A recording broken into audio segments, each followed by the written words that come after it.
Chapter 1681. This year's New Year's Eve was actually very difficult for Su Fengnian, because Su Weisheng said that all the spring festival couplets on Mount Qingliang had to be personally written by him, and none of them could be repeated. There were a total of 365 couplets, big and small, not including the two characters, Chun and Fu. For this reason, Su Fengnian had no choice but to ask Song Dongming, Bai Yu, and even Wang Chudong for help. He asked for the contents of more than 300 couplets and put them on his desk to copy. Because Su Xiao had passed away for less than 3 years, they should continue to use white couplets, but Su Weisheng said that this year they should use red couplets. Although Su Fengnian was not very willing, even Auntie Zhao Yute agreed with second sister. Su Fengnian could fight against Tu Chao Chongqing and Dong Tai, but he could not defeat these two together, so he could only obediently accept his fate. Therefore, Su Fengnian began to write at a high speed on the second floor of Wutong'an early in the morning.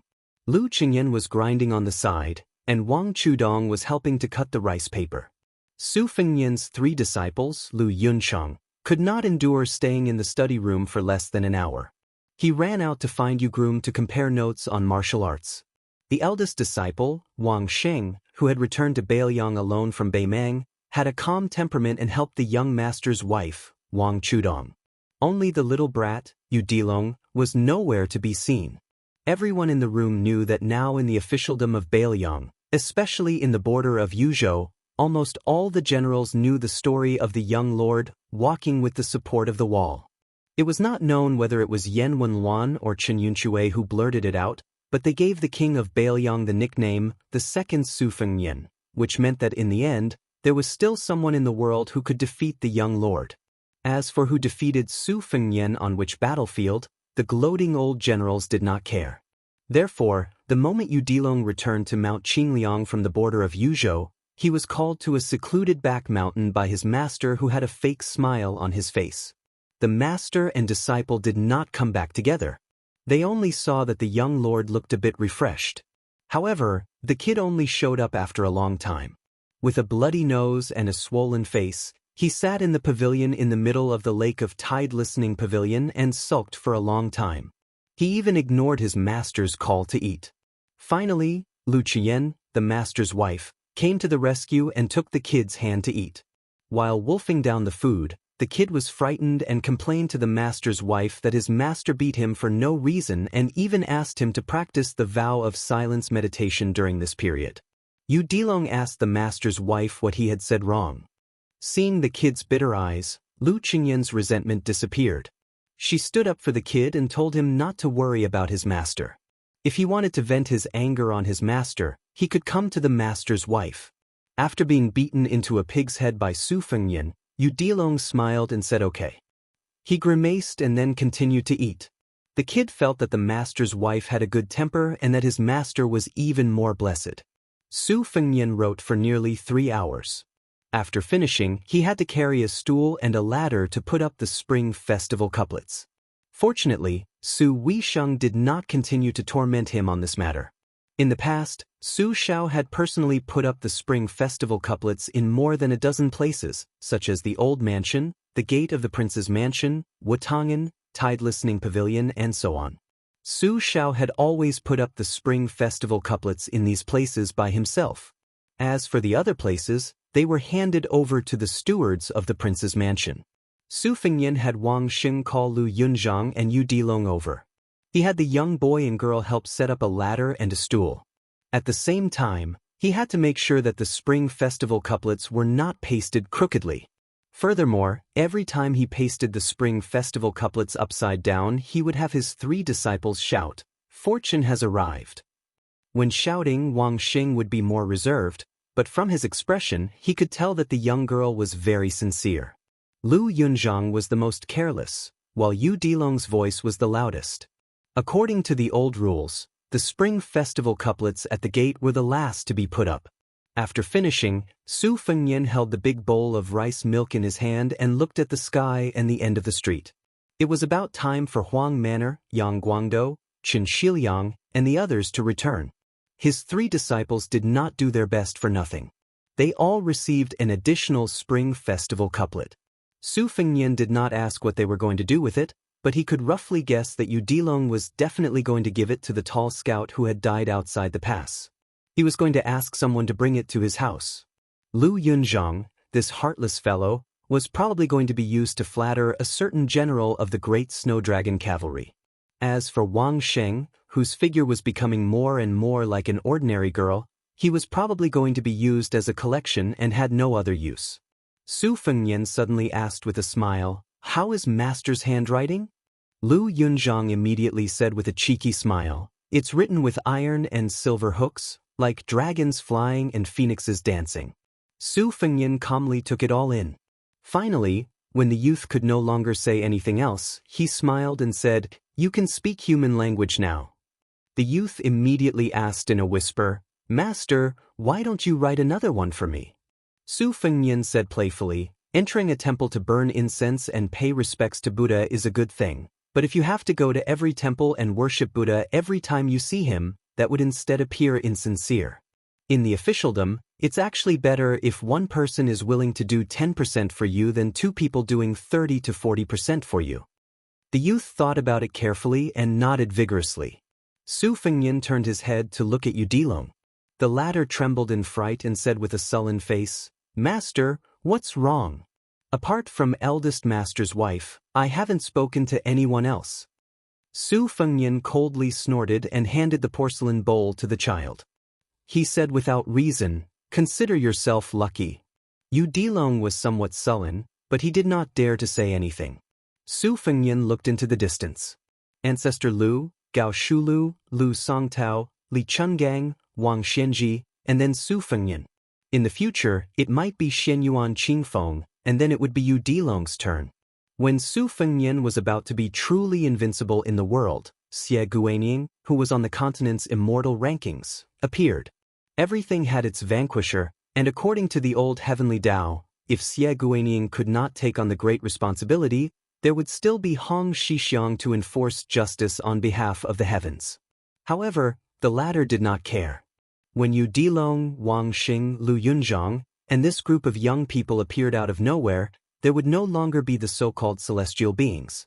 When humans fought humans, everyone relied on their own abilities and not their previous lives. Each of them would be vigorous and vigorous.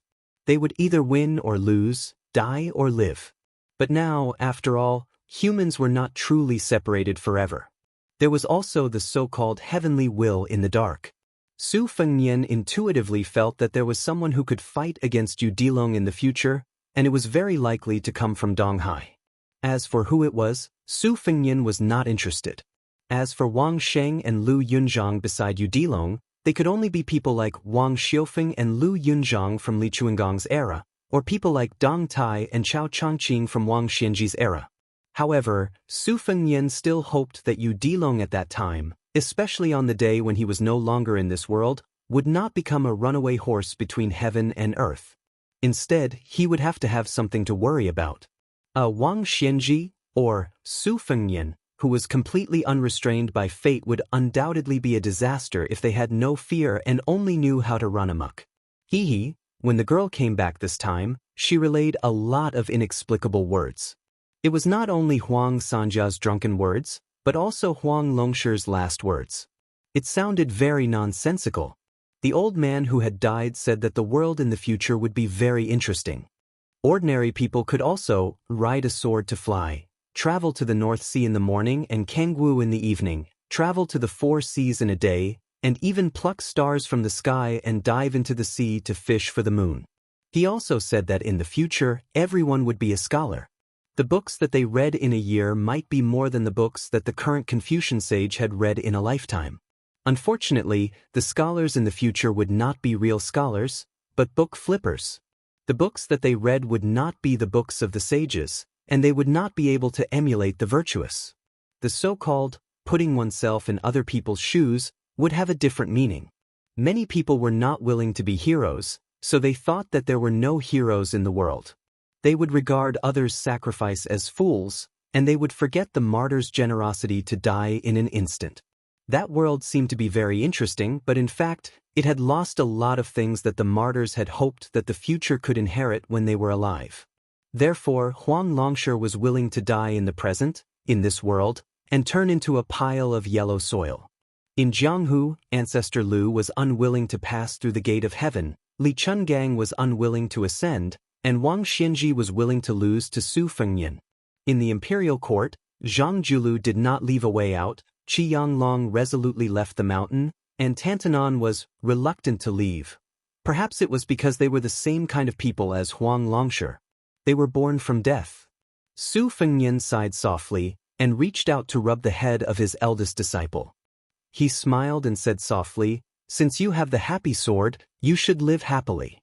Don't be like some people." After all, the girl had grown up. Her master's intimate action made her blush a little. Lu Yunzhang suddenly screamed, "Master, actually Wang Sheng likes you. It's true. Even a blind person can see it." Chapter 1682. The girl, who was not carrying 6 or 7 swords on her back at the moment, was suddenly filled with a murderous aura. After traveling thousands of li with White Fox Face in Beimeng, the girl's swordsmanship cultivation had improved by leaps and bounds. As of now, her cultivation was the highest among the 3 disciples. However, the girl's thoughts were obvious. If she were to fight with Lu Yunzhang, wouldn't it mean that she acknowledged Lu Yunzhang's words? However, if she ignored him, she would not be able to hold back her anger. Fortunately, the sound of horse hooves on the street helped her out of her predicament.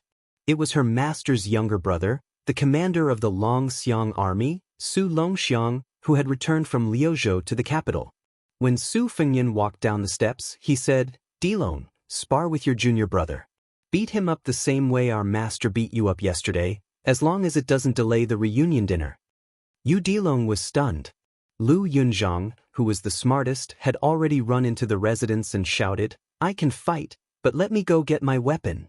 Yu Dilong hurriedly passed the porcelain bowl to the blushing Wang Sheng and went to stop Lu Yunzhang. Wang Sheng lowered his head and returned the bowl to Su Fengnian. He whispered, "Master, I'll go too." Su Fengnian held the bowl and said helplessly, "The 3 of you should at least take the stools and ladders back." When Huang Manor saw Su Fengnian, he seemed to be a little timid. Su Fengnian passed the bowl to Chen Shiliang and then grabbed Huang Manor's shoulder with a smile.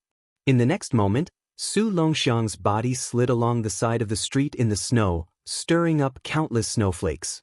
Back in the day, the 4 sisters and brothers of the Su family, Su Fengnian loved to throw the thin and weak Huang Man into the snow every time it snowed. He never got tired of it. He would even pick up Huang Man's feet and throw her upside down in the courtyard, making head-sized holes in the ground and writing a large Su character.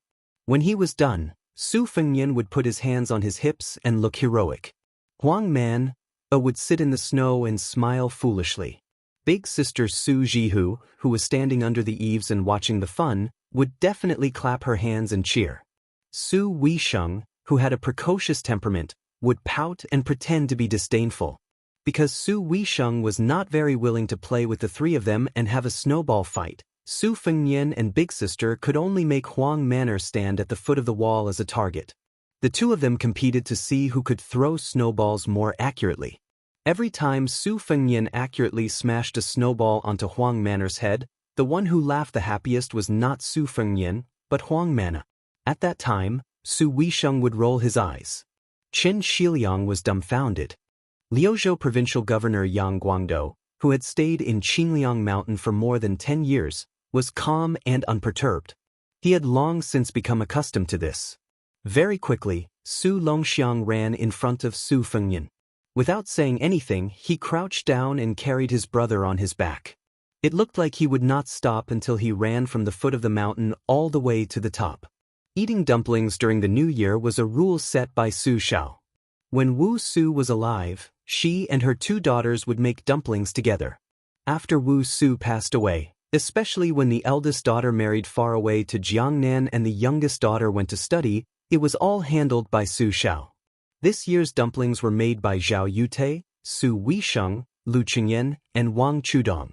These 4 women. This year's New Year's Eve dinner was still Su Zhao's rule. The women did not leave the table, so other than Su Fengnian, Su Longxiang, Wang Sheng's 3 disciples, Su Beiji, Song Dong, and Xieyu, who were close to the water, as well as Chen Shiliang, Yang Guangdou, and the others who had come from afar, the large table was filled with people. It was a rare, lively scene. After eating the New Year's Eve dinner, it was time to stay up. Su Fengnian walked alone to the entrance of the main hall of the manor. In the middle of the hall, there were 2 chairs placed in the main seat. One of the things that Su Fengnian was criticized the most was that when Su Xiao was discussing matters with the important people of Beiliang when they were young, His Royal Highness, would casually sit in Su Xiao's seat while Su Xiao could only sit on the chair to the side with a smile. He never felt that there was anything wrong with it. Su Fengnian stood at the entrance of the main hall. He looked at the dozens of old chairs placed to the left and right, and then looked at the 2 chairs in a daze. Soon, the old steward of the manor, Song Yu, brought in a large stove.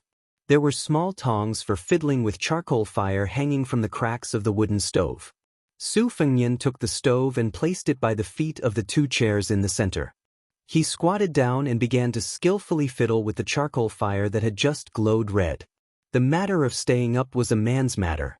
Even though Su Xiao was famous for being a henpecked husband, this matter was not discussed. Of course, the old Wang Fei, Wu Su, would never argue with Su Xiao on this matter. After marrying into the old Su family, Wu Su was the daughter-in-law of the Su family. She would never say anything about the old Su family's customs.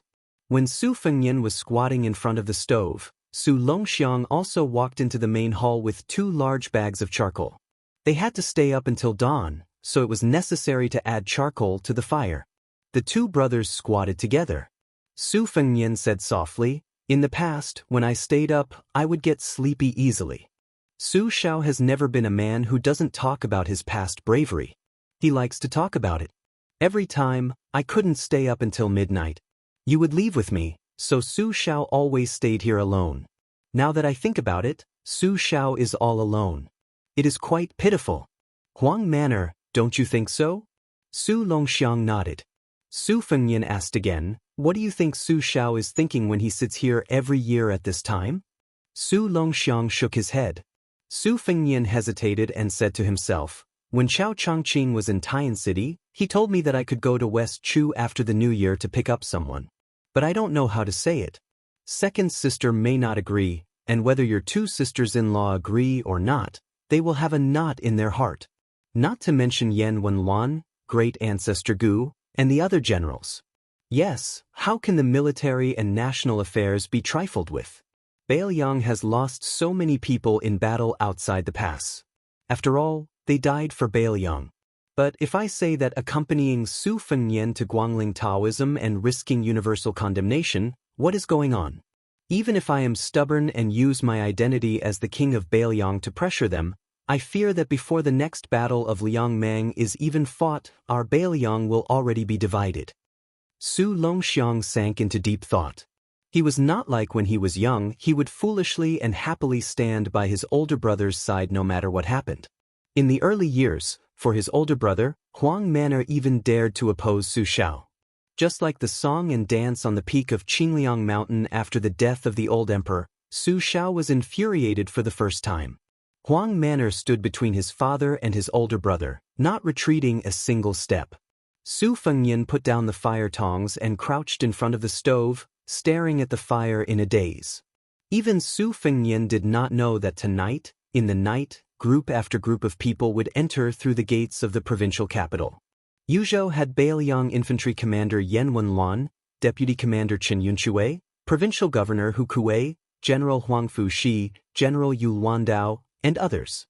Lingzhou had Administrator Li Gongda, Li Hanlin, the new Provincial Governor, Lingzhou General Han Laoshan, Deputy Commander Wang Ji, Huang Xiaokuai, and others. In Liuzhou, apart from Qin Shiliang and Yang Guangdou, there was also Longxiang Army Deputy Commander Li Mofan and Liuzhou General Ko Jianghuai. In the outer pass of Liangzhou, with Beiliang Governor General Chu Lushan and Cavalry Commander Yuan Zhuozong at the head, there were even more people. For some reason, Beiliang's civil officials and generals all rushed to the gates of the prince's mansion on this New Year's Eve. Su Yanbing stood at the entrance of the hall, his face abnormally heavy. Su Fengnian slowly stood up and smiled bitterly. The lineup at the foot of the mountain was undoubtedly forcing him to abdicate. Since he was kept in the dark, that meant that even his second sister and Chu Lushan would not agree. Su Fengnian stood near the chair and turned to look at the entrance. Chu Lushan was the first to appear at the entrance, but he was not in a hurry to step over the threshold. Su Fengnian gathered his thoughts and said with a hoarse voice, "Come in." Chu Lushan, Li Gongda, Yanwen Luan, Yuan Zuozong, Chen Yunshui, Great Ancestor Gu, Li Mofan, Yu Wandao, Ko Jianghuai, Chao Xiaojiao, Song Dongming, Bai Yu, Huang Shang, Su Beiji, Chen Shiliang. Because there were too many people entering the hall, they had no choice but to add more than 10 chairs. Su Fengnian waited until there were chairs behind everyone before sitting on the chair that Su Xiao used in the past. Su Fengnian stretched out his hand and gestured. Everyone sat down. Su Longxiang also picked a chair and sat on the side. That majestic momentum was not inferior to Chao Changqing, Dong Tai, and Tuoba Bodhisattva.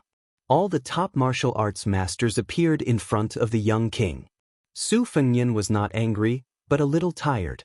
Chu Lushan, who was sitting next to Su Longxiang, Yuan Zuozong, and Qi Danghua, lowered his head as if he did not dare to look at Su Fengnian.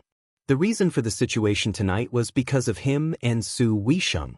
Otherwise, who would dare to act like this? Su Fengnian sat upright with his hands in his sleeves, just like Su Xiao in the past. Chapter 1683. In the Su family on Mount Qingliang, the men were staying up in the meeting hall, while the women were not sleeping either. Instead, they were gathered in Su Weisheng's small courtyard. Like Wutangen, they had laid out extravagant earth dragons. However, ever since the Battle of Liangmang, both Wutangen and this place had never used earth dragons that consumed countless charcoal. Even when facing Su Weisheng, Aunt Zhao Yute still wore her visor. She was bending over and fiddling with the charcoal fire. The light of the fire shone on her visor, making it sparkle. Lu Qingyan and Wang Chudong sat to the left and right of Su Weisheng. Wang Chudong, who had a lively temperament, had never liked to pay attention to the posture of the armchair, so she sat on a small stool. At this time, she simply rested her head on Su Weisheng's knee, her eyes drowsy. Su Weisheng reached out to rub his sister-in-law's hair. His movements were gentle, and Wang Chudong became more and more sleepy. Jia Jiajia and Su Ying sat at the door where the threshold had been removed. They were playing a game of 15, 50, and 20. Their hands were moving in a dazzling manner, but they were silent. Inside and outside the room, only the occasional sound of the charcoal fire crackling could be heard. It was quiet and peaceful. Zhao Yute gently moved the ashes to cover the charcoal fire, so that Wang Chudong would not feel her skirt burning. She finally broke the silence and sighed softly, "We shouldn't have forced Xiaoyan like this. Since we are family, even if we knew we couldn't persuade him, it would have been better to let him know in advance." Su Weisheng lowered his gaze and stared at the fire that was faintly discernible under the ashes. He softly said, "Auntie, it's not like you don't know what kind of temper he has. Since he was young, he has a stubborn temper. Once he has set his mind on something, even if mother punished him, he wouldn't change his mind. Now that he is a martial arts great-grandmaster, if he left Liangzhou alone in a fit of anger, who could stop him? Could I let Yuan Zuozong lead the great snow dragon cavalry to stop him? Whether it was Su Yanbing or Huyen Daguan, there were only a handful of great grandmasters in Beiliang who could stop them. They were also sentimental people and would not stop them. It could be said that they had the attitude of wanting to see the world in chaos. Don't look at how we defeated Beimang. In the end, father only left us a small fortune. How can we afford to let him squander it as he wishes?" Su Weisheng's expression was dark and gloomy. He said as calmly as he could, "Why did I announce that all the influential people in Beiliang would come to our house on New Year's Eve? Naturally, some people are selfish. They are afraid that Beiliang will be trapped in the whirlpool of West Chu and lose their troops and horses. Once they are affected, Beiliang may be lost. In that case, they will be beaten back to their original state and the official titles in their hands will be wasted. In the future, even if the Liang imperial court is willing to accept them, how many decades will they have to climb back up in the officialdom? But I also believe that more people are doing this for the sake of Beiliang and the Beiliang Frontier Army. They are not afraid to offend their superiors. Apart from Su Weisheng's voice, there was dead silence in the room. Su Weisheng unconsciously emphasized, perhaps he can pat his chest and say with a clear conscience that the reason Beiliang has a moment of stability today is because of Su Fengnian. He has been outside Huda City, outside Calabash City, outside Qingcang City, and thousands of miles in the western regions. He has risked his life there, so he has the right to be willful for once. Zhao Yute raised his head and asked, "Is that not the case?" Su Weisheng's expression was miserable. He shook his head and said, "No." Although the cold helmet covered his ferocious and terrifying face, Zhao Yute was clearly angry. He said in a low voice, "Just because his surname is Su and he is the son of the great general and the princess?" Su Weisheng and Zhao Yute looked at each other. Their eyes were firm. He is the eldest son of the Su family. The king of Beiliang is related to the life and death of more than 2 million people in Beiliang. He is also one of the 4 grandmasters of martial arts. Since he chose to increase his burden and practice martial arts, then he should be like our father and take the lead in every battle. Even more than our father, he should face Tuoba Bodhisattva and Beimang's million-strong army. It is he who blocked the only way out. It is he who made himself unable to be a vassal king who can enjoy peace by taking a step back. He can't blame anyone else. Zhao Yute wanted to say something but stopped. He could only sigh. It turned out that this was the reason why she was extremely unwilling to let Su Fengnian practice martial arts. After practicing martial arts and becoming a peerless master, once he became the enemy of tens of thousands of people on the battlefield, then during the Battle of Liangmang, what reason did he have to just hide behind the scenes and strategize? If he was just a weak young vassal king who was not a great grandmaster, Su Fengnian, then he would still have an excuse not to personally fight. At the very least, even if he rode to the battlefield, he would only die after many people. Or even, when she didn't want him to die in Beiliang, she could forcibly take him away from the northwest and fly away? Facing such a painstaking woman, Zhao Yute couldn't get angry. Su Weisheng suddenly patted Wang Chudong's little head and said resolutely, "I am going to add charcoal to the meeting hall." Wang Chudong rubbed his eyes. He didn't understand. Zhao Yute said bitterly, "What else do you want to do? Isn't it enough?" After Wang Chudong raised his head, Su Weisheng said coldly, "Huda City's Lu Jinu, Longxiang Army's Wang Lingbao, Wugong City's Zhu Mu and Gao Shiqing, these people, those people, many of them are dead. I am going to add chairs for them in the meeting hall. I just want Su Fengnian to see with his own eyes the empty chairs." Lu Qingyan suddenly said, "I will go." Su Weisheng smiled. He bent his finger and knocked on her forehead. "Silly, how can you do this kind of thing? Anyone can be a villain, but you, Lu Qingyan, can't." Zhao Yute also nodded and said, "Don't worry about it, Qingyan." Su Weisheng interrupted Zhao Yute's next words, "Aunt, I will go." Zhao Yute was silent for a long time. Finally, he slowly nodded. Without Su Weisheng in the room, no one spoke.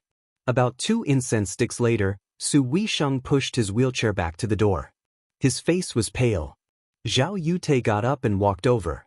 She said with heartache, "Did Xiaoyan get angry at you? Aunt will go teach him a lesson now." Su Weisheng grabbed Zhao Yute's sleeve tightly and said sadly, "I went back halfway, but someone told me that he had already added chairs for those heroes in the meeting hall. Auntie, am I wrong?" Zhao Yute squatted down and wiped away the tears on his face. She said softly, "No, you are not wrong. You and Xiaoyan are both good children." Inside the room, Lu Qingyan's expression was wooden. Wang Chudong was silently sobbing. The 2 girls who were sitting cross-legged at the door with Su Ying suddenly said, "Women shouldn't get involved in men's business. Fighting and defending the world has nothing to do with us." Perhaps because she had been with Jia Jiajia for a long time, Su Ying actually laughed for the first time. Everyone in the meeting hall was an ambitious and ruthless person, a hero, and a famous scholar. Chu Lushan, Yan Wenluan, Li Gongda, Yuan Zuozong, Ancestor Gu, Chen Yunshui, Zhou Kang, Qi Danghua, Ko Jianghuai, Hu Kuei, Huang Fuxi, Han Laoshan, Song Dongming, Baiyu, Su Beiji, Chen Shiliang, Li Hanlin, Huang Shang, Yang Guangdou, Shifu, Yudian, Hongyu, Huang Xiaokuai, Yuan Wenbao, Chao Xiaojiao, Hong Xinjia, Wang Ji, Song Changsui, Exen Yinma, Wei Shaking, Tian Peifong, Hu Gonglai, Wei Chenshi, Jiao Wui, Chang Sui, Su Huang. There were only 4 prefectures in northern Liang, but the number of generals there was enough to make the imperial court of Liang, which had unified the central plains, blush with shame. Chapter 1684. Su Yanbing, who was regarded as a half-step martial saint by the young vassal king, stood outside the door, leaning against the pillar, arms crossed, looking at the night sky. There was a travel-worn old man who came from an academy in Yuzhou. For some reason, he was in such a hurry that he wished the horse had 8 legs, but after entering the mansion, he was not in a hurry. He walked leisurely on the bright moonlight and the endless red lanterns to the tide-listening pavilion. Beside the old man in a scholarly robe was a woman with a cold temperament. She was one of the disciples of Shangyin Academy's Han Guzi, Su Weisheng's junior sister, Jin Baosher. She was different from her fellow disciples who were already in Bailiang's court. She was not willing to go to Wutangan to live under someone else's roof, nor was she suitable to be an official, so she went to the academy. She helped the old man with chores while concentrating on her studies. The old man was the bad chess player that the young vassal king spoke of. He was the national player who could play chess on par with Su Xiao. Of course, his more famous identity was Chancellor Wang of Shangyin Academy, the person who led the scholars to die. If, and only if the Bailiang Su family really split the land and became emperor, then this old man was actually the first official to follow the dragon. The significance was even greater than Zhao Chungling's defection to Su Xiao during the Spring and Autumn War. But unexpectedly, the old scholar who had made great contributions in Bailiang, one of Su Weisheng's teachers, and a famous scholar who had wrestled with the Academy's Grand Chancellor Qianglong in the early years, was like a clay ox entering the sea after his identity was revealed. He became an unknown teacher on a small mountain far smaller than Green Deer Mountain Academy. Chancellor Wang came to the wide platform of the tide-listening pavilion and looked up at the tall building. He first smiled, then his entire mouth opened, and in the end, he almost laughed out loud. Jin Baosher asked curiously, "Why are you so happy?" The old man laughed evilly and said, "Nothing, I just thought of some funny things." "Daughter, do you want to hear it? Instead of being happy alone, it's better to be happy together." Jin Baosher, who was already quite familiar with this old man, said unhappily, "Mister, you might as well enjoy yourself." There was no doubt about Chancellor Wang's knowledge, which could be counted on one's fingers. His teacher Han Guzi, head of the Secretariat Qianglong, and Imperial College's Yao Baifeng. Perhaps only these 3 people could sit down and discuss Tao with the old man in front of him. However, this old man, who had lived in seclusion in the Shangyin Academy in his early years, had completely revealed his old foxtail after coming to Bailiang. When Jin Baosher was helping in the academy, he was often teased by this old man and always liked to say extremely obscure dirty words. If not for the fact that he only used his mouth and not his hands, Jin Baosher could not guarantee that he would not beat him up. When a scholar was bad, he was really full of evil tricks, especially an old fox like Chancellor Wang who was well-read. Jin Baosher had been in hot water during this period of time. She almost felt that she was no longer a virgin, but a mature woman who could quarrel with scoundrels. The old man did not care whether Jin Baosher wanted to hear it or not. He had already poured out beans from a bamboo tube. In the past, there were many famous moral scholars in our Central Plains who had nothing to do. And those guys who had nothing to do during the day and nothing to do at night. Daughter, don't turn your head away and refuse to listen. Fine, let's talk about serious matters. It was those people who made up interesting stories about Mount Qingliang all day long, swearing solemnly as if they had seen and heard it with their own eyes. To be honest, back then, my curiosity was piqued and I believed the nonsense of those old bastards. That was why I shamelessly begged that girl Wei Xiong to be my disciple, thinking that I would have an excuse to come to this Bailiang palace to eat, drink, and sleep for free. Cough, it's just sleeping. Daughter, please don't misunderstand. When I eagerly came to this godforsaken place in Bailiang and entered the prince's mansion, the result.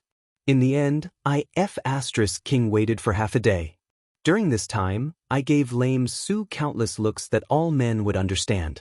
But from start to finish, wasn't it said that your Su family would choose talented women to perform the 18 heavenly demon dances? Wasn't it said that the licentious Baelyong heir had a fondness for charming women, to the point where he would occasionally see a beautiful woman sitting at a banquet and ask the people around him, "Who is she?" If he wanted to ride her, he would say, "She's His Royal Highness's woman." Alright, even if that wasn't the case, wasn't it said that the Tide Listening Pavilion had countless foreign monks from the western regions who had secretly taught them the art of seduction? Did they gather hundreds and thousands of unorthodox bedroom techniques? That brat was truly wicked. Su Shao didn't have the foresight, but that brat saw through it. He privately told me that the Tide Listening Pavilion really did have treasures. By the time I found the top floor from the first floor, I rummaged through the cabinets and chests for 3 days and 3 nights.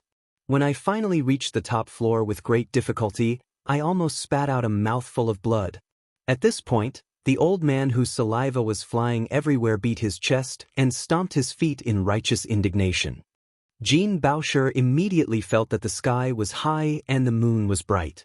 It was satisfying, it was really satisfying. Suddenly, the old man calmed down. It was as though at this moment he was the Chancellor Wang that the world had mistakenly thought was the true first teacher of Shangyin Academy. The old man reached out and pointed at the highest point of the tall building. It was there that I saw a scholar, a sickly person who was half dead, a pitiful person who was more tired than dead. Jean Baosher looked up with the old man and sighed softly. "Li Yishan." The old man, Chancellor Wang, said slowly in a deep voice, "Unlike many people in my eyes, Li Yishan is the top strategist of the spring and autumn period."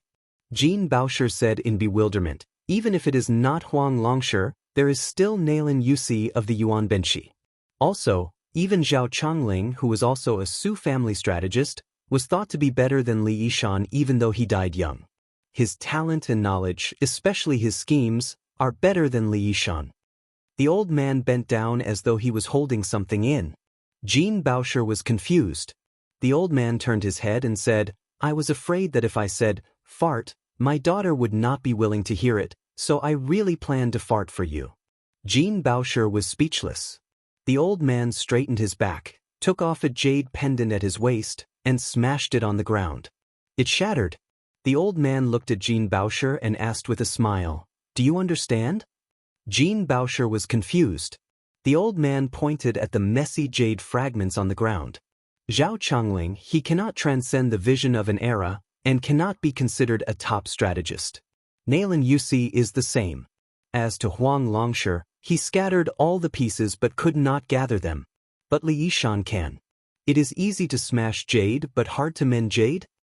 Jean Baosher sank into deep thought. The old man muttered softly, "Fortunately, it was smashed.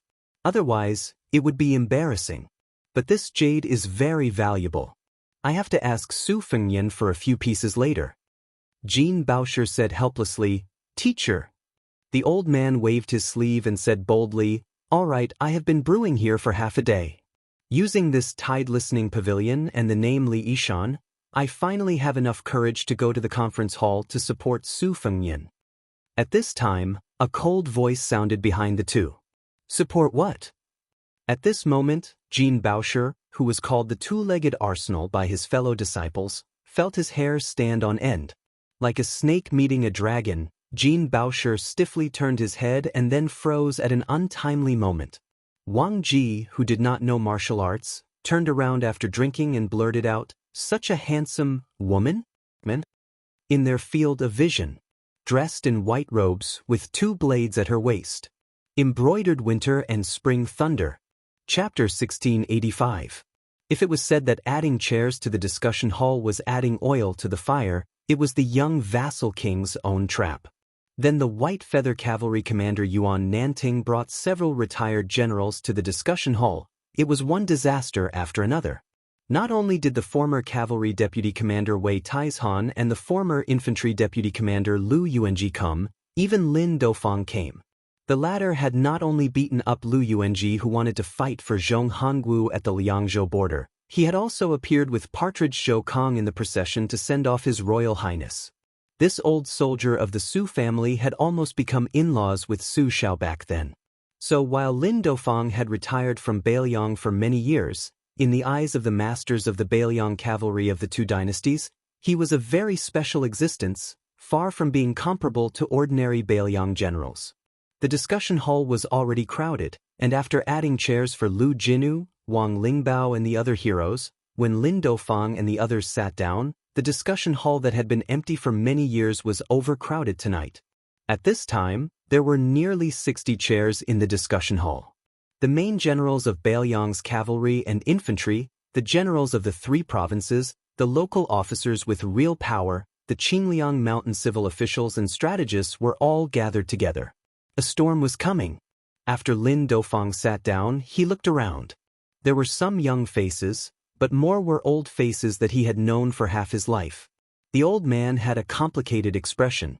Looking at the situation, the two sides had not broken through the window paper, so he did not come too late. Although they were two sides, in the end, it was just Su Fengnian and all of Bailiang. This old soldier who had once risked his life for the Su family had a dazed expression. He thought back to the past. After winning the Battle of the Western Wall, the general had faced a similar situation. With Zhao Changling as the leader, he strongly advocated that the Zhao family of Liang, who had shown signs of being cooked after the cunning rabbit was killed, be controlled by the river. Yan Wenluan, who was still sitting in the discussion hall, was one of those people. There were also Su Pu and Wu Yong, who were no longer in Bailiang, and Zhong Hongwu, who was already dead. Of course, Lin Dofang himself was one of them. It was just that the new and old Prince Liang had been together twice. It was similar but also different. After all, at that time, the general had Li Yishan by his side.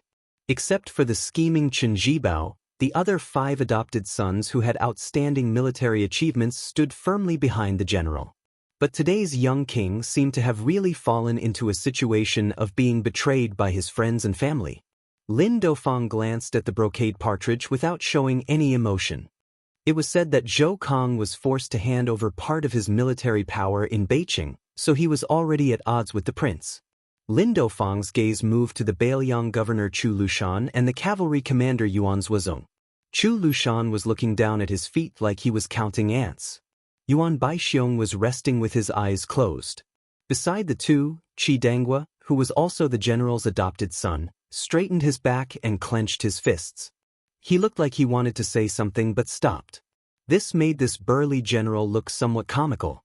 Lin Dofang glanced at Tian Peifong, who was about to step down as the provincial governor of Liangzhou. This nominal third civil official of Bailiang was probably like a lamb standing between wolves, tigers, and leopards. Lin Dofang sighed quietly. He had long received the news that they were going to have an audience with the prince on New Year's Eve. Chen Yunchue, who still held great power in the border army, told him about it. He didn't say anything in detail. He only said that all the high-ranking people in Bailiang would go to the prince's mansion. He only asked Lin Dofang if he wanted to join in the fun. Lin Dofang knew that it wouldn't be something pleasant. He didn't want to get involved in this mess, but he couldn't hold it in. He was afraid that the prince's hard-earned family property would fall apart overnight. In the end, Lin Dofang called his life-saving brother, Lu Sainer, and the old and wise Wei Taizhan. He hoped that no matter what happened, the 3 old men would be willing to sacrifice their lives to be the peacemakers so that things wouldn't get out of hand. The strange thing was that when they arrived at the prince's mansion, Yuan Nanting had been waiting there for a long time. He said that Yan Wenluan and Chu Lushan had passed a message to the 3 old men, telling them to wait and see. Lin Dofang, who had rushed to Liangzhou in a hurry, immediately felt a surge of anger. However, because Yuan Nanting was one of the old soldiers who had sent off His Royal Highness, Lin Dofang held back his anger and didn't get angry at him on the spot. In the hall, there was no noisy chatter of, "The emperor and his subjects are suitable for each other," and the group of civil and military officials did not exchange pleasantries either. Lin Dofang, Wei Taizhan, and Lu Yuanji all felt a kind of suffocating pressure. At this time and place, silence was better than words. It wasn't hard to imagine how much pressure the young king was under. Lu Yuanji had a rough temper and was used to being careless. He turned to He Zhong, who was sitting next to him, and suddenly asked in a low voice, Old he, what do you want to do? Tell me, Lu Sainer, so that I don't feel uncomfortable. It's too uncomfortable to have a knife on my neck. The old general, who had been ill in recent years, hesitated for a moment. He lowered his voice and said calmly, "We don't know when the Beimeng barbarians will send their army to the border. At this time, the prince wants to lead an elite cavalry to the south to the Central Plains." Lu Yuanji immediately glared at him and said, "What? Are we finally going to kill those ungrateful Liang? Good thing, count me in. I don't want to continue to be the deputy commander of the infantry after I come back. If I can be a general and have 20 to 30,000 soldiers, it's enough. Do you want to attack Shishu or Hezhou first? But let's make a deal, I want to be the vanguard general." In the past, when Lu Yuanji returned to his hometown from outside the Great Wall, the old general immediately beat his 3 offending sons half to death, and almost personally ran to Mount Qingliang to bring a bramble and ask for punishment. Only after the great general wrote a letter to Lu Yuanji did he give up. However, very quickly the old general personally escorted his 3 sons to Yan Wenwan's army, saying that they could throw them to wherever in Yuzhou it was easy for people to die. Even if they died, it didn't matter. But what was more interesting was that Yan Wenwan said to Lu Yuanji, which made Lu Sainer so angry. Yan Wenwan said in front of the old man that the Yuzhou infantry didn't accept garbage. Because of this, the 2 old men almost broke off their friendship. In the end, it was Qin Yunshui who helped Lu Yuanji's 3 sons to join the army. Lin Dofang asked softly, "Old General He, what happened?" He Zhong suddenly said helplessly, "Do you know the Empress of West Chu, Xianxia?" Lin Dofang nodded, "It's a hot topic. I even heard about it in the countryside. It said that this woman was saved by the general and had been secretly kept in the prince's mansion. Later, she was taken away by Chao Changqing. That's why West Chu was reinstated." Lin Dofang frowned after saying this. Could it be? Chapter 1686. He Zhong suddenly sighed, lowered his voice and said, "You guessed right, His Highness is angry because of a woman. If it was in the past, when the war of Liang Mang wasn't imminent, let alone 7 or 8,000 elite cavalry, even 20 or 30,000 cavalry would go to the Central Plains. With the banner of the vassal King Bailiang, and it's not really a rebellion, Bailiang wouldn't worry about the imperial court making irresponsible remarks. Taking a step back, if the Zhao family really makes things difficult for Bailiang again and again, we can take advantage of the situation and make it difficult for the imperial court to get off the tiger. But now, Bailiang has lost so much that it's almost crazy. I think that old woman is about to go crazy. We haven't built the north resisting city yet, and the deployment outside the Great Wall hasn't been completely completed. Brother Lin, don't you think this is reasonable?" Lin Duofang was silent. Lu Yuanji was a little upset. He wasn't good at reasoning with scholars, but he always felt that something was wrong. Therefore, the old man who scolded His Royal Highness the most fiercely looked at the young man who sat on the main seat and had an empty chair next to him. Lu Yuanji scratched his head, and his heart was in a mess. Yan Wenlan, the only general of the border army who could openly raise the flag in Bailiang's army after the main pillars like General Li Yishan and Chen Zhibao either died or left. He looked around and finally took the lead to break the awkward silence that made everyone feel embarrassed. He looked up at the young vassal king and asked in a deep voice, "I, Yan Wenlan, Bailiang's infantry commander. I recently heard that His Highness plans to personally lead the Phoenix Battalion and transfer more than 10,000 elite cavalry south to Guangling Road. May I ask why His Highness wants to do this? May I ask if this will delay the battle outside the Great Wall?" The young man on the main seat bent down and gently touched the charcoal fire, and then stood up straight. Lin Duofang's mind turned quickly, and before the vassal king spoke, he didn't care about overstepping his authority and hurriedly said, "General Yan, 300,000 people in Beimeng died in the battle. As the bridgehead for the food supply, the southern dynasty can't bear the burden. It's very difficult to reorganize in a short period of time. This time, the Beimeng barbarians are different from the nomads in the past. They are fighting in the Central Plains, and the more it is, the more it will hurt their vitality. I believe that in the next 3 months, there won't be a war. With the advancing speed of the Bailiang cavalry, going to Guangling Road in the Central Plains and back, It won't affect the overall situation. He didn't look at Lin Duofeng and he just said, "Is there no war in the Central Plains in the Central Plains?" Moreover, wouldn't that old woman and King Dongjua of the southern courtyard take advantage of the fact that northern Liang is leaderless and send several elite troops south first? Lin Duofeng looked at the young vassal king and said, "Your Highness, you don't have to go to Guangling Road in person." Before Yan Wenluan responded, Su Fengnian already shook his head and said, "If Bailiang sends troops to Guangling Road, I will definitely lead the troops myself." Lin Duofeng was confused. How should he talk about this? Su Fengnian suddenly laughed. "I mean, if we send troops, since everyone here doesn't agree." At this moment, an old man in a Confucian robe ran to the door of the conference hall breathlessly. He stepped over the threshold, and then suddenly stopped, as if he didn't dare to lift his other foot. He calmed himself down, and his face turned red. He raised his voice and said angrily, "The Bailiang cavalry is the best in the world. How can you be so timid after winning the battle? So what if you send 10,000 cavalry to the Central Plains? Let alone 10,000, I think even 20 or 30,000 won't be a problem. What? Without the king of Bailiang guarding the border, you officials don't know how to guard the gate of Bailiang. Yan Wenluan, your soldiers are the best in the world, guarding Yuzhou. Do you need the prince to stand behind you all the time? Do you need the prince to give you advice or serve you tea? He Zhonghu, Zhou Kong, great ancestor Gu, you are guarding the border of Liangzhou. Do you need the prince to take the lead in every battle? Otherwise, you can't defeat the Beimang barbarians?" The old man got angrier as he talked. He pointed at the people sitting in the front, as if he was scolding, "Chu Lushan, Yuan Zuozong, Qi Danghua. The three of you, don't forget why you are sitting here." The old man turned his head to look at the civil and military officials of Liuzhou and sneered, "As for you Liuzhou officials, you really have a reason to not let the prince leave Bailiang. If the prince didn't personally lead the troops to Qingcang City, you really wouldn't be able to guard Liuzhou that Li Yishan single-handedly created." Liuzhou's provincial governor Yang Guangdou almost jumped up and cursed, but he was pulled back by Chen Shiliang, whose face was just as gloomy. Jin Baochu, who was in the corridor outside the door, didn't show himself. When he heard Chancellor Wang's outburst, he felt admiration from the bottom of his heart. Not to mention whether it was reasonable or not, just this courage of his in a war of words was enough for the old man to boast for the rest of his life.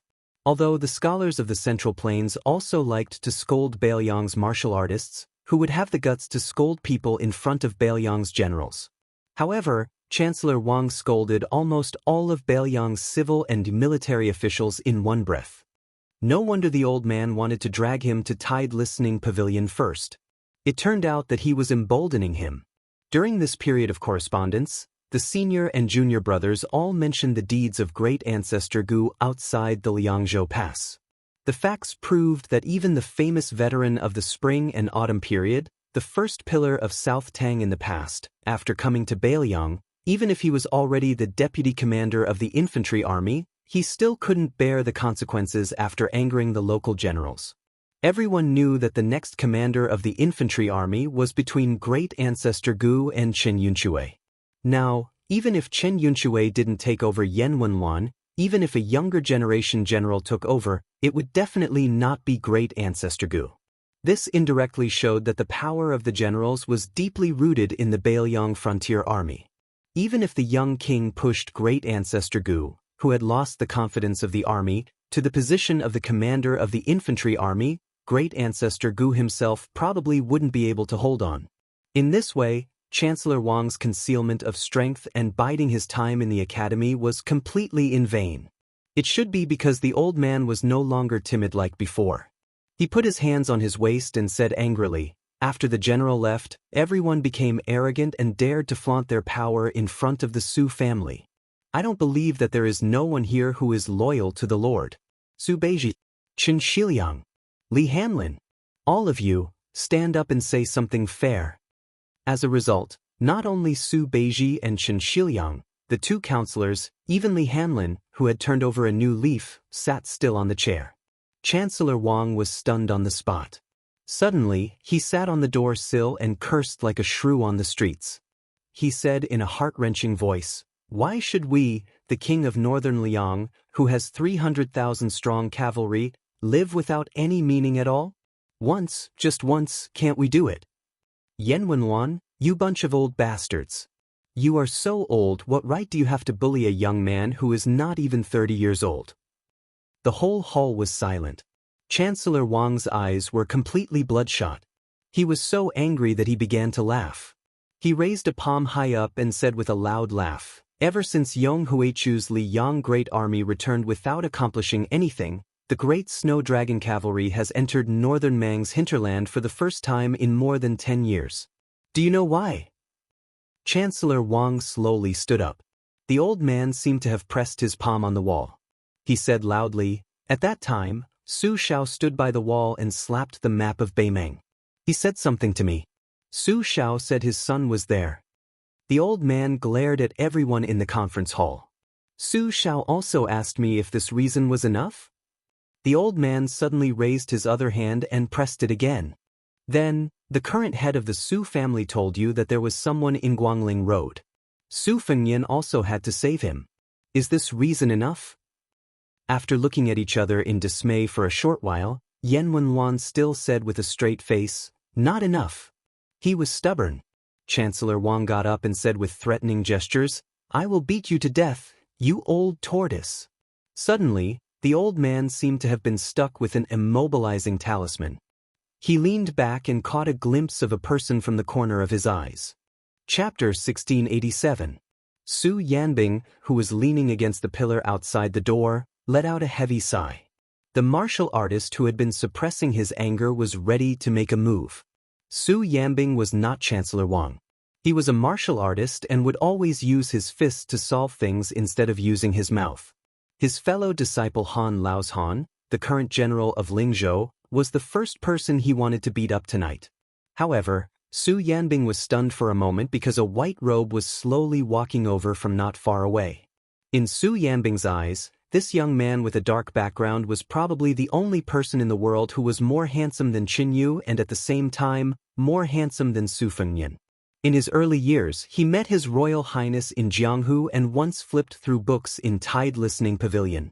Later on, he also lent His Royal Highness a knife to roam Jianghu. White Fox's face.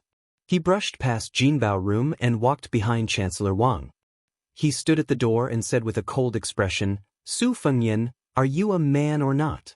If you are, then go to Guangling Road, I will accompany you." Su Fengyan did not stand up and asked softly, "I will not bring a single soldier and will come back quickly, how about that?" Beiliang's governor Chu Lushan, who had been pretending to be deaf and mute, stood up with difficulty. For the first time, he used an unquestionable tone to shake his head at His Royal Highness and said, "I, Chu Lushan, will be the first to disagree." Yan Wenwan also stood up, "I, Yan Wenwan, will not agree." Su Beiji and Chen Shiliang stood up at almost the same time and said in unison that they did not agree. Almost everyone stood up and did not agree. Among them were Yuan Zuozong and Qi Danghua, who were Su Zhao's adopted sons, Li Hanlin, who was a brother, great ancestor Gu Huangshang, who was personally brought to Beiliang by Su Fengyan and given a high position, Chang Sui, Su Huang and Hong Yu, who were young and strong generals that Su Fengyan had high hopes for. None of them agreed. Su Fengyan slowly stood up and looked at the face of the white fox with a forced smile. Bai Hu did not say a word. She only took down the Xiaodong saber from her waist and threw it to Su Fengyan. She said calmly, "Just follow me." Su Yanbing stood beside White Fox with his arms crossed and nodded at the young vassal lord. Su Fengyan subconsciously reached out to take the familiar embroidered winter saber. Then, the light in front of him dimmed. It turned out that Huang Manor was standing in front of him, blocking everyone. He hit his fist against his palm and said coldly, "Whoever stops my brother will die." Su Fengyan gently patted Huang Manor's shoulder. The latter turned his head. Su Fengyan said softly, "Sit back down." Su Longxiang shook his head. Su Fengyan said indifferently, "Sit back down." Su Longxiang roared, "No." Bai Hu squinted her peach blossom eyes.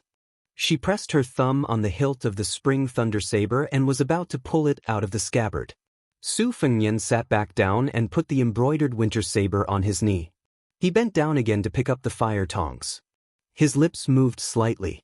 A subtle sizzling sound was particularly ear-piercing in the silent hall. It was like a drop of water falling into the fire. Bai Hu's face was full of anger. Su Fengnian. Even Su Yanbing was full of murderous intent. He looked at Han Laoshan and said, "If you don't sit down, then take a shot from me. Next year during the Qingming festival, I, Su Yanbing, will help you toast." Su Yanbing didn't know why, but when he saw this guy, he actually blinked and smiled inexplicably. On the main seat, Su Fengnian, whose expression could not be seen, lowered his head and said sadly, "I'll be back soon." Then he disappeared in a flash. In less than half an hour, the young king returned to his seat. During this period, the young man went to the ownerless house. This year, for the first time, a spring festival couplet was pasted outside the shabby house with the word spring. He did not put it up himself. Instead, he asked his two disciples, Wang Sheng and Yu Dilong, to secretly come here. He originally hoped to take her back to Mount Qingliang and see if she would be a little surprised.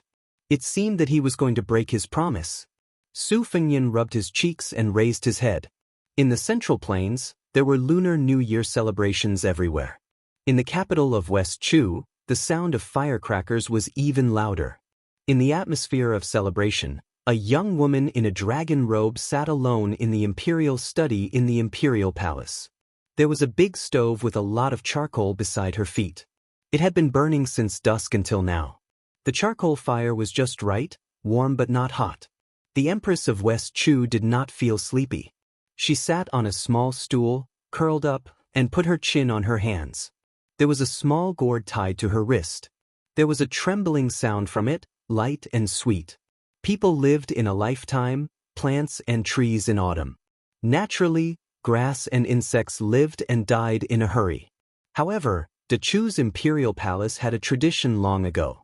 Every year, the imperial household department would catch crickets and other insects in embroidered cages on the heated Kong, cover them with soil and water them. After that, they would lay eggs. When winter came, they would be used for the New Year's Eve banquet. Their loud chirps and firecrackers complemented each other. At this time, the small gourd in Xianxi's hand contained a few long-lived insects. They spread their wings and chirped incessantly. The gourd was a homonym for good fortune. In ancient books, there was a record of eating melons in July and breaking the pot in August. There was also a saying among the people that it could absorb all the evil qi between heaven and earth. Therefore, the successive empresses of Dechu's imperial palace would personally plant gourd seedlings every spring. When the gourd shed was lush and green in midsummer, it would be picked in autumn. The imperial household department would either make it into a water ladle or a wine pot, and then the emperor would bestow it to the meritorious ministers. Xianxia raised her arm and looked at the small yellow gourd. She was not thinking about Dechu's Jiang family's tradition. Instead, she was thinking about the greenery of the vegetable garden on the mountain. Every day, after working, she would squat there and personally watch the greenery grow thicker. She had never mentioned that kind of joy to others. She had never shared that joy with anyone, not even her uncle and the old man in the sheepskin fur coat. Ever since she could remember things, even now that she was sitting on the dragon throne of the West Chu Emperor, she still felt that in this life, only that little vegetable garden truly belonged to her. What Dechu's country, what West Wall's battlefield, what capital? She was unfamiliar with them and could never get close to them. She moved books to Mount Wudong. Later, she read for a certain someone to earn money. Later, she practiced calligraphy and swordsmanship with Li Chungang. In the end, she wore the most luxurious clothes in the world. Jiangxi sighed. She pressed the small gourd to her ear and listened to the chirping inside. No matter how hard she tried, she could not hear the slightest hint of joy. She felt melancholy for no reason. Chapter 1688. Jiangxi looked at the big room that was lit with red candles. Although there were maids standing outside the room, she was still a little scared. She had been timid since she was a child. She had only done two great things in her life. The first was to assassinate someone with a dagger talisman. The second was probably to practice swordsmanship. As for becoming the first female emperor in the history of the Central Plains, she had no feelings about it. She thought about the word home for a long time. In the end, she was annoyed to find that in the depths of her heart, it was the dilapidated house that was so cold that it made people's teeth chatter every winter that was the most like home. At that time, every New Year's Eve, there would be a hateful guy of the same age who would follow behind the old man she was most afraid of. They would put up spring festival couplets openly. Once, the young man deliberately ran into her room and asked her with a smile if she wanted to hang spring festival couplets on both sides of her room. Of course, she said no, but she was unwilling to admit that she wanted to. The sound of firecrackers in the city became louder and louder. Xianxia stood up and walked to the window. She knew that it was time for the new and the old to change. Suddenly, there was a squeak behind her. Someone pushed the door open and entered. Xianxia turned around with a smile. As expected, it was her uncle. She felt more at ease when she saw this kind elder. Chao Changqing gently closed the door. The maids outside turned a blind eye to this man who was known as the proudest man in Dechu. In fact, his position in the hearts of the people in Dechu was not even comparable to the current emperor. Everyone in West Chu admired Chao Changqing from the bottom of their hearts. Chao Changqing squatted beside the stove and put his hand on the charcoal fire to warm himself. Logically speaking, with the cultivation of the land immortal, this Confucian sage was already immune to the cold and heat. Xianxia sat back on the stool and smiled brightly. Chao Changqing hesitated for a moment and said, "It's almost the new year. I should be here to announce the good news. However, there is something that I want to make clear to your majesty. Not long ago, I received news that many generals in Bailiang will gather in the meeting hall in the next few days." The young empress was confused and asked, "Ah? They are going to pay New Year's greetings so early?" Chao Zhangqing didn't know whether to laugh or cry.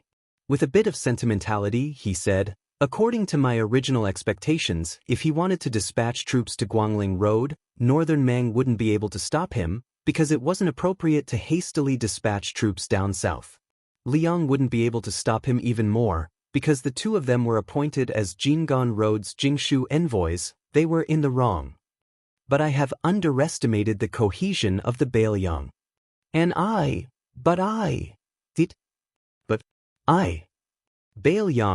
but I did. At. Xianxia lowered her head. She said softly, "It's okay. I didn't expect him to come." Chao Changqing was silent for a long time. Then he said in a hoarse voice, "Your Majesty, there is one thing you must remember. It's not that he doesn't want to come, but that he can't. Su Fengnian can't be blamed for this." Xianxia looked at the fire in a daze. She did not say anything. Chao Changqing smiled bitterly. "Originally, I planned to go north when Bailiang sent troops to Guangling. Now I have to make other plans." Xianxia, who was absent-minded, did not pay attention to the fact that Chao Changqing said, "I," instead of leading the troops to the north. Chao Zhangqing used a pair of pliers to poke at the charcoal fire. When the stove was slightly warmer, he said quietly, "I was wrong. Back then, I shouldn't have used the country's interests to force the emperor to return here." Xianxia shook her head. Chao Changqing suddenly showed an unprecedented anger. "Su Fengnian has never disappointed Bailiang. Why do you Bailiang have to do this? What's the difference between you and me, Chao Changqing?" Xianxia raised her head. She looked relieved. She smiled and took off the small gourd. She handed it to Chao Changqing. "Listen, Uncle Chao Changqing." The white-haired Confucian scholar did not take the small gourd. Instead, he clenched his fists and closed his eyes in pain. Outside the window, the new year had just arrived. It was snowing heavily in the north and south of the Yangtze River. Snow fell from the sky. The human world could not sing. However, in Bailiang, Su Fengnian, Su Weisheng, Chancellor Wang, and Baihu, Guangling's little clay figurine, and Chao Changqing. On this New Year's Eve, they seemed to have forgotten that Bailiang was never Ling. Therefore, the next scene was unforgettable for Jinbail. Chancellor Wang was even more dumbstruck. Chu Lushan took a step forward and turned around to face the main seat. He bowed his head and said loudly, Whether the king of Bailiang leads the cavalry south or rushes to Guangling alone, I, Chu Lushan, will not agree. Yuan Zhuozong also took a step forward. His action was exactly the same as Chu Lushan's. If the king does not have me, Yuan Zhuozong, by his side, of course, I will not agree. Yan Wenwan snorted coldly and took a large step forward. Still like this, he sneered, without the great snow dragon cavalry entering the central plains, how can we display the might of my northern Liang army? How can I agree to this? Su Beiji said lazily, the king of Bailiang has 300,000 cavalry. How can he lead the bullshit elites from all over the country to the central plains? Bailiang can't afford to lose face like this. How can Su Beiji agree? Song Dongming immediately stepped out and cupped his fists. He laughed and said, everyone says that I, Song Dongming, am not worthy of the title of deputy administrator. That's fine. But is the Northern Liang cavalry, whose combat power is the best in the world, also going to be looked down upon? Even if I am a scholar, I will not agree. Li Hanlin said loudly, Brother Nian, you want to marry sister-in-law. How can the dowry be less? As your brother, I will not agree.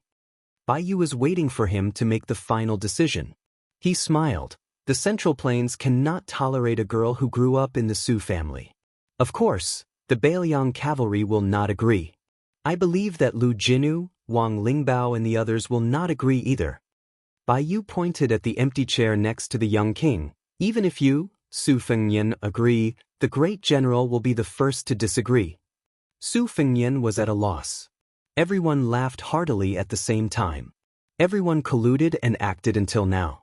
It was really hard to hold it in. Su Beiji smiled brightly. He and Chu Lushan looked at each other and smiled. They were the initiators of this play. Bailiang, 300,000 cavalry outside the pass, and millions of families inside the pass. They all owed the king of Bailiang a surprise. Under everyone's gaze, Su Fengnian raised his arm, wiped his eyes, and cursed softly, bastard. At this moment, everyone said at the same time, Great General, please sit down.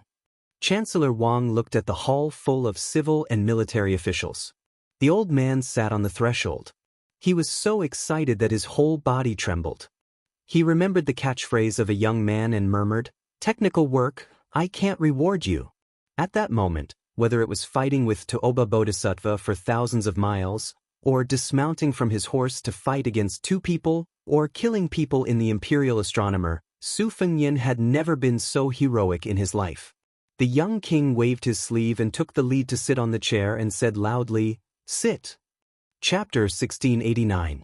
Because Hezhou was adjacent to the Bailiang circuit, after that person slaughtered the king of Bailiang, he was like a little wife who had been bullied for more than 20 years. Now that his little wife had a new husband, he finally felt that he could speak a little louder. Therefore, the military governor of Huai and Huai, Kainan, personally led his army and set up a formation on the border of Yuzhou and Hezhou. He had made up his mind to stop the armored cavalry that had left the territory of the king of vassal states without permission. Because the 800 Phoenix Battalion had passed through the border unimpeded last time, there had been a lot of memorials to impeach him as the great general of the Liang border pass.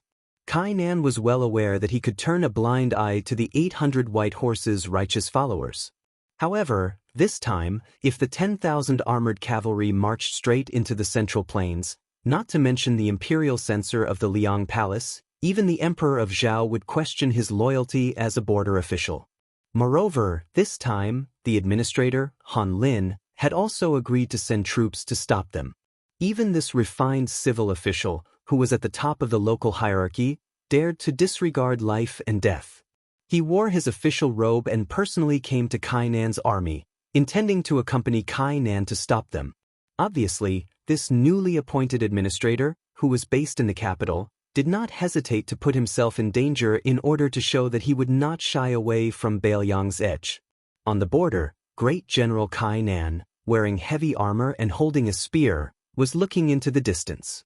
The administrator, Han Lin, who was standing beside Kainan, had a complicated expression. As a second-rank official who had not ridden a horse for many years, he did not have time to care about the burning pain in his legs. His face was full of anxiety. When they heard that Beiliang had mobilized the cavalry outside the pass, Han Lin and Kai Nan were both furious and shocked. However, there were some subtle differences. Kai Nan felt that the rebellious young king of vassal states was finally going to rebel, while Han Lin, who was secretly in contact with Mount Qingliang, felt that Su Fengnian had lost his mind. Han Lin, who had always been gentle and refined in the officialdom of the capital, was like an ant on a hot pan in the study 2 days ago. He had not slept the entire night. In addition to submitting a secret memorial to the court that could reach the emperor's desk, the administrator, who was famous for his simple and elegant poetry, had also written a slightly long-winded letter home. At that time, Han Lin understood that the so-called letter home was actually no different from a suicide note. No matter whether Su Fengnian was crazy or not, as long as he blocked the way, the previous pitiful relationship could not stand up to scrutiny. It could not stand up to scrutiny even with a knife. But how could he, Han Lin, not come here? His entire family was in Great Peace City. They were all at the feet of the emperor and under the eaves of the Zhao family. The honor and disgrace of his family were tied to his body. Han Lin could not be here. Han Lin, as a civil official who had walked out of the capital, did not hate or dislike Kai Nan, who was a country bumpkin, in the eyes of the officials of the capital who had been in the mud for a long time. However, they could not be said to be close. Thus, during this trip, Han Lin and Kai Nan had only skimmed the surface of the water. Other than the welcoming banquet where the high officials of Huai and Huai came out in full force, Han Lin did not have any private meetings with Kai Nan. This was not only because he was afraid that the court would suspect that a civil and military leader was colluding with each other. In Han Lin's heart, compared to the rough and unrefined Kai Nan, the young king of vassal states, who had been wild and unruly in his youth, was much more romantic. However, today, walking side by side with Kai Nan, there was a feeling of sharing life and death in the face of a great disaster. Han Lin realized that Kai Nan was not as bad as the officials of the capital said. It seemed that in just 20 short years, Liang had gone from honoring martial arts and belittling literature to honoring literature and suppressing martial arts. Kai Nan turned his head and asked with a smile, "Sir Han, did the king of Han not say anything?" Han Lin smiled bitterly. On the second day of the first month, I paid a special visit to the king of Han's residence. I saw with my own eyes that the king of Han was bedridden and had no color in his face. He struggled to get up several times but fell back into bed. Kai Nan, who usually did not reveal his emotions, clicked his tongue and laughed. To have such a loyal king of the border who serves the country is truly a blessing for the Huai and also a blessing for the court. Han Lin consoled, "General Kai, things have already come to this. There is no point in saying more." Kai Nan laughed. "A person is about to die. Can't he grumble a little?" Han Lin looked at the vast expanse of white and sighed. "If I had known this would happen, I would have drunk a few cups with General Kai. Good friends meet on a snowy night. Presumably, even inferior wine can taste good wine." Han Lin realized that the regional governor was staring at him and asked in confusion, "Is there something wrong?" Kai Nan suddenly said softly, "There is nothing wrong. I only hope that after today, the women and children of the Kai family will be taken care of by Sir Han." Han Lin scratched his head in confusion. Just as he was about to ask, his vision suddenly darkened and he fainted. Kai Nan looked at the personal guard who had hit the back of Han Lin's head with the scabbard. She waited until the personal guard jumped off the horse and sat behind the administrator to support Han Lin, who was leaning back. Only then did Kai Nan say, "Take Han Lin back to the manor." The personal guard, who was no longer young, wanted to say something but hesitated. Kai Nan smiled. Old song, back then, when Su Shao led 10,000 cavalry south to patrol the border, as the leading general, I led you all to kneel, causing you all to be unable to raise your heads in front of the court. I know that you old brothers all have resentment in your hearts. 2 years ago, every time you came to pay a New Year's visit, my Kai Nan family's chair seemed to be nailed to the ground. You all quickly left. This is nothing. Kai Nan did not turn his head. He only raised his horsewhip and pointed in the direction of Yuzhou. This time it's just right. I just want to tell you old brothers that I, Kai Nan, am not scared just because Su Shao led 10,000 cavalry. No, it's just that I, Kainan, am a warrior on the battlefield, sincerely admire that great general. It's not just me, our great General Gu also admires him. So this time, it's Su Fengnian leading 10,000 Bailiang cavalry. It's also the king of Bailiang, and it's also the 10,000 great snow dragon cavalry. Of course, I won't be a coward. Old Song, among our old brothers, your Old Song family has the most branches and leaves, and we rely on you the most to carry the rice bowl. This time, you don't have to accompany us.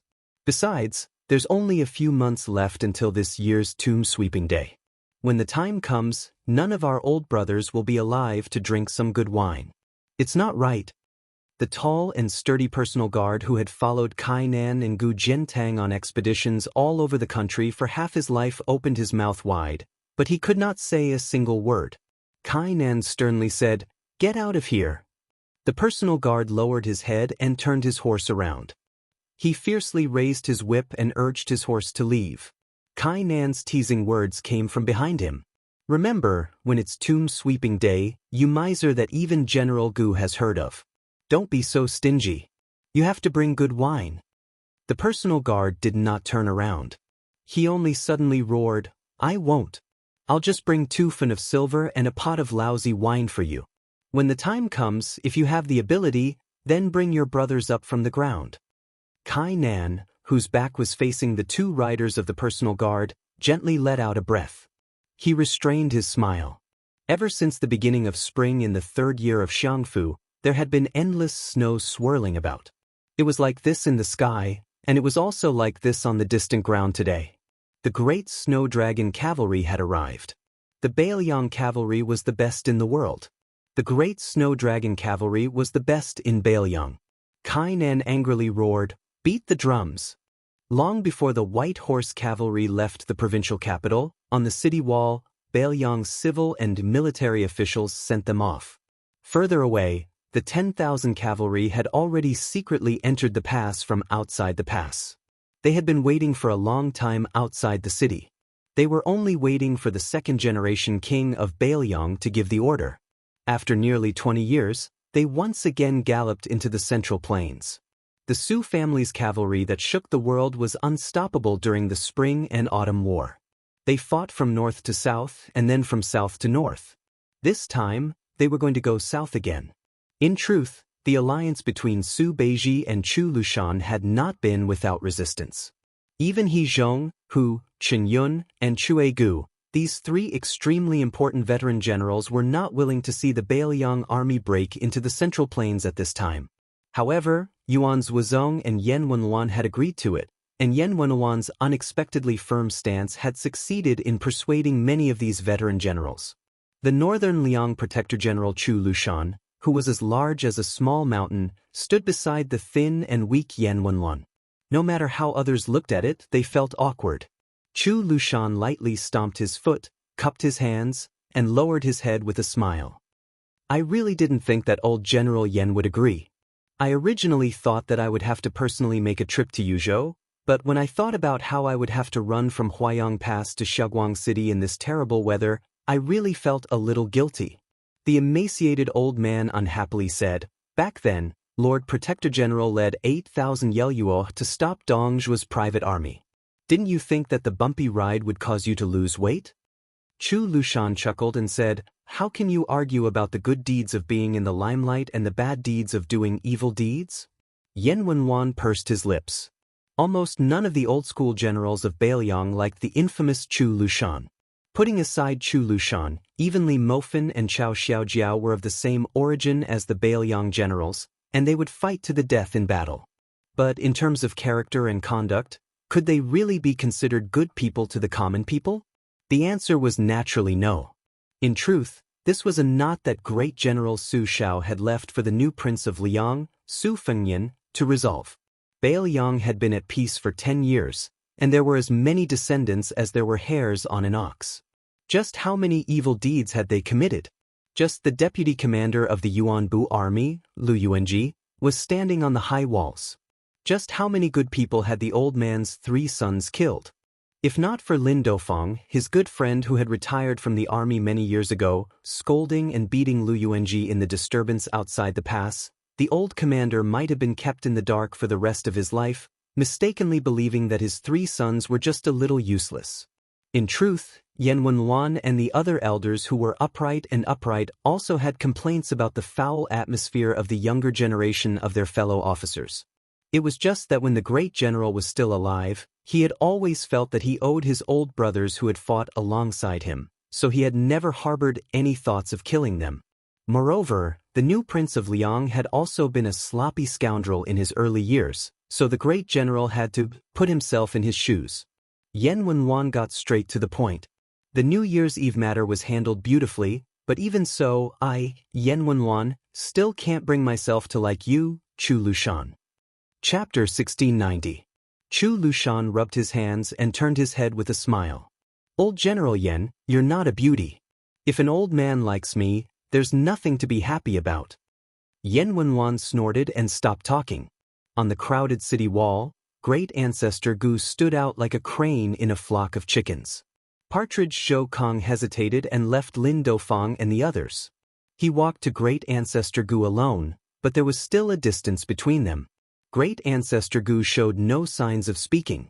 Zhou Kong hesitated a few times, but he didn't leave angrily. His tone was stiff as he said sarcastically, "Deputy Commander Gu, aren't you always tough? You clearly didn't want His Highness to lead the army south to the Central Plains. Why were you willing to be a mute last night?" Great ancestor Gu smiled and said, "Sir Zhou, what reason do you want to hear? Do you want me to admit that I'm a fence-sitter?" Zhou Kong was also straightforward. He nodded and said, "If you say so, I'll go down the city wall and find some wine to drink." Great ancestor Gu said calmly, "Then I'll have to disappoint Sir Zhou. I didn't stop His Highness because I didn't say anything righteous, but I didn't have any dirty thoughts. I don't need to prove anything in Bailiang." Partridge tilted his head and picked his ears. He sneered and said, "This is what Deputy Commander Gu should say. Unfortunately, His Highness has already left the city." Great ancestor Gu said to himself, "Which old man hasn't been young? Who doesn't have 1 or 2 girls they like? I have one, but I missed her back then. That's why I've lived to this age. I don't know if it was because I wasn't suitable for her or because I was timid. Sir Zhou, you're a famous husband and wife who help each other in difficult times. I don't think you understand." Zhou Kong was silent for a long time. He exhaled heavily and said in a low voice, "We've been husband and wife for a long time. Naturally, we should treat each other with respect. In fact, when we were young, there was also a fire between us."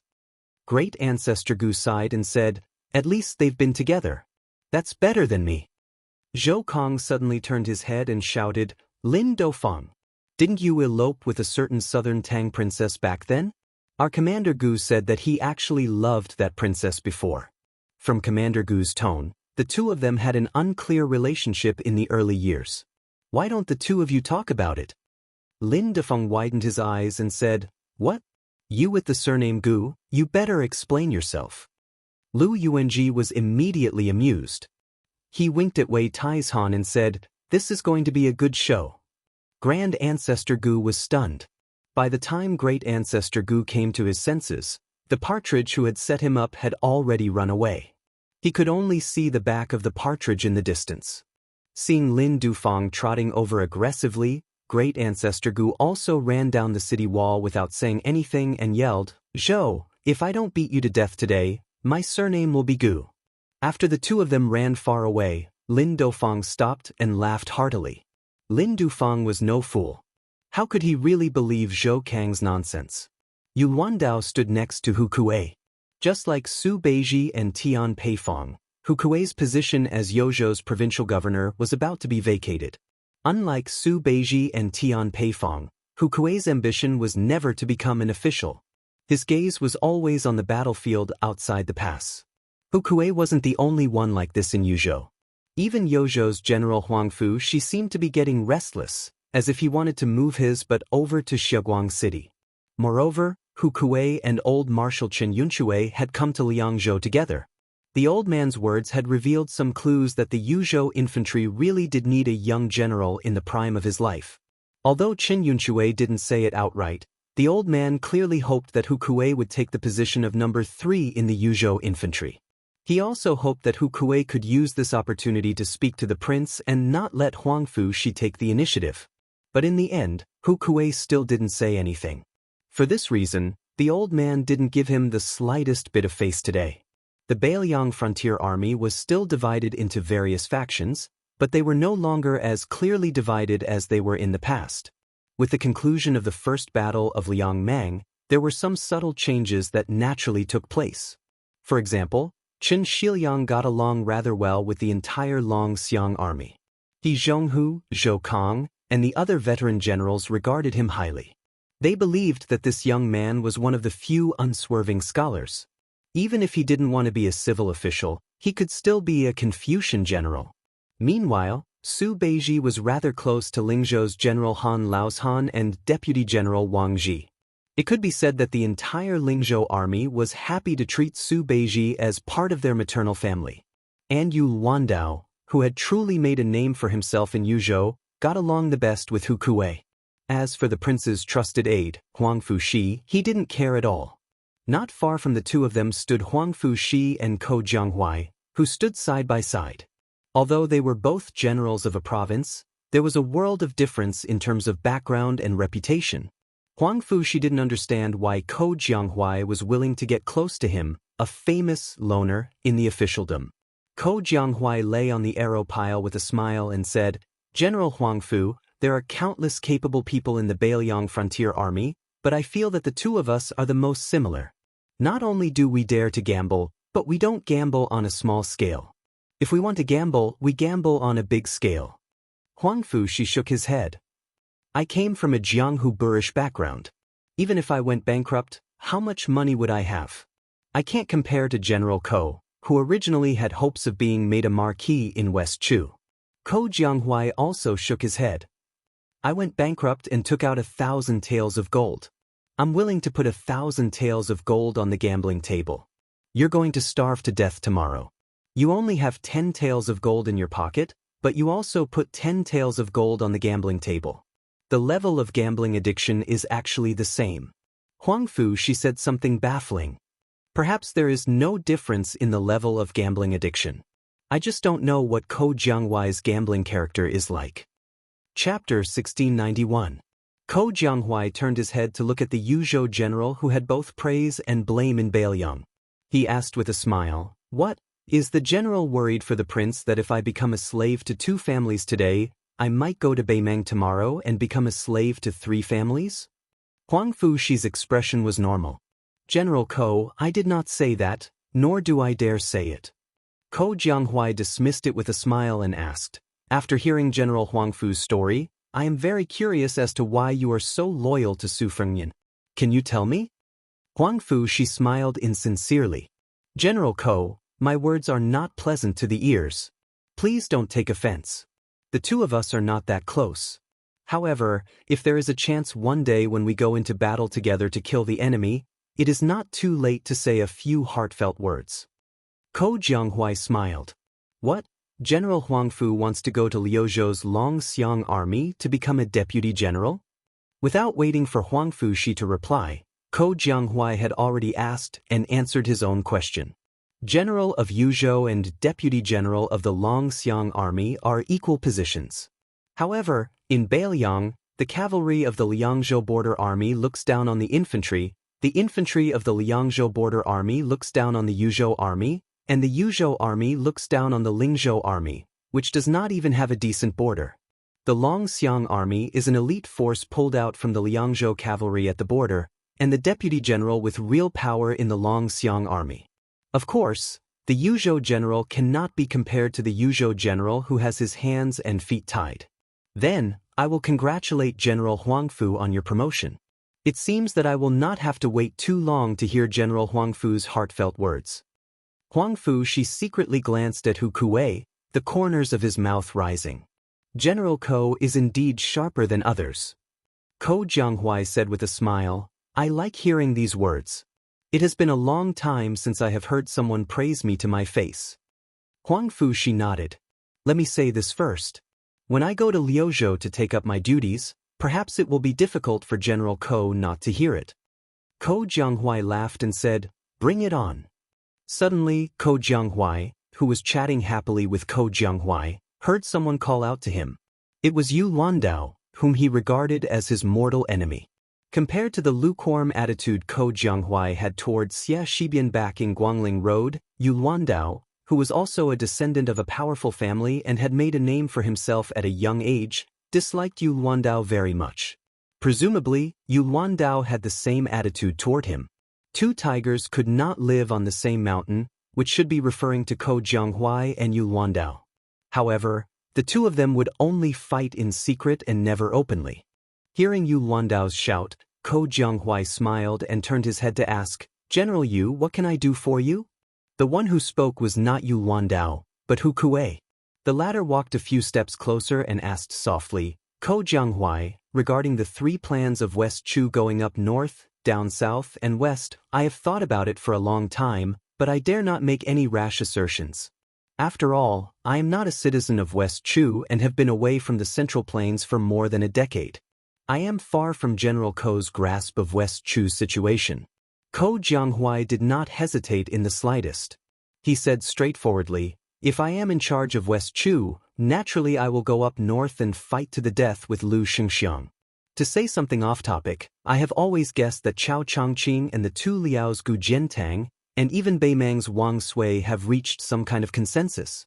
If Xie Shi is in Chao Changqing's position, I reckon he will cross the Guangling River to the south, do his best to defeat the southern border army, which has already been betrayed by Wu Zhongshuan, and then try to conquer the area along the river. If he cannot even defend the Guangling River, then he will retreat again and again, retreating into the miasma-filled Shirwan mountain range. When Beimang and Li Yang are beaten half to death, then he will find an opportunity to run out.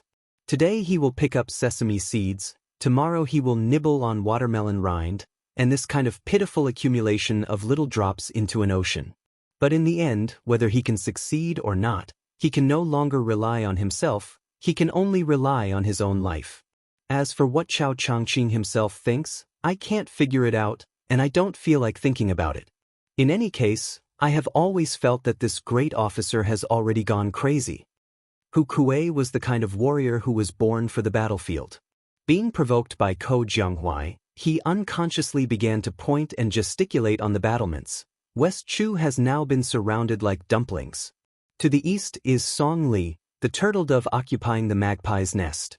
To the south is Yan Qi's King Zhaobing, who has just personally set out, as well as Nailan Yusi, who is standing behind this old vassal king. To the west is the Southern Expedition Great General Wu Zhongshuan's 100,000 elite troops who broke away from the southern border under his command. They must not be underestimated. Moreover, now that he is the Minister of War in Liyang, the army provisions have been greatly tilted. Together with the king of Jing and Zhao Sun, the military administrator Wen Tai, and the Jidushi Ma Zhongxian, it is as if they have become Wu Zhongshuan's Ministry of Revenue officials on the Western Front. As for the Northern Front, Lu Xianxia has begun to behave like the earliest spring and autumn war, fighting without following the rules. Plus, there is Chen Zhibao and those 10,000 Western Shu infantrymen who appear and disappear unpredictably. Therefore, West Chu's Northern Front is suffering the most. General Ko, according to your opinion, if we head north, how should we fight? Should we first look for Chen Zhibao's infantry or Lu Xianxiang's cavalry?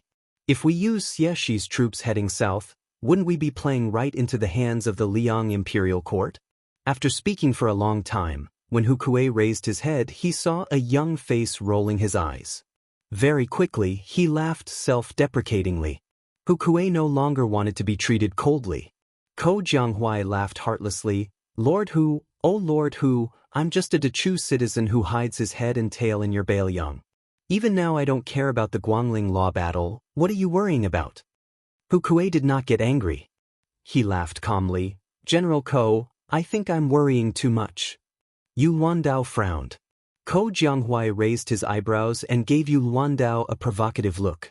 In Bailiang, among the civil officials, there were Song Dongming and Bai Yu, as well as Su Beiji and Chen Shiliang. It seemed that among the military generals, there was another pair of enemies, Ko Jianghuai and Yu Luandao. It was the beginning of spring in the third year of Xiangfu. Perhaps after the sounds of firecrackers in various parts of the Central Plains, there was still time to clean up the House of Red. 10,000 great snow dragon cavalry came down to Jiangnan. Other than the 800 Phoenix battalions, there was also the 100 cavalry and 100 swords of the Wu family. There was Yuan's Wuzong, Yu Wandao, Hong Yu, and Hong Shuwen. There was the king of Beiliang, Su Fengyan. Chapter 1692. Early in the morning, a young woman and an old man walked out of the prince's mansion on Mount Qingliang. Both of them had a deep relationship with the Su family. The old man was called Wang Linquan. He was a lackey of the old Prince Liang in the early years. He was even very familiar with Lin Dofang and the others. Therefore, this time his daughter did not become the princess of Beiliang and refused the position of deputy supervisor of North City. At this time, Wang Linquan was taking a walk with Queen Chu Dong by the Tide Hark Lake. Looking at his daughter who was still carefree, the old man was both relieved and worried. He was relieved that his daughter would not be bullied here, but he was worried that her identity would change in the future. No matter how easy it was to get along with her in-laws, after a long time, it was inevitable that there would be unexpected bumps and bruises. His daughter was so simple, how could she scheme against others and compete for favor? What's more, Wang Linquan had always disliked the woman surnamed Lu who came from Qingzhou. He had long despised the famous scholar Lu Dongjiang. To be honest, Wang Linquan had never hit the Lu family when they were down. But Wang Linquan also knew that his son-in-law hoped that he could get along well with the Lu family, and even help the Lu family in some things. But Wang Linquan had never thought that he was a perfect person. He would not be a bad person, nor would he do good deeds that would harm his opponents. Fortunately, the young lord had never forced Wang Linquan to do anything. So Wang Linquan was happy to play dumb and watch the Lu family disgracing themselves. Wang Linquan stopped and looked around quickly. Then he said softly, "My daughter, you'll be married soon. Father and mother don't want you to run back to your parents' home if you're wronged. No matter how close you are to your parents' home, it's not good. It's just that, but if you're really wronged, you still have to tell father and mother. A married daughter is like spilled water. Don't take it seriously." Listening to her father's contradictory words, Wang Chudong grinned. Wang Linquan hurriedly reminded her, "My dear daughter, how many times has your mother told me to smile without showing my teeth?" Wang Chudong made a lively and naughty face. Wang Linquan said helplessly, "You never grow up. How can we be assured that you will get married?" Wang Chudong smiled and said, "If you can't bear to, then I won't get married." Wang Linquan raised his hand and pretended to hit her. But as a father who was famous in Qingzhou for spoiling his daughter, he could not bear to hit her. He was not even willing to scold her, let alone hit her. Wang Chudong's hands twisted behind his back as he looked up and said in a soft voice, "Father, actually I know that even if big sister Lu doesn't become the legal princess, it won't be my turn. It should be that West Chu woman surnamed Jiang. The woman His Highness can't let go of the most is her, but she isn't suited to be the Northern Liang princess. So it is not easy for Sister Lu. Father, I know you're afraid that I'll be angry, but I'm not angry, nor am I unhappy. Every time His Highness returns to Mount Qingliang, he'll take the time to ask daughter about the plot lines in the first snow. He even said that when he's truly free, he'll personally watch me write a novel about his 3 travels through Jianghu. He said that I should write about him as a hero. I told His Highness that it wouldn't be a problem to write about him as chivalrous and soul-stirring, but the Jianghu heroine he likes must be surnamed Wang, and she must be an outstanding beauty." Wang Linquan was speechless. Young people these days, he really did not understand. Wang Chudong narrowed her eyes and smiled like crescent moons. "Father, if you have time, you should drink more tea with that Mr. Lu. Father, didn't you like to pretend to be cultured? Sitting at the same table as the famous Lu Jiao, you will have a lot of face, right?" Wang Linquan said with a stern face, "His threshold is high. Your father is old and cannot cross it." Wang Chudong shook Wang Linquan's arm. Wang Linquan's face was heavy. "Did King Lu tell you to do this?" He wants me to take the initiative to be friendly with the Lu family? Wang Chudong shook her head and said seriously, Father, no. Wang Linquan looked into his daughter's eyes and stared for a moment before finally nodding. I believe in my daughter, and I also believe in the great general's son. Wang Chudong wrinkled her nose and said, Wrong, wrong. Believing in our Baoyang's king also means believing in your son-in-law. Wang Linquan did not know whether to laugh or cry. He said helplessly, Father will listen to you. Wang Chudong suddenly said carefully, Father, can we really treat the Lu family as relatives in the future?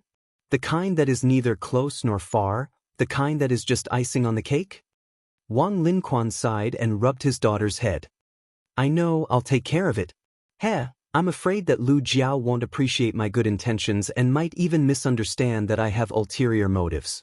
Forget it, forget it.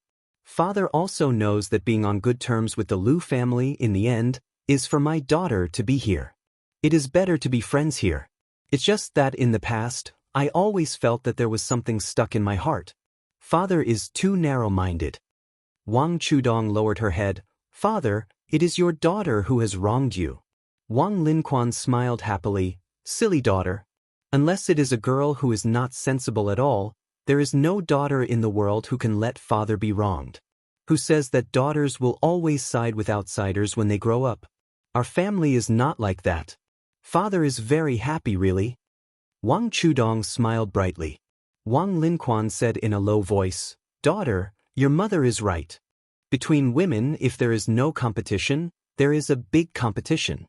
Wang Chudong smiled like a little fox who had just cultivated in the deep mountains and forests. Father, what did you say? I didn't hear you. Wang Linquan laughed and did not say anything else. The Lu mansion was decorated with lanterns and colored banners. It was reasonable but definitely unexpected to welcome a rare guest.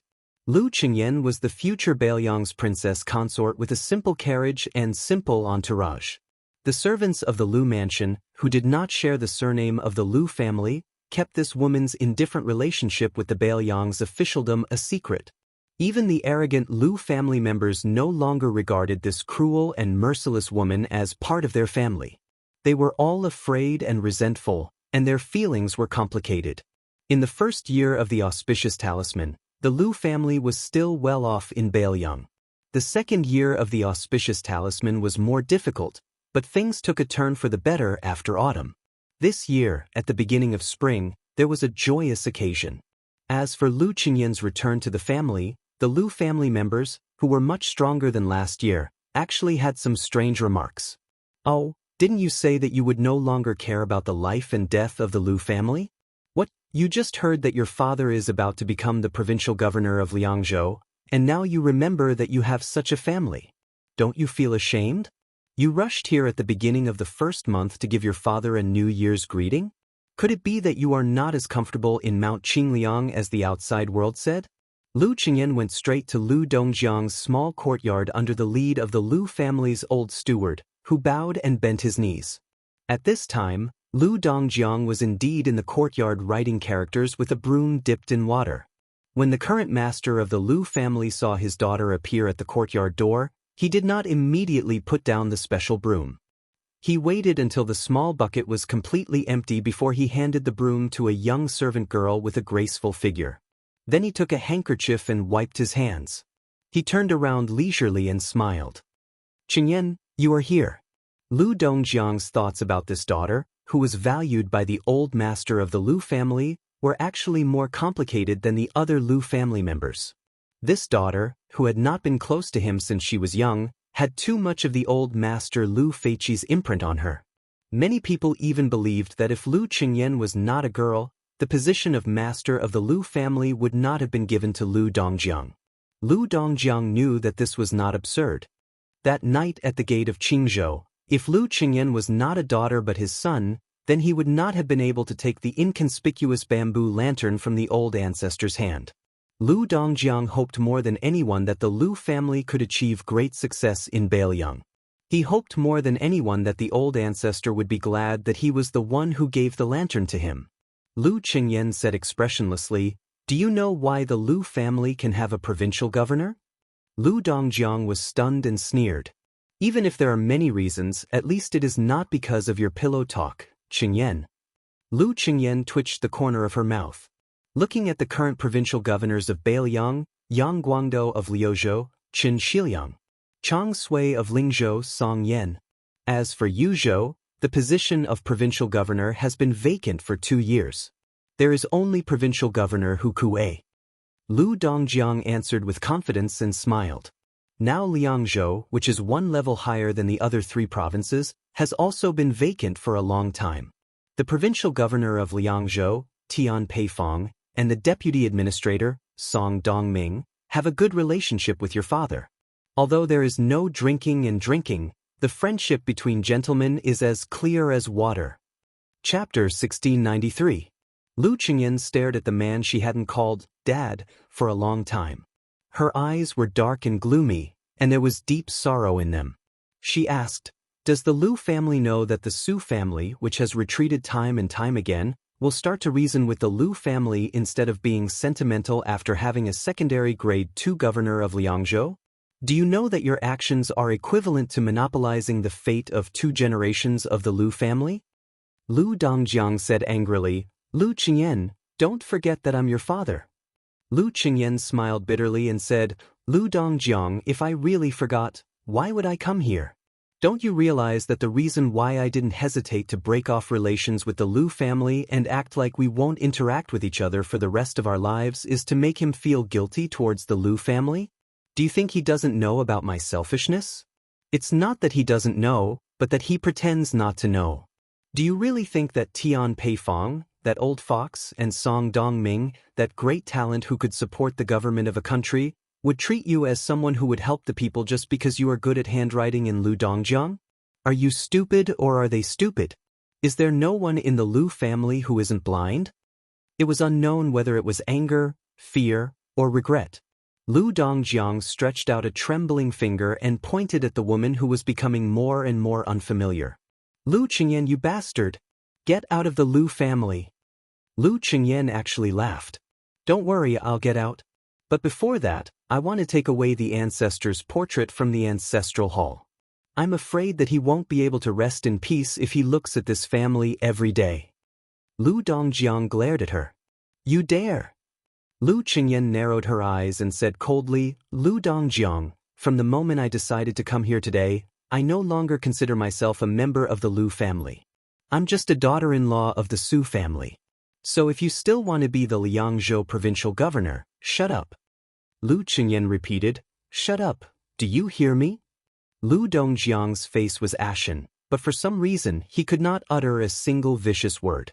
In the small courtyard, not far from the father and daughter, the beautiful servant girl that Lu Dongjiang had just taken in from Yanji County was already scared half to death. She wished she could close her eyes and cover her ears as she squatted on the ground. On this day, Lu Qingyan calmly leaves the Lu family with a scroll in her hand. No one sees her off. When Lu Qingyan sat in the carriage, she held the portrait of her ancestor tightly, lowered her head, and bit her arm to prevent herself from crying out loud. She did not want the coachman, who was the chief steward of the prince's mansion, Song Yu, to hear it.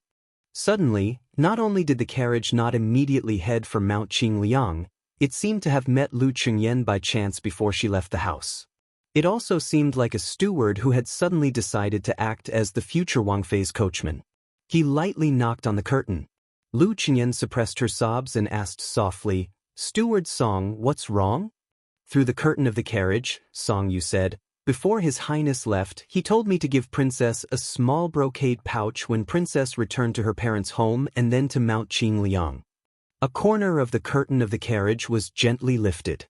Song Yu handed over an exquisite brocade pouch that he had carefully kept.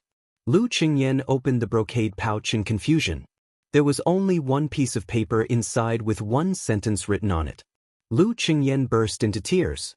This lucky woman who was said to be a match made in heaven with the young king, this foolish woman who had once secretly lit the life-exchanging lantern and used her life to exchange for his life, this strong woman who had single-handedly shouldered the fate of the family after the death of her ancestor, this crazy woman who could make her father shut up, for the first time in her life, cried without restraint.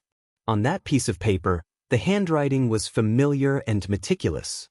It said, "Don't cry, we are family in this life." On this day, the civil and military officials of Great Peace City, who had just finished celebrating the New Year, were all frowning on their way to the first morning court of the New Year. Even the Duke of Yen, Gao Shizhi, and the Marquis of Huaiyang, Song Downing, looked serious after getting off the carriage. In reality, the two of them had already entered the palace last night to see the emperor. Not only them, but the prominent officials of the 3 provinces and 6 ministries had also gathered. Although the young emperor appeared calm and only said that 10,000 cavalrymen from northern Liang had charged into Hezhou under the banner of Jingnan and Guangling, his tone was light and casual. However, the emperor was suppressing his anger. Everyone present could clearly see it. In the end, there were not many substantive countermeasures. Among them, the Assistant Minister of Rights, Jean Lanting, suggested that the Assistant Minister of War, Su Gong, withdraw from the Liangliao border and lead the elite troops of the capital to Guangling Path to reinforce the south-conquering commander Lu Xianxia. The emperor did not agree or refuse. The Assistant Minister of War, Tang Taizhuang, suggested that the court order the Jizhou general, Yuan Tingshan, to go down south to Guangling and advance together with the troops of Assistant Minister Su Gong. There was an old Assistant Minister of Revenue. For some reason, he was afraid that the 10,000 Bailiang cavalry would not go to Guangling Path to quell the rebellion but instead turn around and go straight to Great Peace City. Thus, he suggested to the emperor that the king of Shu should take 10,000 more troops from his territory. At that time, the young emperor's expression changed slightly. Fortunately, Tantanon quickly added that the 10,000 troops could be temporarily lent to Assistant Minister Su of the Ministry of War. Gao Shizhi looked at his childhood friend, whose face was pale because of the cold, and asked softly, "Why didn't you change into a thicker fur coat?" Song Downing said bitterly, "I didn't sleep at all last night.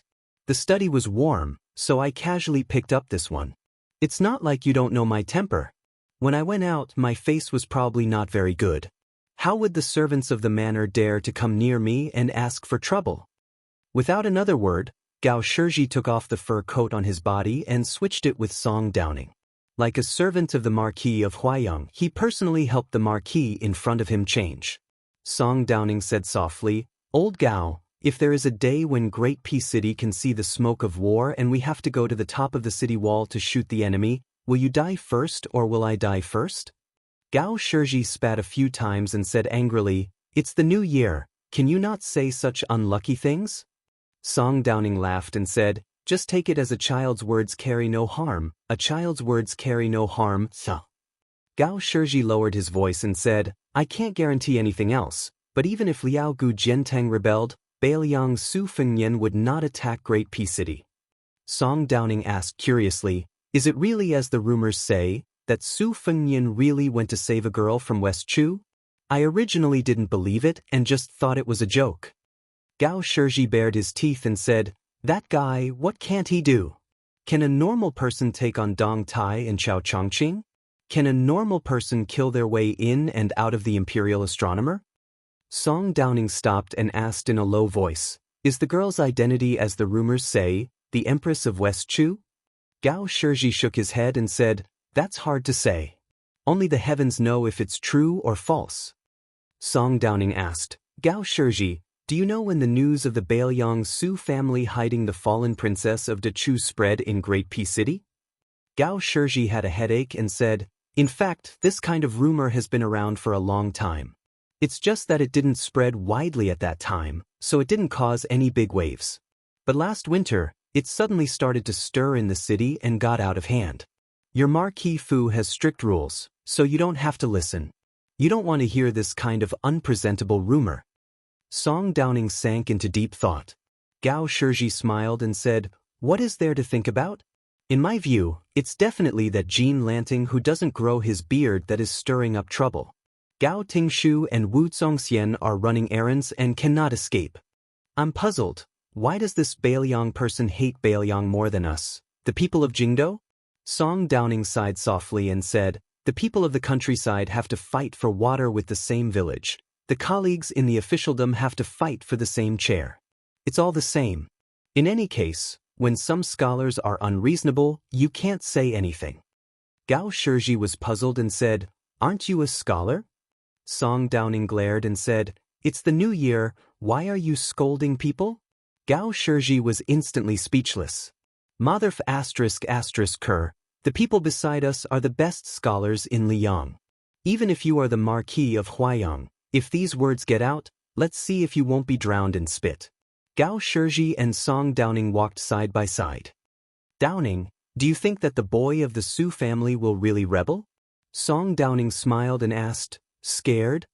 Gao Shizhi muttered, "The Bailiang cavalry in the west, the Beimeng barbarians in the north, and the West Chu Chao Chongqing in the south. If it's really like this, aren't you scared?" Song Downing said playfully, "Who was it that just said that the Bailiang definitely won't come to Great Peace City for free?" Gao Shizhi said with a bitter face, "The affairs of the world are hard to predict. If the young man surnamed Su really is that kind of infatuated person who doesn't want the country and wants the beauty, then it's over." Song Downing's face was not much better. "Tell me the truth, what are you scared of?" Gao Shizhi's face turned red, and he said in a low voice, "What's there to be scared of about the Beimeng and West Chu? I'm scared that the Bailiang won't defend the country." Gao Shizhi originally thought that after saying this, he would be laughed at by his good brothers. He did not think that the Marquis of Huayang would say softly, "I'm also scared of the Bailiang cavalry." Do you think that in today's imperial court, who really isn't scared? Chapter 1694. In today's court assembly, Jean Lanting, who had kept a low profile at the end of the second year of Xiangfu, suddenly became the loudest official in the court. Even Tang Taihuang from the Ministry of War lost his limelight. Under Jean Lanting's suggestion, the court passed a series of policies without a small court assembly. Among them, Assistant Minister Su Gong of the Ministry of War, who had helped the emperor patrol the two borderlands of Liaodong and made great military achievements last year in assisting Gu Jiantang, was finally able to withdraw from the cold palace of Liaodong. Not only did he successfully return from outside the Great Pass, he also led 20,000 elite troops from the capital to the south to reinforce Lu Xianxia.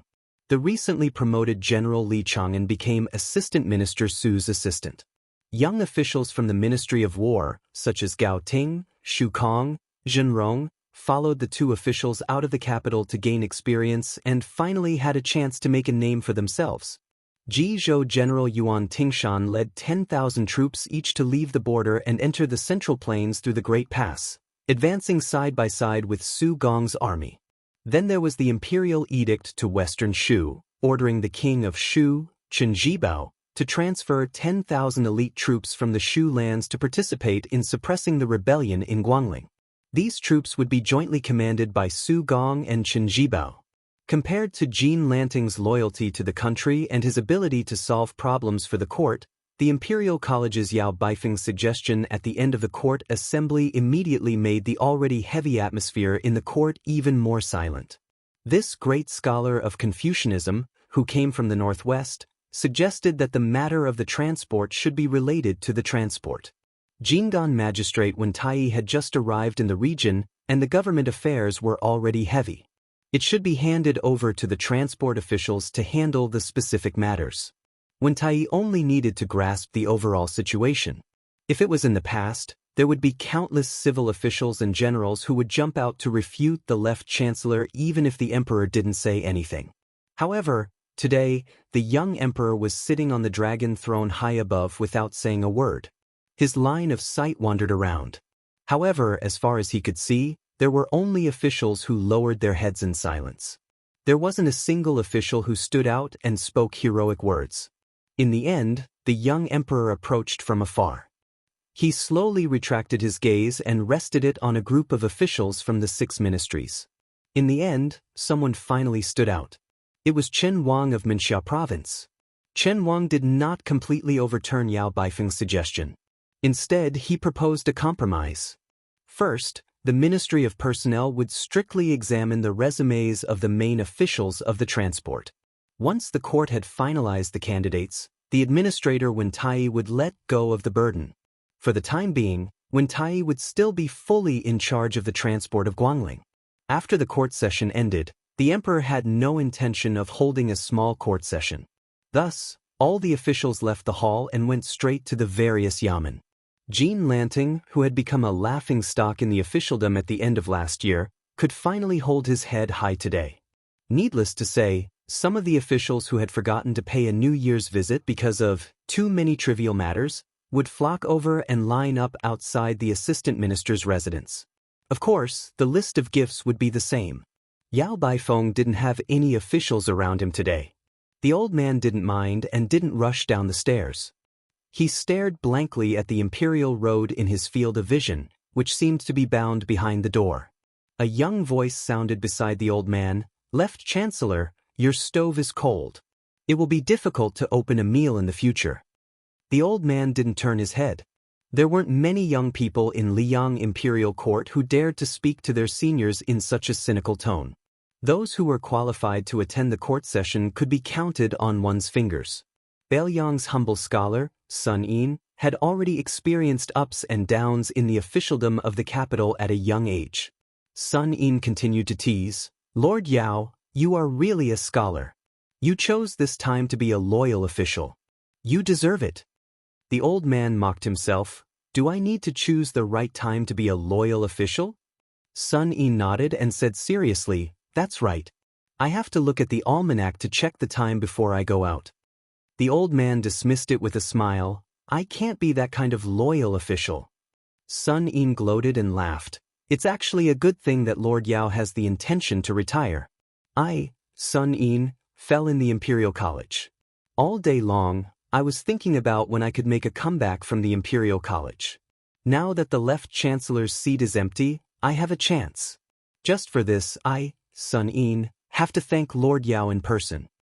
Unexpectedly, the old man didn't fly into a rage out of humiliation. Instead, he nodded and said, "It's good that you, Sun Yin, go to the Imperial College. I finally understand that the Imperial College is no longer a place for me to teach. It's no longer a place for me to study." Sun Yin said in surprise, "Lord Yao, don't tell me you want to resign and return to your hometown?" The old man laughed. "I'm not stupid. How can I return at this time? I've just slapped the Imperial Court once. If I do it again, how many lives do I, Yao Baifeng, have?" Sun Yin clicked his tongue and said, "So Lord Yao has studied so much that you don't understand the ways of the world. In the end, you haven't reached the point where you can't be saved." The inflexible old man joked for the first time, "It's rare that someone is willing to flatter me. I have to thank you." Sun Yin waved his hand and said, "Don't just say it. When Lord Yao hands in your resignation, remember to put in a few good words for me." The old man didn't nod or shake his head. He only sighed and said, "Ji Province's Yuan Tingshan entered the Central Plains at Ji Ziku. Although I'm a scholar who can't even be considered an armchair strategist, I still understand that those 20,000 soldiers aren't going to Guangling Road to quell the rebellion. They're going to intercept the Beiliang cavalry. By the time the Ji Province soldiers are gone, the 10,000 Shu soldiers will have almost reached the northern part of Guangling Road. At the same time, I reckon that Assistant Minister Su's command seal will have reached the army. One chain after another. It's hard for Jean Lanting, the Assistant Minister of Rights, to worry so much about the military and national affairs. It's even harder for his suggestions to be accepted by the Imperial Court." Sun Yin said in a low voice, "Lord Yao, do you really think that this is Jean Lanting's idea? Do you really think that it's a good thing that Su Gong left the two Liao provinces to lead troops south?" The old man turned his head and smiled. "I'm just a scholar, so I really don't understand these things. Is there knowledge in these things?" Sun Yin smiled and said, "I heard that Lord Yao has some good wine in your residence?" The old man was stunned. He pulled on Sun Yin's sleeve and walked down the stairs with him. He lowered his voice and said, "Green Ant? When I heard the results of the Liangmang War last year, I drank it all up." Sun Yin smiled but didn't say anything. The old man wasn't as thick-skinned as Sun Yin. He said helplessly, "There are only 2 or 3 jars left. Don't even think about them. As for the other good wine, no matter how expensive it is, I'll still treat you to it." Sun Yin's face was full of disdain. Chapter 1695. The two of them walked out of the gate side by side. Sun Yin suddenly stopped keeping the old man in suspense and whispered, Jean Lanting and Tang Tai's Huang are in cahoots. That's why Su Gong went to fight the Bailiang cavalry. The old man was startled at first, then sighed. He looked around and finally gave up. This was indeed not the place for him to teach. Sun Yin turned and walked away, smiling. Sir Yao probably doesn't even have a posthumous title. I, Sun Yin, won't add insult to injury and drink green ant wine. Sun Yin walked a few steps, then suddenly turned around and lightly patted his chest. I have a bow. It's not suitable for me to give it to Sir Yao in public, but keep it in your heart. 20 years later, in the middle of summer, Sun Yin had just become the second minister of appointments of the new Liang dynasty, a powerful second-rank heavenly official. One day, someone suddenly came to visit the bustling Sun Manor, claiming to be a disciple of the Yao family. The already busy gatekeeper ignored him. Even when the Sun Manor was about to close its doors in the evening, the travel-worn young man was still unwilling to leave. He had no choice but to mention his grandfather's name. Although the gatekeeper was a slick person born and raised in the capital, he didn't know that there was such a big shot as Yao Baifeng in Liang's officialdom. Later, he finally remembered that many years ago, there was an old man surnamed Yao in the Imperial College of the previous dynasty who served as the left chancellor. However, in the past 20 years, that great Confucian scholar didn't have any poems, books, or articles to spread to the Central Plains. Things had changed with the passage of time. He estimated that he wasn't even as good as a new scholar of the new Hanlin Academy. The gatekeeper gritted his teeth. Seeing that the young man had traveled thousands of miles to the capital and was sent home like this, he thought it was really pitiful. He broke the rules and went to report to the Minister of Appointments. Minister Xianxia, who was shirtless and enjoying the shade under a shed, jumped up from the recliner. He didn't even have time to put on his boots before he ran to the door of the courtyard. But in the end he stopped and casually said to the dumbstruck steward, telling him to leave the things behind and that there was no need to receive them. If the young man showed the slightest bit of anger, there was no need to bring the things to the courtyard. Finally, the steward carefully brought a cloth pouch to the small courtyard. The minister laughed happily. Since he was not the descendant of that old man and hoped to use this as a stepping stone in the officialdom, that was good, very good. In the twilight, 2 jars of green ant wine that had obviously been sealed for many years were placed on the stone table in the small courtyard. Sun Yin was not willing to open them and drink them. On the second day of the court assembly, an old man from the previous dynasty who had long been forgotten suddenly became famous. Yao Baifeng, a Taoist from Bailiang, posthumously known as Wuxia. Even though he was already an extremely high official, he was still the Minister of Personnel, Sun Yin, who was known for his debauchery.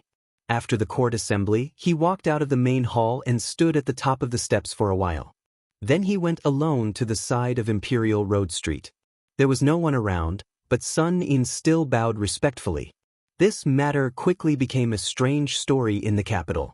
For some reason, not only did the Emperor of Liang not hold a small court assembly today, but he also returned to the magnificent main hall. Eunuch Song Tonglu of the Ceremony Directorate stood alone outside the door. The young emperor stood near the dragon throne. The floor of the main hall behind him was paved with gold bricks. Therefore, even though the doors and windows were closed, the main hall did not appear too dark because there was light coming through the window paper. On both sides of the dragon throne were 4 majestic furnishings: a precious elephant, a luan duan, a red-crowned crane, and an incense burner. Together, they symbolized the eternal stability of the country that countless emperors dreamed of. The young emperor walked down the steps and stood in the middle of the main hall. The so-called gold bricks under his feet were actually not made of gold. They were the tribute bricks from the Guangling Manufacturing Bureau, which had the reputation of silent steps, like jade chimes. Zhao Zhuan looked up and saw that the pillars of the main hall were made of nanjiao wood cut from the deep mountains of Nanjiao. In the early years, the imperial censor of Liang complained that 1,000 people enter the mountains, but half leave the mountains. Later, in the hands of the late emperor, the pillars of the emperor of Liang's palace were all replaced with the easier-to-cut Liaodong pine wood. Zhao Zhuan walked to the front of a pillar and reached out to touch the glorious pillar with the pattern of a golden cloud dragon painted with powder. He whispered, Father, you have the blue-eyed Zhang Julu, the half-inch Teng Binshi, and the human cat Han Xianxian. What about me? A dragon robe, a dragon throne, and a main hall? In this world, can't you give me a little more time to work hard? 10 years, no, just 5 years. I can make Beiliang, Nanjiang, and Beimang disappear. I can make those traitors have no place to stand and let the people of Liyang enjoy peace forever. Father, I don't trust anyone now. Qianglong, Huan Wen, and Gu Jiantang, Lu Shengxiang, are the young people you deliberately suppressed and left for me to promote. Song Li, Sun Yin, and the others, I don't trust any of them. The only one, Chen Wang, is still too young and doesn't have enough prestige. He has no foundation in the Liyang army. Even if he is willing to turn the tide, he is powerless. Zhao Zhuan suddenly retracted his hand. His face was ferocious. He clenched his fist and punched the pillar. The young emperor gasped for breath. He felt a piercing pain in his hand. He glared at the pillar and said angrily, "You destroyed the fate of the Zhao family at the Imperial Astronomer. I only asked 2 lackeys to make things difficult for you, and you dare to openly send troops to Guangling Path? How is this different from rebellion?" Zhao Zhuan punched the pillar again. This time, the surface of the pillar was stained with blood. Do you really think that my Liyang won't dare to fight to the death with Beiliang? The young emperor lay on the floor of the main hall and looked at the golden dragon carved in the middle of the caisson. The dragon's head looked down with a huge pearl in its mouth. Looking at the huge luminous pearl, the young emperor couldn't help but think of his sister, Princess Sui Zhu, Zhaofengya. Princess Sui Zhu of the Zhao family of Liyang was dead, but Zhaofengya was still alive. This was probably the only thing that the young man of the Su family of Beiliang had done that Zhao Zhuan didn't hate so much. The exhausted young emperor closed his eyes and thought of the stupid parrot raised by the empress. It turned out that the so-called sovereign of the 9 and 5 was also a bird in a cage. Chapter 1696. East Sea Martial Emperor City. Ever since the young man with the surname Jiang stopped training his physique, this place had lost its backbone. It quickly turned from the holy land of the pugilistic world that everyone yearned for into an ordinary city. There was no white-robed old man Wang Shenji, who looked down on the world with disdain. There was no Chao Zhangqing who sat alone on a tall building to watch the battle. There was no Deng Tai, who rode on a donkey and carried a peach branch.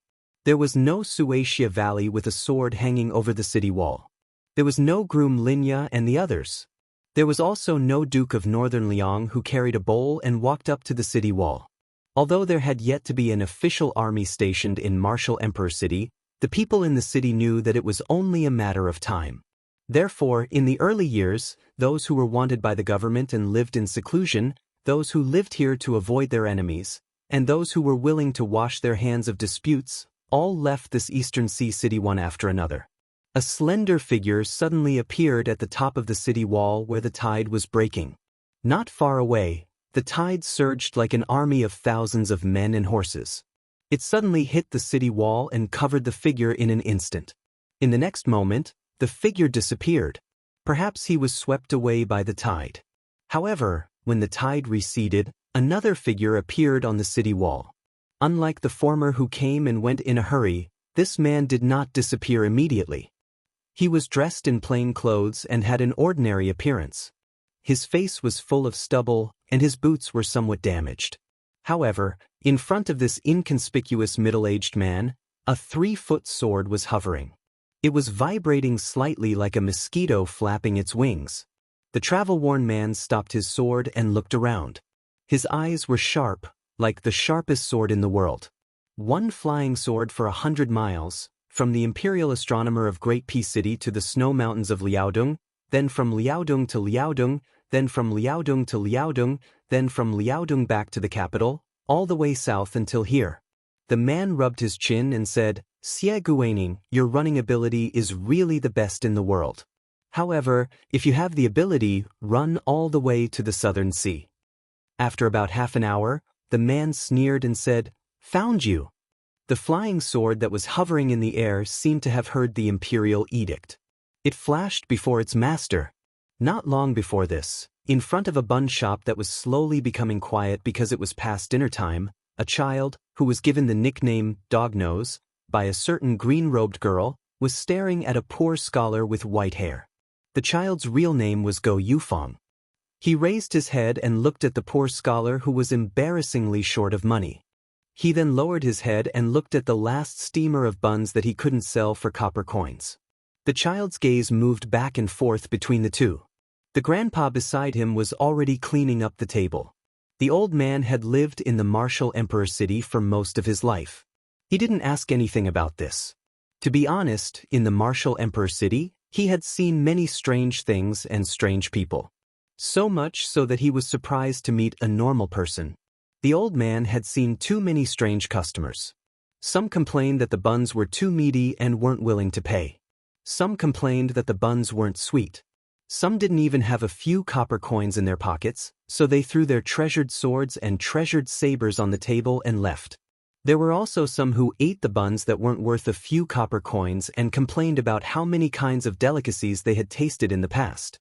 There were also some who pretended to take out a tattered secret manual to exchange for a steamer of buns. There were even some who claimed that they were Chao Changqing, Dong Tai, etc., so they weren't willing to pay. There were too many of them. The child asked, "You want to eat steamed buns?" The poor scholar, whose clothes were tattered but clean, was expressionless. The child asked again, "No money?" The scholar just stared at the child. The child wasn't the kind of person who would add insult to injury. Although he didn't have parents and lived a poor life with his grandpa since he was young, his upbringing was very good. Therefore, even though the poor scholar in front of him obviously wanted to eat for free, the child didn't speak ill of him. He just hesitated whether to give him the steamed buns. After all, giving him a steamer of steamed buns wasn't a big deal. However, he was afraid that the guy would blame him and his grandpa after eating the steamed buns. He remembered that guy named Jiang Fuding. When he lived in the city and often came here to visit, he once said the saying, "If you give someone something, they will give you something. If you don't, they will hate you." Just when the child was about to give him another steamer of steamed buns, the poor scholar suddenly opened his mouth and asked in a hoarse voice, "What's your surname and name?" The child suddenly felt a little bored.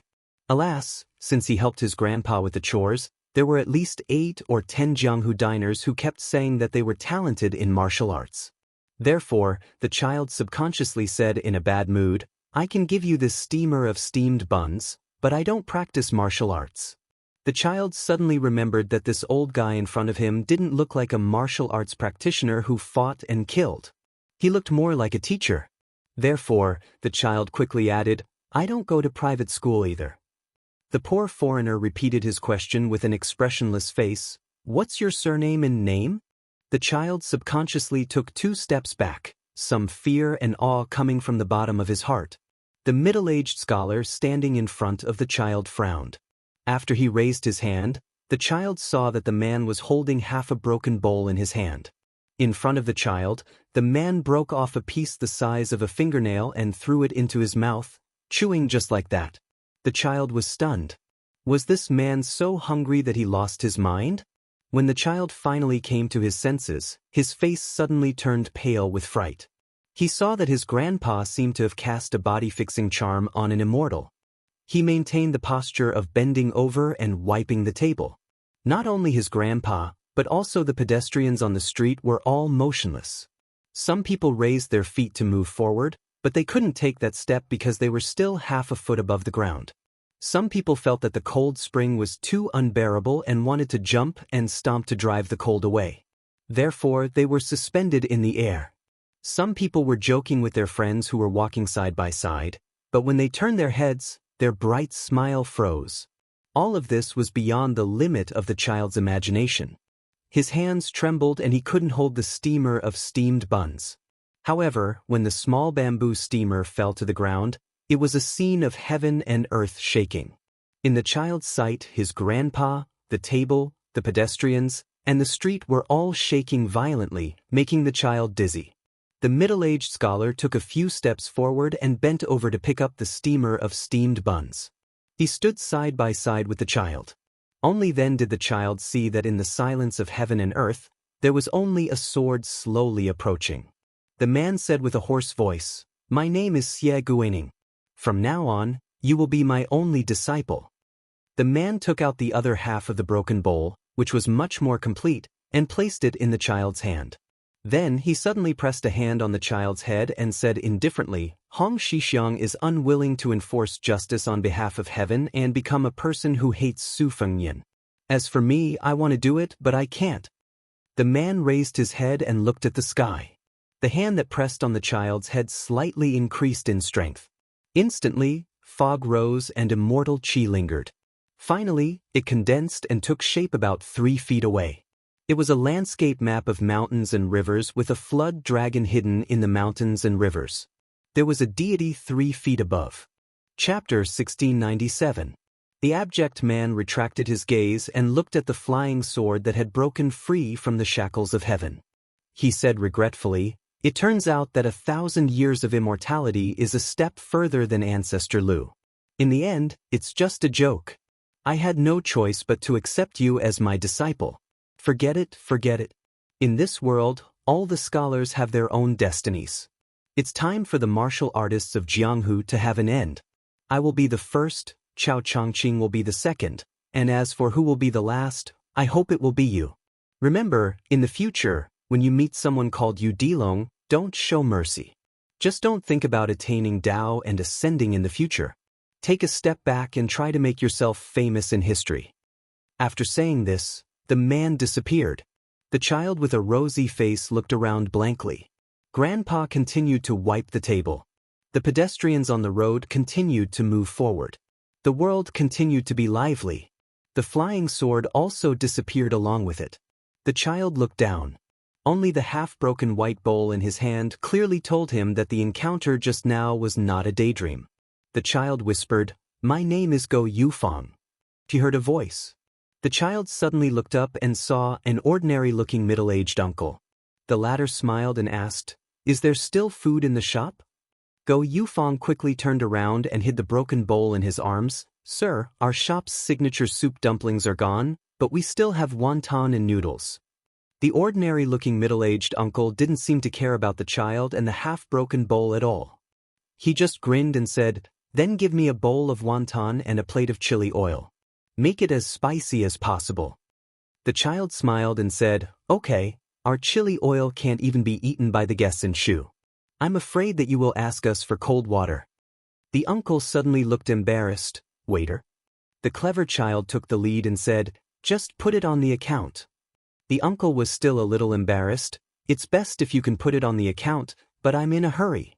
I may not be able to come back here in a few years. This is troublesome." The child smiled and said, "It doesn't matter. Our family's shop has been doing business in the city for 30 years. As long as you have the heart, it's fine even if it's 10 years later, let alone a few years. Of course, if you really forget, it's fine. It's just a bowl of wonton."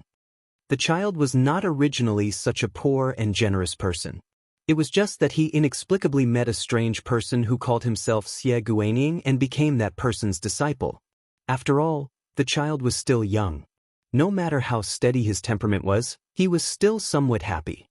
The uncle glanced at the child and suddenly reached out to pinch the child's shoulder and arm a few times. He clicked his tongue and said, "The one with the surname Xie does have some luck. Could it be the final radiance of the setting sun? You can pick up scraps like this? Otherwise, even I, Dong Tai, would be offended." The uncle squinted his eyes and chuckled, "Little brother, I see that you have a good constitution." The corner of the child's mouth twitched as he said helplessly, "Sir, I really don't practice martial arts. Please don't take me in as a disciple. It's just a bowl of wontons." "Grandpa, this guest wants a bowl of wontons." The grandpa on the other side responded and went to get busy. The uncle waved his hand and said, "Don't worry, I already have a disciple. That kid likes to get jealous. If he knew, he would roll his eyes at me. However, I don't have the habit of eating for free. The one with the surname Xie used half a bowl to exchange for your basket of buns. Then I, Dong Tai, will use a box of new swords to exchange for your bowl of wontons." After saying this, the uncle took out a small wooden box without any explanation. It was made of ordinary white wood. At first glance, it was obvious that it was not a precious item. Whether the items inside were valuable or not was even more obvious. The middle-aged man's face was clearly a little embarrassed. The sword box that he gave to His Royal Highness was a top-quality red sandalwood that he stole from the Wu family's sword tomb. When he wandered the Jianghu, where would he go to make money? However, the sword box was very different. The pocket-sized flying swords hidden in the box definitely did not drop in value. Dong Tai threw the wooden box to the child and said, "Little brother, your strength is actually enough. When you have time, play with the items in the small box more often. I'm sure you'll be able to figure out the knack of it very quickly." The flying swords were very sharp. Moreover, if Dong Tai used a little trick, they would be able to open the box and move. They would definitely drink blood and recognize him as their master. Ordinary martial artists did not have the unique strength that the child had. Even if their entire body was covered in blood, they would still not be able to command the sword. Dong Tai was not in a hurry to kill Xie Guaning. Instead, he leisurely sat at the table and waited for the bowl of wontons. When the bowl of wontons was brought over, the child gathered his courage and carefully asked, "Senior, I just thought about it. I think you're actually the peach blossom sword god, right?" Dong Tai was not surprised at all. He nodded and said, "The one with the surname Xie caused such a big commotion. I'm sure you saw the flying sword that entered the city. That's why you asked, right?"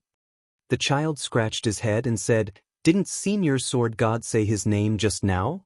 Dong Tai was speechless. He lowered his head and ate the wontons. As he ate, he was even more unwilling to raise his head. He had accidentally poured all the chili oil into the wontons. Now, he was sweating profusely and could not take it anymore. However, it was too difficult for the Peach Blossom Sword God to ask Dong Tai to use his chi to hide his embarrassment. To put it bluntly, it was not in line with his original intention and sword intent. To put it bluntly, it was because Dong Tai did not have the demeanor of an expert. Dong Tai finally finished eating the big bowl of wontons with great difficulty.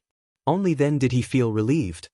He raised his head and said seriously, "Little brother, if you pick up and practice the sword in the future and decide to walk down the path of the sword, then you have to remember that the sword is not a saber. Even if you have already left the battlefield and given up your position to the saber, and even in the future, when you are in the imperial court and officials like to wear sabers as decorations, regardless of the changes in the world, the sword is still the sword. The sword has two edges. Therefore, when you use the sword against your enemies, other than killing with one edge, you can also use the other for self-reflection." At this point, Dong Tai's expression changed slightly. "Let's not talk about this anymore. I have something to do. If fate wills it, we'll meet again in the future. Also, you juniors do not have to take the grudges of the elders seriously. Live as you should. In the Jianghu, no matter how other martial artists live, we who use the sword cannot have too much hostility. Otherwise, even if your cultivation is divine, you will not be considered a true immortal." Dong Tai stood up and turned around. He quickly exhaled. This spicy oil was truly formidable. The reason why this peach blossom sword deity didn't continue nagging was because of the spicy oil and because he really didn't know how to reason with others. Dong Tai reached out his hand and pointed. A flying sword appeared in the southern sky. In the next moment, he stood on top of the flying sword. One man and one sword disappeared in an instant.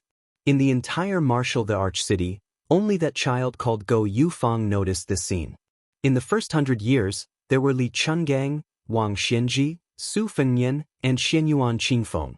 It was like the spring and autumn war, where heroes rose together. In the next 100 years, there were only two.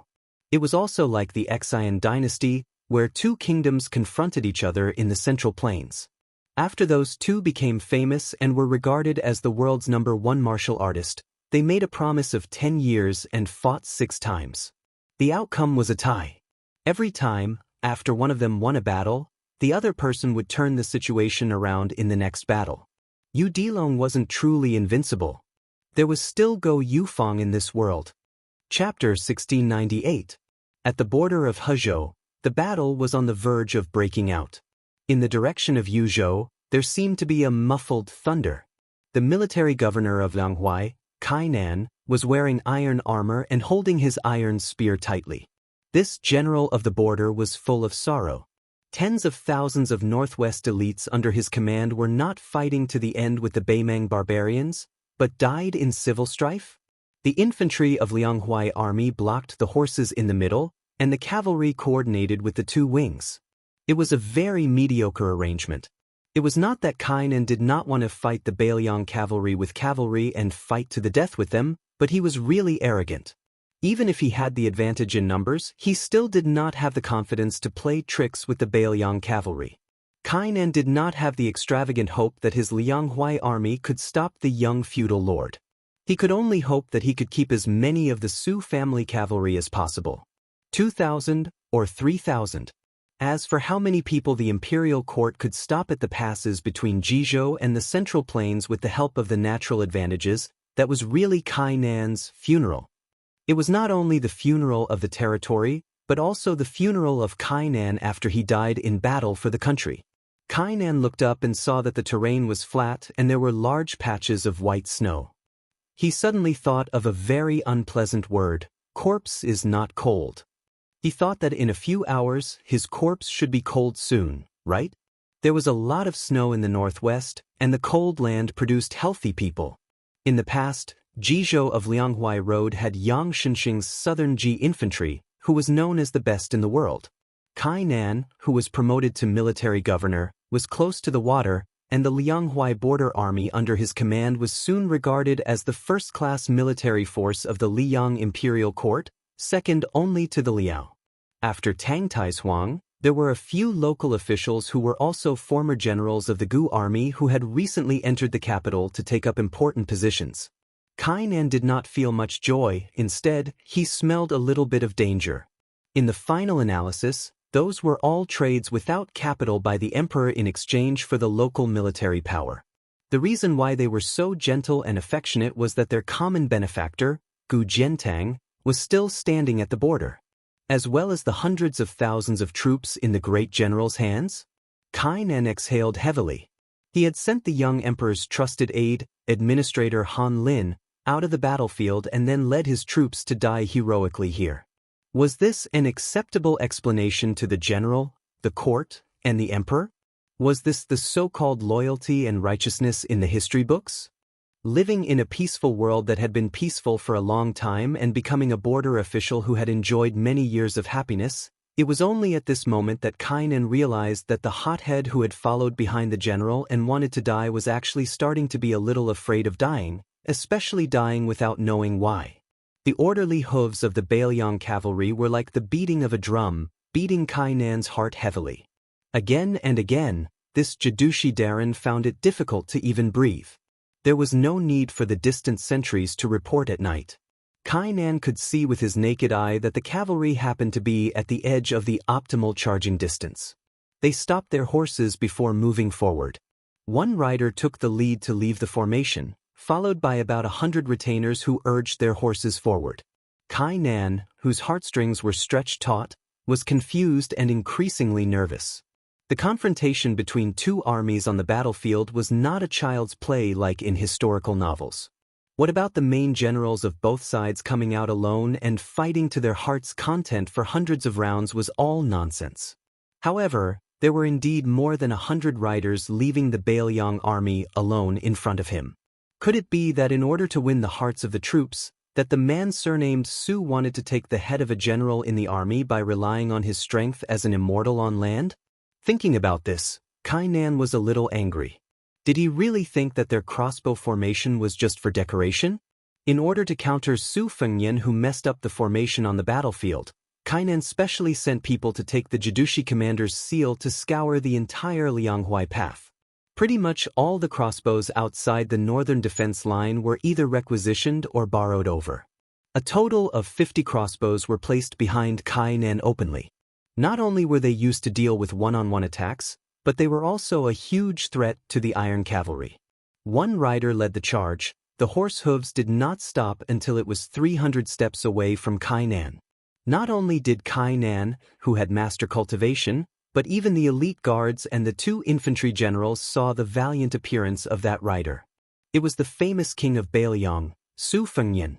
This young vassal king with the surname Su had killed no less than 10 top masters of the Jianghu and 300,000 Beimang soldiers.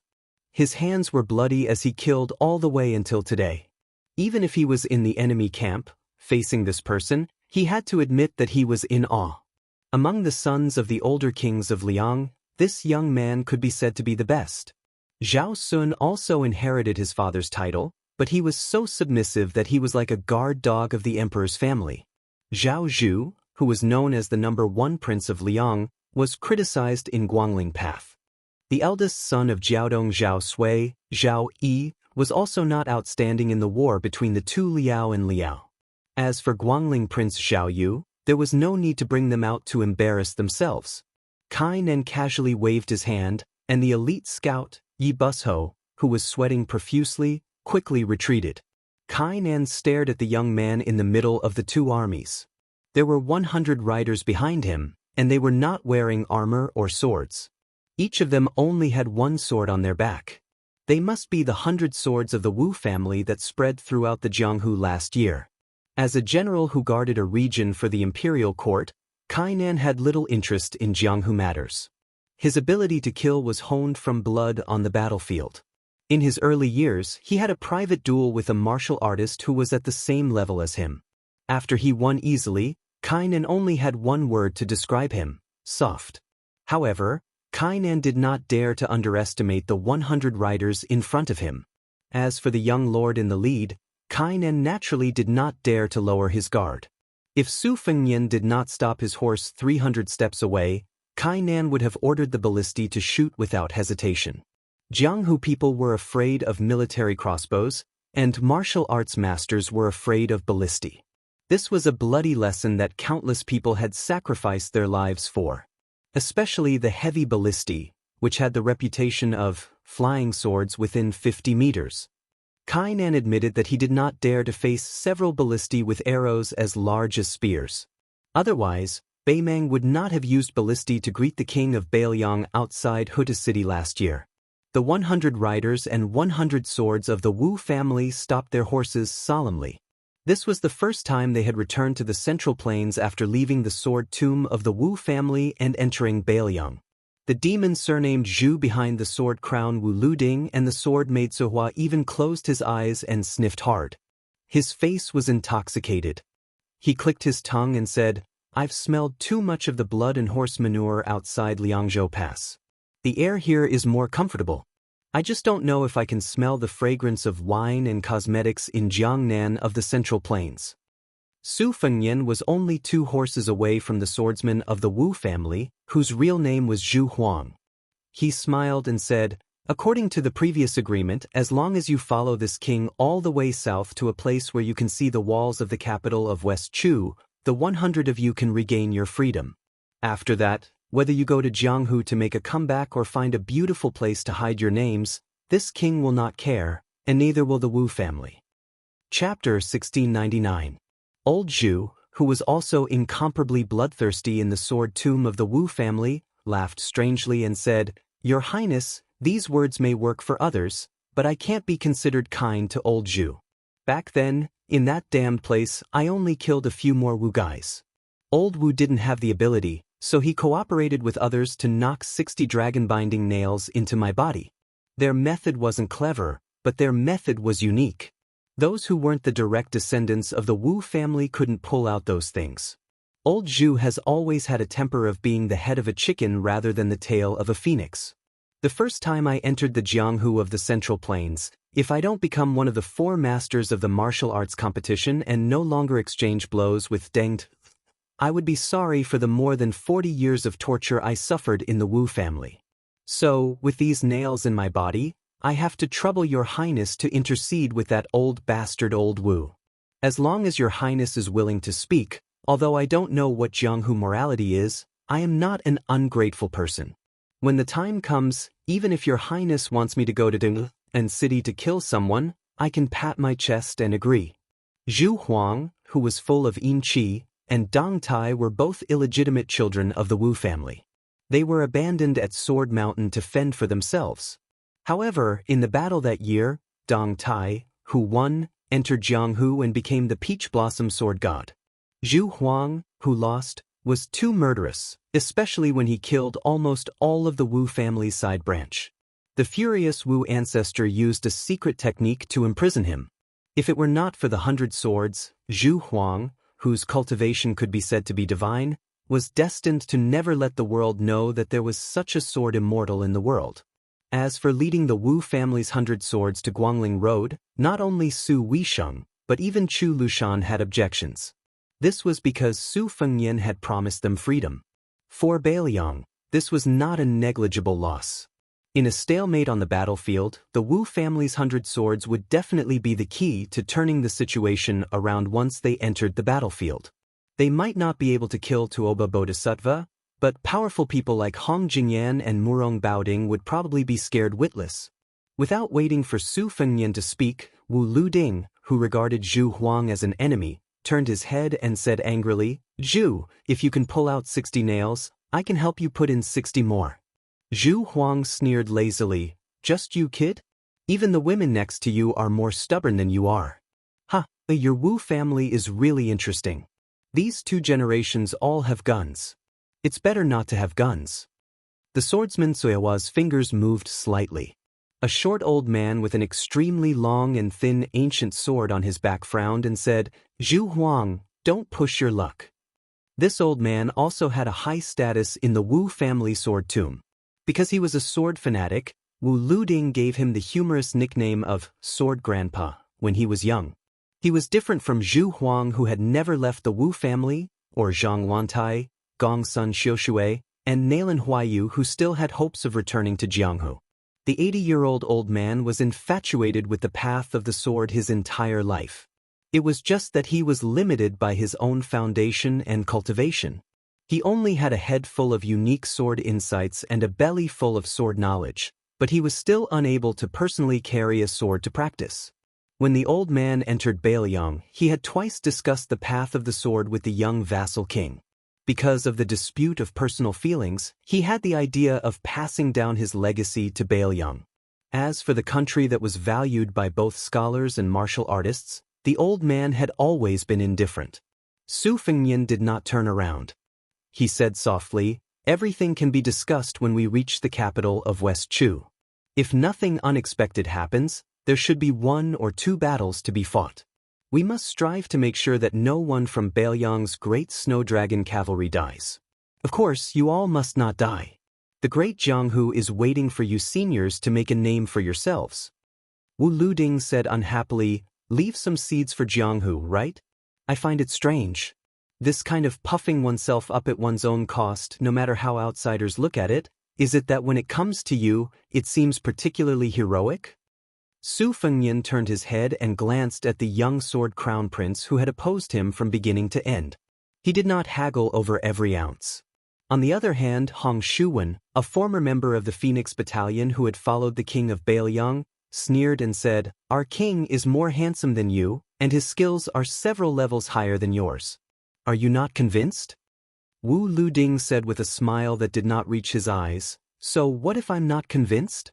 Hong Shuwen said with a face of righteousness, "Not convinced? Then why don't you spar with our king?" Su Fengnian did not pay attention to the quarrel between the two. He shouted to the 2 Huaidao army, "Kainan, let's have a chat before the battle?" When Kainan heard this, he did not hesitate too much. He rode out alone. The infantry generals wanted to stop him. Naturally, they did not wish for their main general to be in danger. After all, the young king not far away was one of the 4 people who had evaluated the martial arts. However, the regional commander casually said, if Su Fengnian wants to kill someone, he would not be so despicable. The 2 riders each took more than 100 steps forward and stopped to look at each other. Kainan took a deep breath and looked at Su Fengnian in front of him. He said in a deep voice, "If king wants me to retreat, then don't waste your breath." Kainan, who was holding his iron spear, saw that the young king seemed to be speechless. He only looked past him and his horse and looked at the 2 Huaidao army. Kainan was silent for a moment and continued, "Even if you, Su Fengnian, have a higher cultivation than General Gu, you are not your father. You are not General Su Shao. You are not worthy of me, Kainan, to get off my horse and avoid you."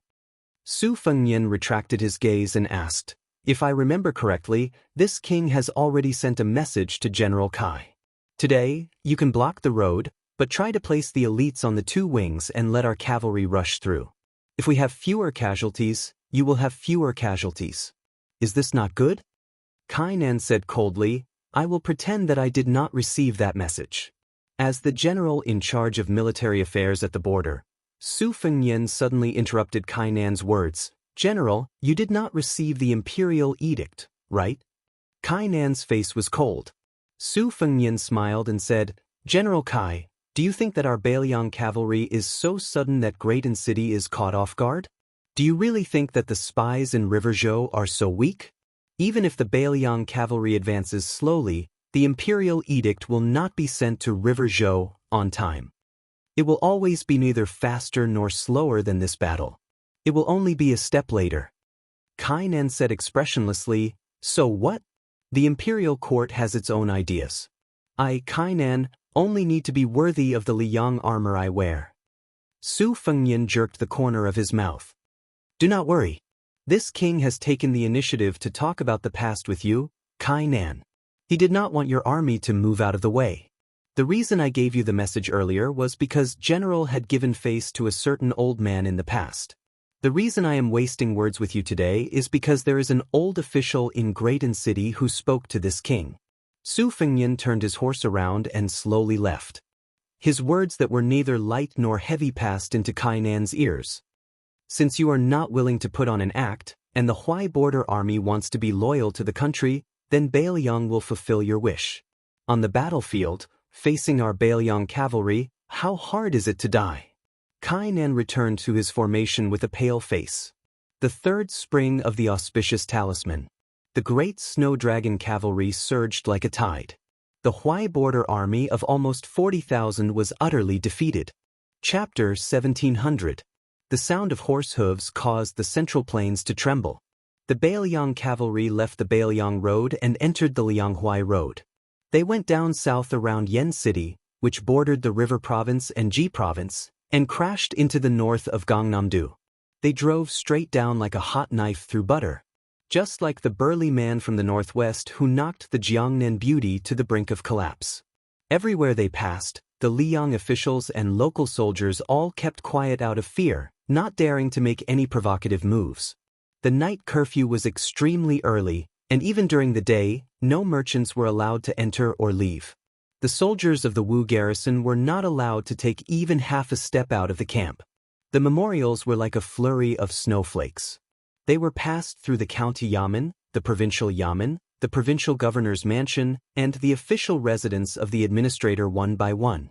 In the end, they were passed to the elite cavalry and sent to Greaton City at the fastest speed of 500 kilometers. Along with the barbaric advance of the 10,000 cavalry, more than a dozen families appeared one after another along the way. Not only were the leaders of the local government and army drenched in sweat, even Zhao Go, who had been responsible for spying on Liang for many years, was terrified. These families, which could be said to be famous in the various provinces and counties, all had countless fertile fields and abundant grain reserves. 4 of the families could even be said to be local lords in the provinces and counties. These dozen or so families, who were all commented on in Zhao Go's secret files as having clean backgrounds, were actually bold thieves who had openly colluded with the enemy of Bailiang. They had sent countless amounts of grain to the Bailiang cavalry. This was a disaster that was laid out on the table. Once the court came to settle the score, the dozen or so families with deep roots were destined to suffer the consequences. The people in charge of the various provinces and counties, as well as the civil and military officials, would also be ruthlessly skinned. Among them, the first family to reward Bailiang in Hezhou did not immediately flee to Bailiang. Therefore, the local government joined forces with the garrisoned army to send 400 elite soldiers after the Bailiang cavalry crossed the border, intending to search and confiscate the family's property and punish them for their crimes. The old family head of this family moved a chair and sat on the steps of the door, basking in the warm early spring sun. There were 2 cold sabers on his knees.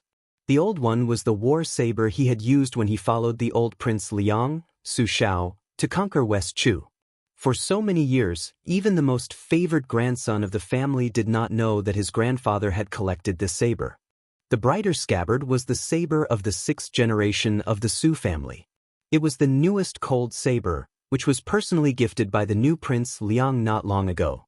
The old man faced the 400 young and strong martial artists of the county. He smiled and raised his new cold blade. He only said one sentence, and then everyone came and went in a hurry. In the end, they didn't even dare to say a word of threat. The old man in his twilight years said, "His Highness wants me to pass on a message to you. For every person who dies in the Song residence today, 10,000 soldiers in the county will die. If you cannot gather 10,000 heads, then the Bailiang cavalry will go to other counties and provinces to borrow heads." After saying this, the old man with a head full of white hair bent down and picked up a jug of wine by his feet. He looked at the retreating figures and drank mouthful after mouthful of wine, muttering to himself indistinctly. The old man was like an old dog without teeth.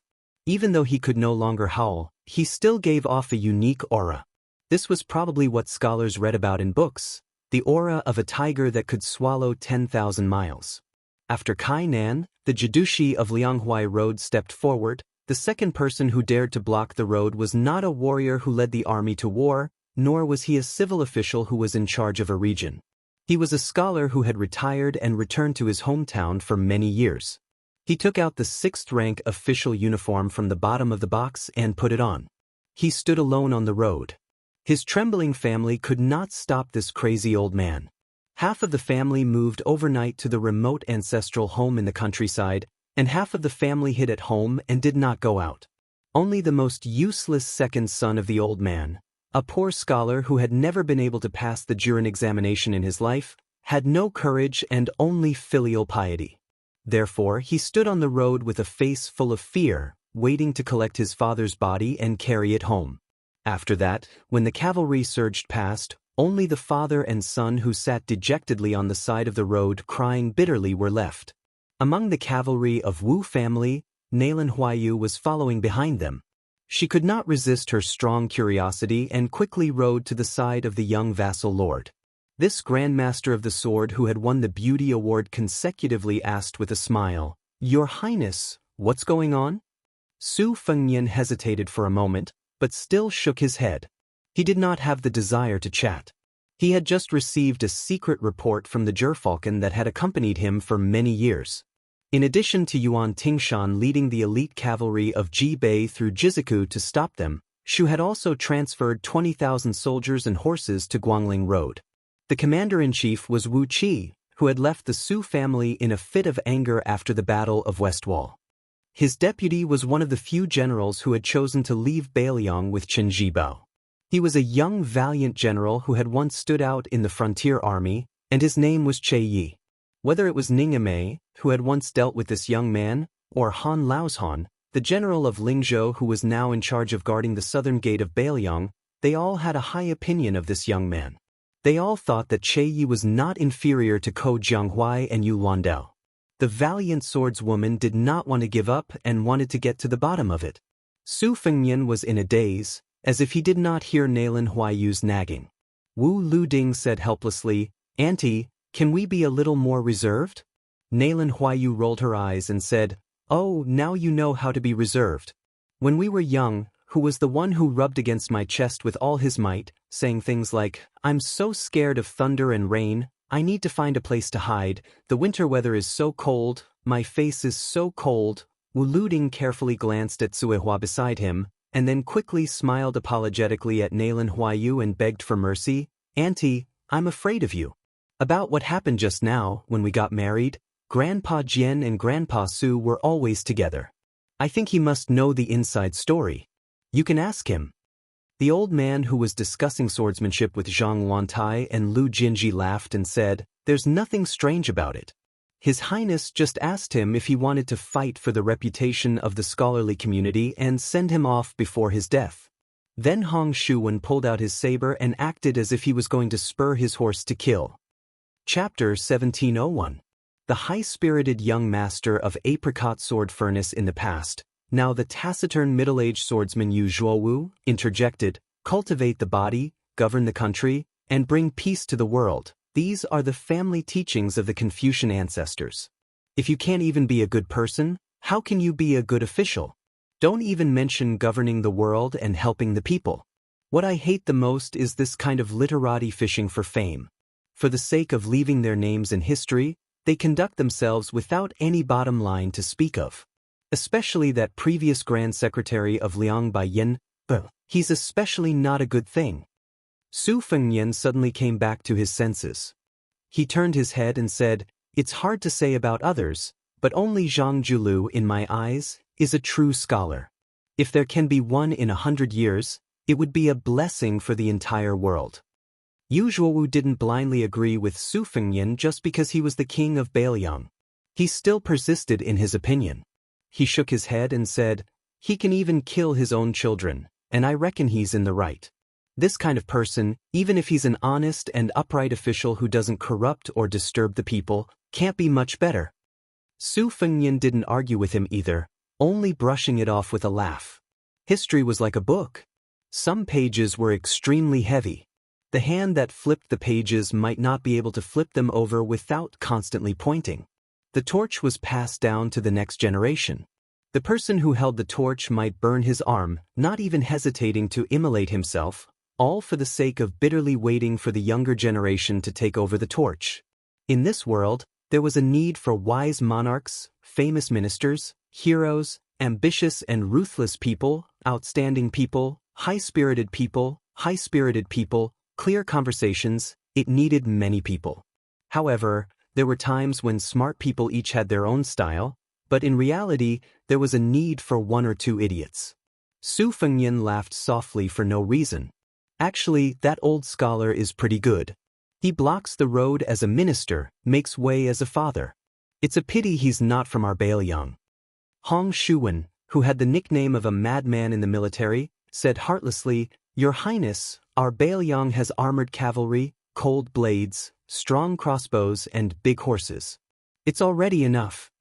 Su Fengnian whispered, "I hope there will be a day when it won't be enough." Hong Shuwen, who had been following Su Fengnian the whole way, suddenly sighed, "Wuxia, if only I were a woman." Wu Luding suddenly felt his hair stand on end. He crossed his arms in front of his chest and said angrily, "Madman Hong, it's fine if you want to flatter me, but can you at least have some shame?"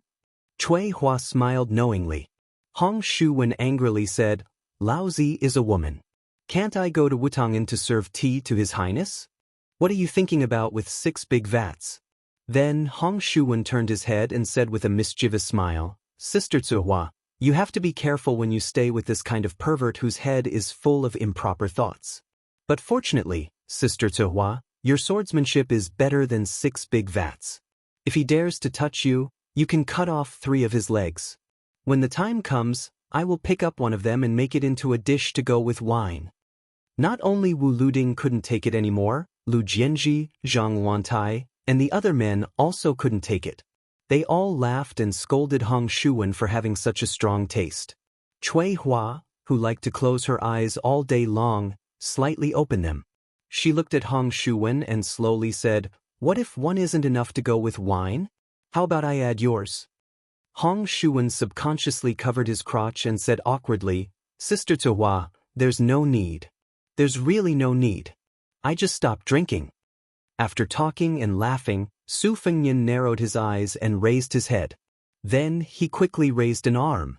An extraordinary bird of prey slanted down and stopped on Su Fengnian's arm.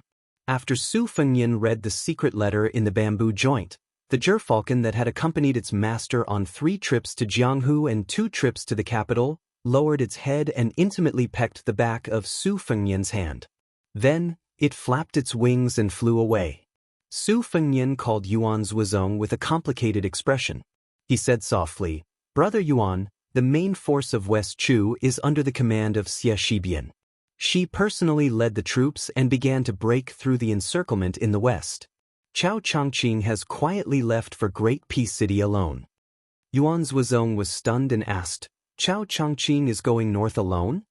Su Fengnian nodded heavily. Yuan Zhuozong sighed, "Why did this official, who was known to be good at ending things, end up in such a mess at the last moment?" Su Fengnian said with a low voice, I can only make a rough guess. Chao Zhangqing might have chosen to betray many people in the end. Perhaps there was the northern Mang Southern dynasty's great clans who were enduring humiliation, Wang Sui who suddenly made a comeback, and even Gu Jiantang who had endured in the imperial court and the Tu Liao for many years. In order to restore the country, Chao Changqing had worked hard for 20 years. Unexpectedly, he was able to let go of it. Su Fengnian did not continue. Yuan Zhuozong was, after all, a person who knew a lot of inside information. He asked, "Is the rumor about West Chu that my foster father told me in the early years true?" Su Fengnian suddenly smiled. It is said that scholars are the most heartless. Fortunately, there was Chao Changqing who told the world that scholars can also be the most infatuated. Yuan Zhuozong wanted to say something but stopped. For the first time, Su Fengnian was a little embarrassed. He stared at Yuan Zhuozong and obviously did not want Yuan Zhuozong to say anything. Yuan Zhuozong, who was always serious, smiled but did not say anything. After a moment of silence, Yuan Zhuozong could not help but say something. However, he did not use the honorific Your Highness as usual. Instead, he called him Xianxia, which sounded like a family. Xianxia, no matter what others think, I am very happy that you led the army to the south.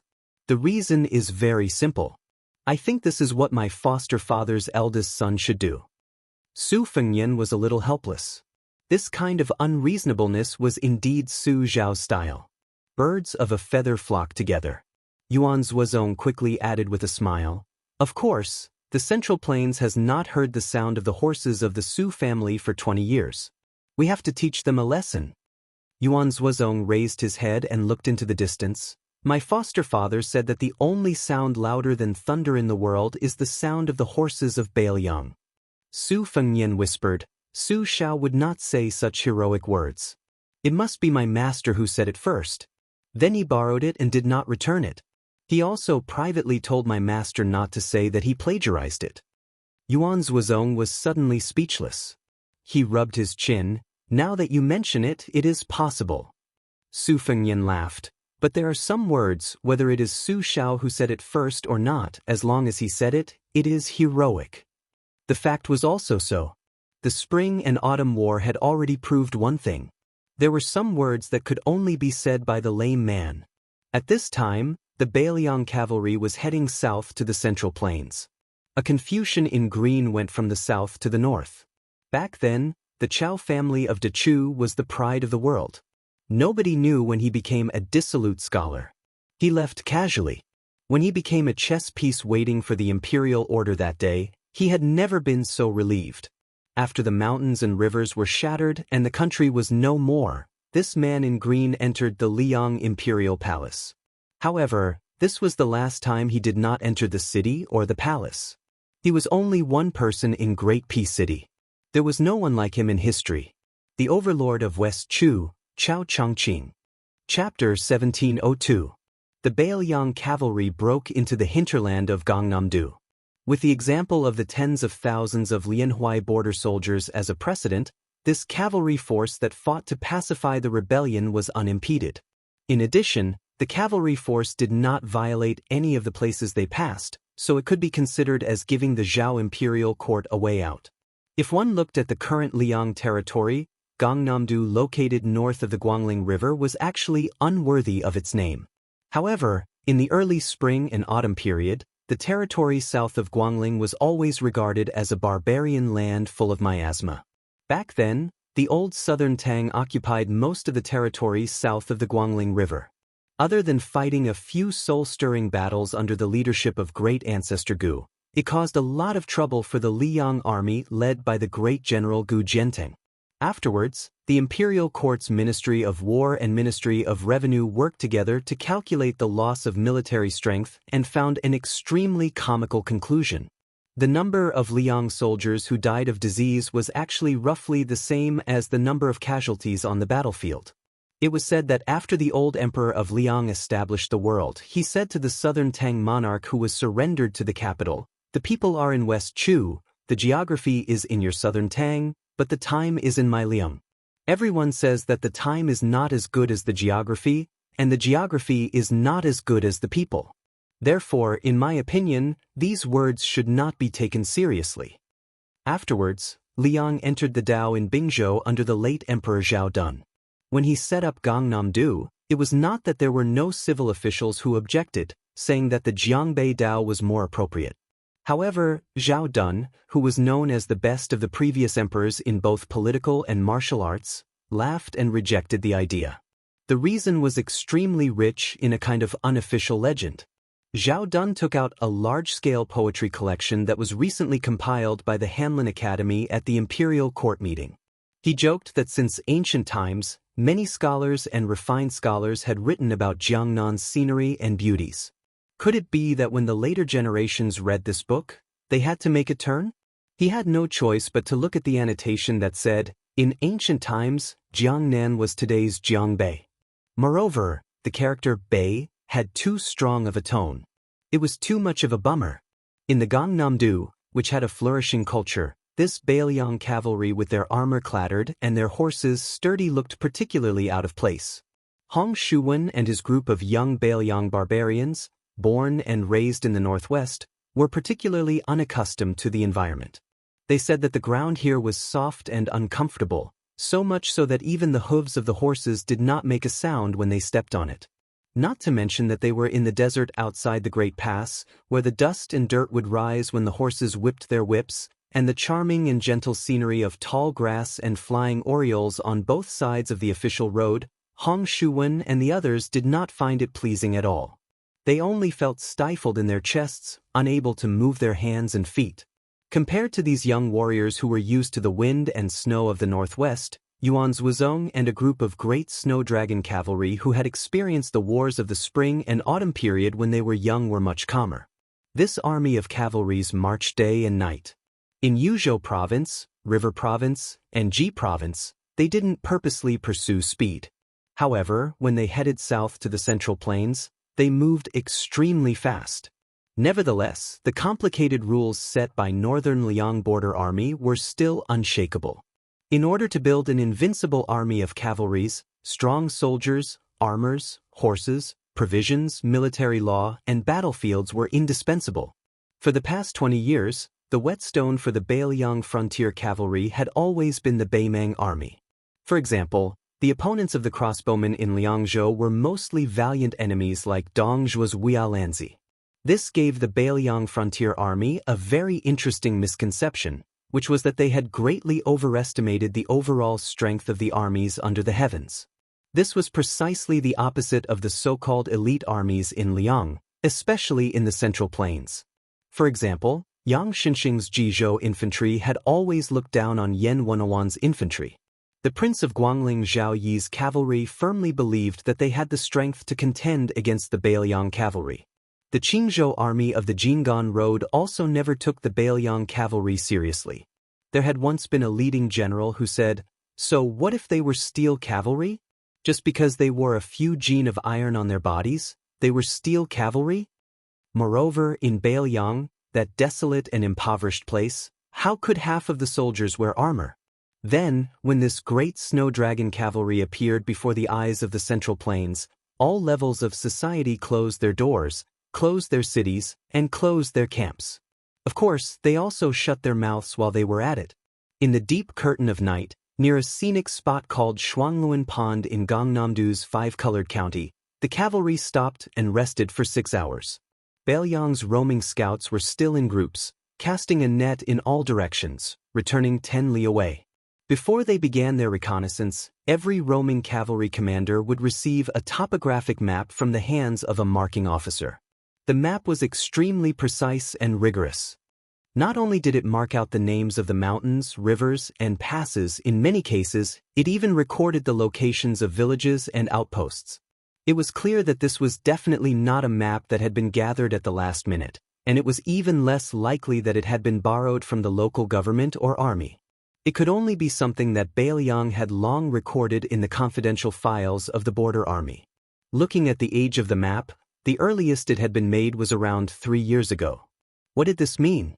It meant that the Beiliang frontier army, which had been entrenched in the northwest and overlooking the Central Plains for 20 years, had never truly ignored the Central Plains. This kind of clue, which was not obvious in words or on the table, made the entire cavalry, from the scouts to the main force, from the squad leaders to the generals, from top to bottom, feel a suppressed heat that could not be released. It was like a stove in the snow. The army was quiet and organized, but a group of people moved slowly on this snowy night. They quietly left their encampment and rode toward the famous 1,000-year-old cold mountain temple in Jiangnan's Shuangluan Pond. It was Su Fengnian, Yuan Zhuozong, and Su Yanbing, as well as 2 locals. One of them was the spy chief that the Fushui branch had planted in Gangnam-do. Even Su Fengnian only knew that this person's alias was Song Shanshui. He was close to 60 years old and wore hemp clothes and straw sandals. At first glance, he looked like an old farmer who worked in the fields all year round. However, this person was a founding figure of the Fushui branch and was considered by Chu Lushan to be his trusted aide. The other person's age was similar to the spy's. His surname was Zhang, and his name was Longjing. However, his aura was completely different from the former's. His entire body was filled with the aura of wealth, and he was fully deserving of the title of richest man in 5 Colors County. He had connections with both the black and white. His nickname was Grand Secretary Zhang, implying that he was all-powerful in Gangnam-do 5 Colors County, no different from a dynasty's Grand Secretary. The Zhang family wasn't considered an outsider in 5 Colors County, but they had truly risen to prominence 20 years ago. Before, they could only be considered a wealthy family within a county. Under Zhang Longjing's leadership, they began to soar. After becoming rich and extravagant, they didn't forget to repay their hometown, generously supporting over 100 poor scholars. In order to take care of Zhang Longjing, who hadn't ridden for many years, the group didn't walk quickly. This made Grand Secretary Zhang feel very uneasy. He had originally arranged for his trusted retainer to come on a carriage, but the young vassal king suddenly had the idea of going to Cold Mountain Temple to enjoy the scenery. Even the honorable commander of Bailiang's cavalry, Yuan Zhuozong, was riding a horse. Zhang Longjing didn't dare to go on a carriage alone. Back then, he had transformed from a brave and strong young military officer in the Su family's army. After being immersed in the officialdom for more than 20 years in 5 Colors County, many of the edges and corners of the battlefield had already been worn away. Moreover, a generation had already passed since then, so Zhang Longjing didn't dare to forget etiquette in front of the illustrious new King Liang.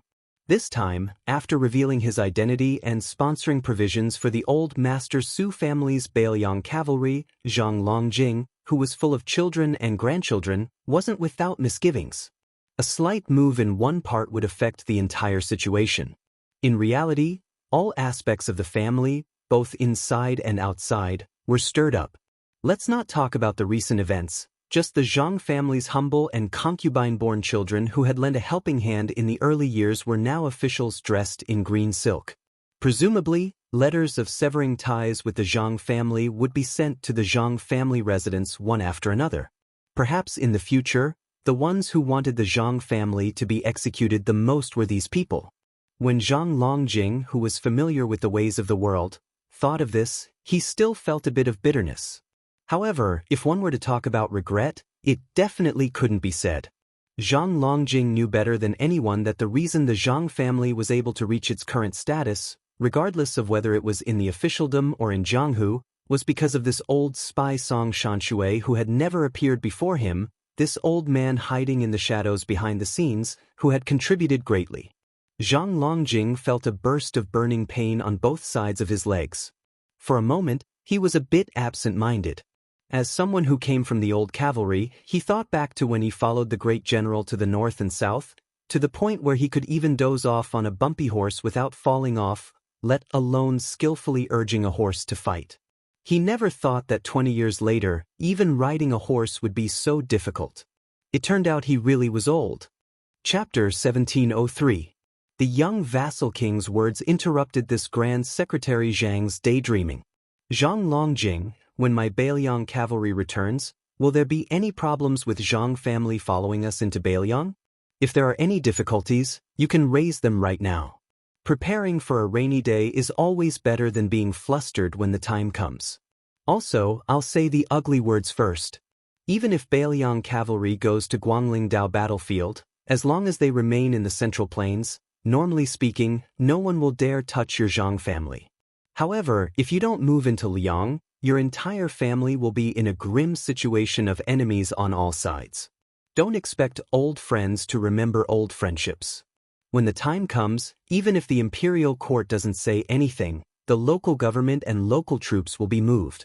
That is why if there are young disciples in your family who feel lucky, it's best if you explain things clearly to them.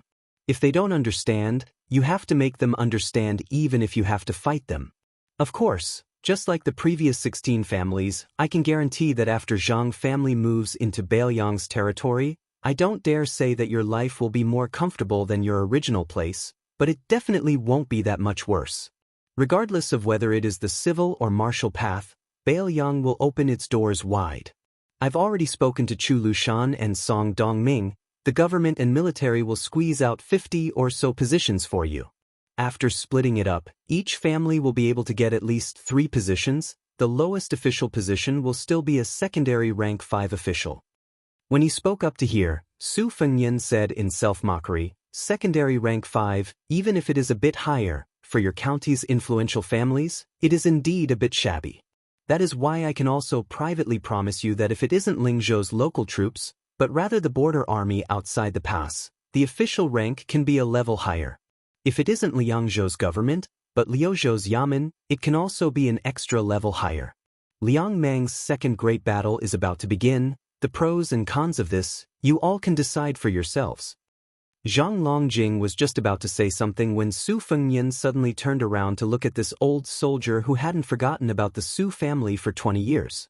He first said, including your 5-color counties Zhang family, my Bailiang cavalry's journey here, a total of 17 families, all of you didn't hesitate to take the risk of being executed. I, Su Fengyan, am extremely grateful to you all. I will also do my best to defeat Bailiang so that you won't have any worries. Zhang Longjing was speechless, his expression complicated. The Zhang family had been in 5-color county and even in the entire state for many years. This time, as the head of the family, he had insisted on doing things his own way. In the future, there would definitely be a fierce backlash from both inside and outside the family. However, in the end, the Zhang family had nowhere to go in Ling. It was no longer a matter of whether they could live comfortably or not. If they wanted to live, they could only retreat step by step into Bailiang's territory. Recently, Zhang Longjing had often asked himself. The Zhang family's descendants were starting a new family in a completely unfamiliar place. Even if the young vassal king and Bailiang officials were willing to open a back door and let the younger generation of the family take a shortcut, it was hard to say whether it would go smoothly or not, and whether it would go far or near. The old spy Song Xianxia was also speechless. After all, compared to Zhang Longjing, who only lived in a remote corner, he wanted to know more inside stories. In fact, after the Bailiang cavalry left the vassal king's territory, there were not 17 families who were supported by the Fu Shui house along the way, but 24. The 4 families in Hezhou and Jizhou all stepped forward without hesitation and completely broke with the imperial court. However, as they went further south, there were people who began to change their minds. For example, there were 2 families in the northern part of Gangnam-do. One of them was an old soldier of the Su family, whose previous head had passed away many years ago. This time, they chose to pretend to be deaf and mute. Later, that family even secretly contacted Zhao Go through the government, trying to draw a clear line with Bailiang. The old head of the latter family was still alive. After that, 6 more families successively made similar choices. Song Xianxia believed that the further away they were from Bailiang, the more treacherous families would choose to protect themselves. However, what Song Xianxia found strange was that the Fu Shui house did not make any moves. Originally, the old spy thought that they would deal with this group of white-eyed wolves in the future. However, after following the new Prince Liang tonight and hearing with his own eyes, the ruthless old spy suddenly felt a little uncertain. His intuition told him that it was more likely that they would mind their own business from now on. Song Xianxia, who used to be a scout, felt a little regretful. He felt aggrieved for Bailiang. However, the old spy was not disappointed in Bailiang, especially that young man. Song Shanshui felt a little familiar with this young vassal king who was like thunder in Liang. Not to mention the soldiers who had died on the battlefield. When had General Su Shao ever mistreated anyone who was still alive? When had he ever haggled over every little thing? In all these years, there were as many vassal families as there were hairs on a cow in Bailiang. There were many hedonistic sons who did evil. Until the general passed away, he did not touch these vermin and these families. He only did his best to build the Bailiang Frontier Army, an elite force that guarded the gate. He patrolled the border time and time again. He more or less ignored the foul atmosphere in Lingzhou behind him. In the end, he kept that promise he made in the past. When I, Su Shao, obtain riches and honor, I will ensure that the old brothers under me will enjoy the riches and honor with me. Was it that if Liang Mang did not fight, the new Prince Liang, Su Fengyan, would not make such a big fuss in Lingzhou's officialdom? Originally, the old spy was very curious about this matter, but now he could not bring himself to ask. As for whether the Bailiang cavalry would go south to the Central Plains next time, and whether the new Prince Liang had any thoughts of sitting on the dragon throne. For some reason, the old spy did not even want to think about it. In the following conversation between the new Prince Liang and Commander Yuan, the two old men learned that not only did the Jizhou army go south to stop them, the 20,000 Shu elites also left Shu to chase east. Moreover, the Jinggan road in the Central Plains seemed to be ready to make a move. Once a battle broke out, the person who was truly responsible for stopping the Bailiang cavalry, the Assistant Minister of the Ministry of War, Su Gong, would definitely choose a place that was not conducive to the formation of the cavalry. In Zhang Longjing's eyes, the Liyang imperial court was inviting him into a trap. Zhang Longjing could not help but be worried. After all, he had been far away from the Su family for 20 years. He had not even seen Liangzhou's Huda City, Yozhou's Gourd City, or Liuzhou's Qingcang City. For the first time, the old spy took the initiative to chat with Zhang Longjing. He lowered his voice and asked, "Are you afraid?" Zhang Longjing, whose thoughts were exposed, did not become angry. He only sighed and said, "I'm not afraid, I'm just worried. I'm worried that the tiger will fall to the plains." The old spy sneered and said, "The tiger will be bullied by dogs? When the tiger roars in the Central Plains, how can dogs bark?" Zhang Longjing was resentful. Suddenly, the young lord's gentle voice came from the front. "Old Song, I accept your flattery, but I can't guarantee that you will be promoted in the Fu Shui chamber. That is Chu Lushan's territory. His words are more effective than mine." The old spy, who was used to not showing his emotions, laughed. Zhang Longjing turned his head and glared at the old bastard who tricked him. "Surnamed Song, don't think that I will invite you to drink again in this lifetime." The old spy, who did not look impressive, replied softly, "I will stay here for the rest of my life. Even if you, Grand Secretary Zhang, want to invite me, you can't." Zhang Longjing asked curiously, "Why not?" The old spy twitched the corner of his mouth. "I'm old. If I stay in the Central Plains and rely on the little experience I have accumulated, it might be useful. If I go to the battlefield outside the Great Wall, I can't afford to lose face. I'm afraid that the young people of the Bailiang Frontier Army will look down on the old soldiers of the Su family." Zhang Longjing was speechless and could only sigh. Suddenly, the old spy raised his voice and shouted, "Your Highness, may I flatter you one more time?" The young lord turned his head and said with a smile, "Just say it. But if you say it, there will be no reward." The old man straightened his back slightly. The spy who hadn't used his real name for 20 years reported the 3 words that he had almost forgotten. He said, "If I, Song Hetien, could be 20 years younger, I would follow His Highness to kill the barbarians. Just like when I followed the general to the battlefield, every time I went to the battlefield, I only had one thought. When I died in the battle, I would be surrounded by my fellow soldiers, and there would be brothers who survived to help me." Su Fengyan continued to ride the horse forward. But Yuan Zhuozong slowly slowed down, took off the saber at his waist, threw it over and said with a smile, "Old Song, the prince has already sent out a lot of new cold sabers. He didn't bring any with him this time. Just take it as a gift for the prince." The old spy caught the cold saber that killed 300,000 Bailiang barbarians outside the Beimeng Pass and said with a bright smile, "Commander Yuan, I don't want the saber. I don't need it for a spy who can't see the light of day. It's not suitable to keep it." Zhang Longjing was confused and wondered, "Then why are you holding it so tightly?" The old spy carefully hung the saber at his waist. "An old soldier with a new saber." The old man said in a deep voice, "Let me, an old soldier, hang the cold saber for 10 miles. Chapter 1704. Su Fengnian and the others arrived at the foot of the mountain. There were a total of 108 steps. After Zhang Longjing dismounted, he explained that this incense-burning path was also known as the worry-free path. No matter how many pilgrims there were, they would not be troubled after they finished this path. However, Zhang Longjing added with a smile, "In my opinion, they were just tired. Even if they were troubled, they would not be able to care about it." Su Fengnian smiled after hearing this. Zhang Longjing sighed and said, "Li Yang destroyed the Buddha.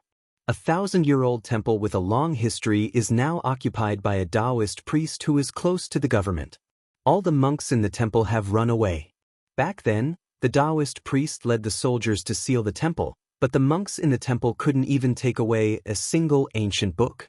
Our county's prefectural governor originally didn't worship Elder Huang. In his early years, even his nickname was related to Buddhism. His name was always Fugitive Zen Old Man. This time, with the imperial court's decree, he immediately became a devout believer, and his nickname was also changed to Tranquil Old Man. It's said that not long ago, he successfully established a relationship with the capital's great spiritual master, Wu Lingsu. Last year, in the provincial governor's political evaluation, he outshone all the monks in the temple. Soon, there were rumors that he was going to be a high-ranking official in the capital. Leading the horse, Su Fengnian frowned and said, "Is there a stone workshop in front of the mountain gate with the inscription, Buddha in the present?" Zhang Longjing nodded and smiled, "Your Highness is indeed knowledgeable. There used to be a stone workshop in front of us. The inscription and couplets were made by the previous dynasty's great calligraphy master. They are first-class items. Unfortunately, this time, the Taoist priest has occupied the site. For some reason, someone pushed the stone workshop to it. Your Highness will not be able to see it this time." Su Fengnian sighed and said helplessly, "Su Shao had some stories here in the past. This time, we are passing through the five-colored county. Since it is on the way, we want to try our luck and see the old monk who once asked Su Shao, lay down the butcher's knife. Forget it, let's go back." Zhang Longjing lamented, "There is such a thing? What a pity! If I had known earlier, I would have added tens of thousands of taels of incense money to the Cold Mountain Temple." Su Fengnian dismissed it with a smile. He mounted his horse and went back the way he had come. However, he could vaguely see lights flickering on the side of the road in the distance. This was not a sight he had seen when he had passed by earlier. The old spy, Song Shanshui, instinctively became vigilant. However, he soon felt relieved. Putting aside the fact that the prince was one of the 4 great grandmasters of Wushu, who would dare to provoke Commander Yuan and his personal retainer, Su Yanbing? Even if these 2 experts were to be singled out, your imperial court would probably not have the face to come and greet them without mobilizing 700 to 800 troops, right? Su Fengnian had always been gifted with a photographic memory. He had glanced at the place where the lights flickered. It was a dilapidated local temple at the junction of the road. As he slowed down his horse, he saw an old man in shabby clothes and a hat standing on the side of the road with an oil lamp in his hand. Beside him was a sleepy child who was also wearing a cheap leather hat. Yuan Zhuozong was relieved. Originally, he thought that the old man was a hidden master. Now, he looked at the old man carefully and found that the old man was just an ordinary old man. However, the old man's physique was slightly stronger than his peers. Su Fengnian did not get off the horse. He leaned forward and asked in a gentle tone, "Sir, is there anything I can help you with?" After all, the old man was old and his eyesight was not very good. In addition, it was night. So, he raised the oil lamp and smiled, "Is your surname Su?" Su Fengnian was stunned and asked back, "Are you an old member of the Cold Mountain Temple?" The old man nodded with a smile. Su Fengnian quickly got off the horse in the surprise of Zhang Longjing and Song Shanshui.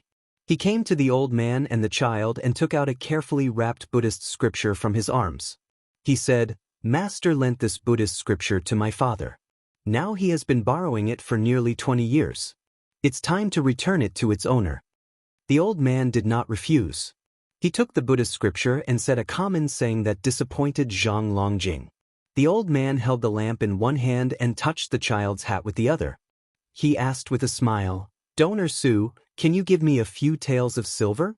There is no rice left in the rice jar today." Su Fengnian suddenly felt a little embarrassed. The Bailiang cavalry did not lack anything on their way to the south except for these insignificant things. Zhang Longjing, the god of wealth in the five-colored county, was even more stunned. He was not the kind of nouveau riche who wanted to wear gold and silver when he went out. Even if he played with jade, it would not be worth at least 1,000 taels of silver. Of course, he would not bring gold and silver with him on this trip. Fortunately, the old spy found a few taels of silver. Su Fengnian took it and gave it to the old monk of the Cold Mountain Temple who wore a leather hat for warmth. To be precise, it was the monk Fa Xian, the old abbot of the famous temple in Jiangnan. The old monk did not have the misgivings of ordinary monks who did not touch money. He openly put it in his sleeve and did not hide his smile. The little monk beside the old man was beaming with joy. With silver, there would be firewood, rice, oil, and salt. He would not have to starve. How could he not be happy? After the old monk put away the silver, he said with emotion, "The imperial court has decreed that temples and monks are not allowed in the Central Plains, and the Cold Mountain Temple is no exception. Some people return to the secular world, while others travel. I once thought of going to the northwest to beg for alms, but I was too old and my new disciple was too young. His legs were as weak as mine, so it was delayed. After thinking about it, it did not matter whether I went to Bailiang or not. If I went to Bailiang, it would just be an old monk finding a place to settle down. If I did not go to Bailiang, I might be able to give a few more faded people a place to settle down." Su Fengnian said sincerely, "Master, I can send someone to send you and your disciple to Bailiang. When the world is peaceful, as long as you still want to return to the Central Plains, Bailiang will definitely escort you." The old monk smiled and shook his head. "Donor Su, you don't have to go through so much trouble. Where is the fate of Buddhism? Don't force it." Su Fengnian did not force it. He also knew that he could not force it. He could only smile and say, "My father often talks about you, Master. He says that you are an eminent monk who really has great Buddhist teachings. He admires you very much." The old monk laughed. "Young Donor Su, you are lying. Although we have only met once, how can I not know old Donor Su's temper? It's good enough that you don't scold me as an untactful old monk." Chapter 1705. Su Fengnian was speechless. Not to mention what he thought, Su Shao did call the old monk bald donkey every time he mentioned the old monk of the Cold Mountain Temple. He even gave the old abbot a nickname of the butcher knife monk in private. Su Fengnian heard the general process of the incident from his mother when he was young. The monk Fa Xian was born in a rich and powerful family. He used to be the vice director of the Ministry of Personnel in West Chu. After he resigned, he entered Taoism. However, he didn't cultivate in the famous temple on the big mountain. Instead, he chose a remote mountain and lived in seclusion for many years. Later, for some unknown reason, he converted to Buddhism. It was said that he had a debate with the previous abbot of the Cold Mountain Temple. In the eyes of the world, he inexplicably became the abbot. Back then, the Su family galloped across the Central Plains. Wherever the horses passed, the flames of war were incessant.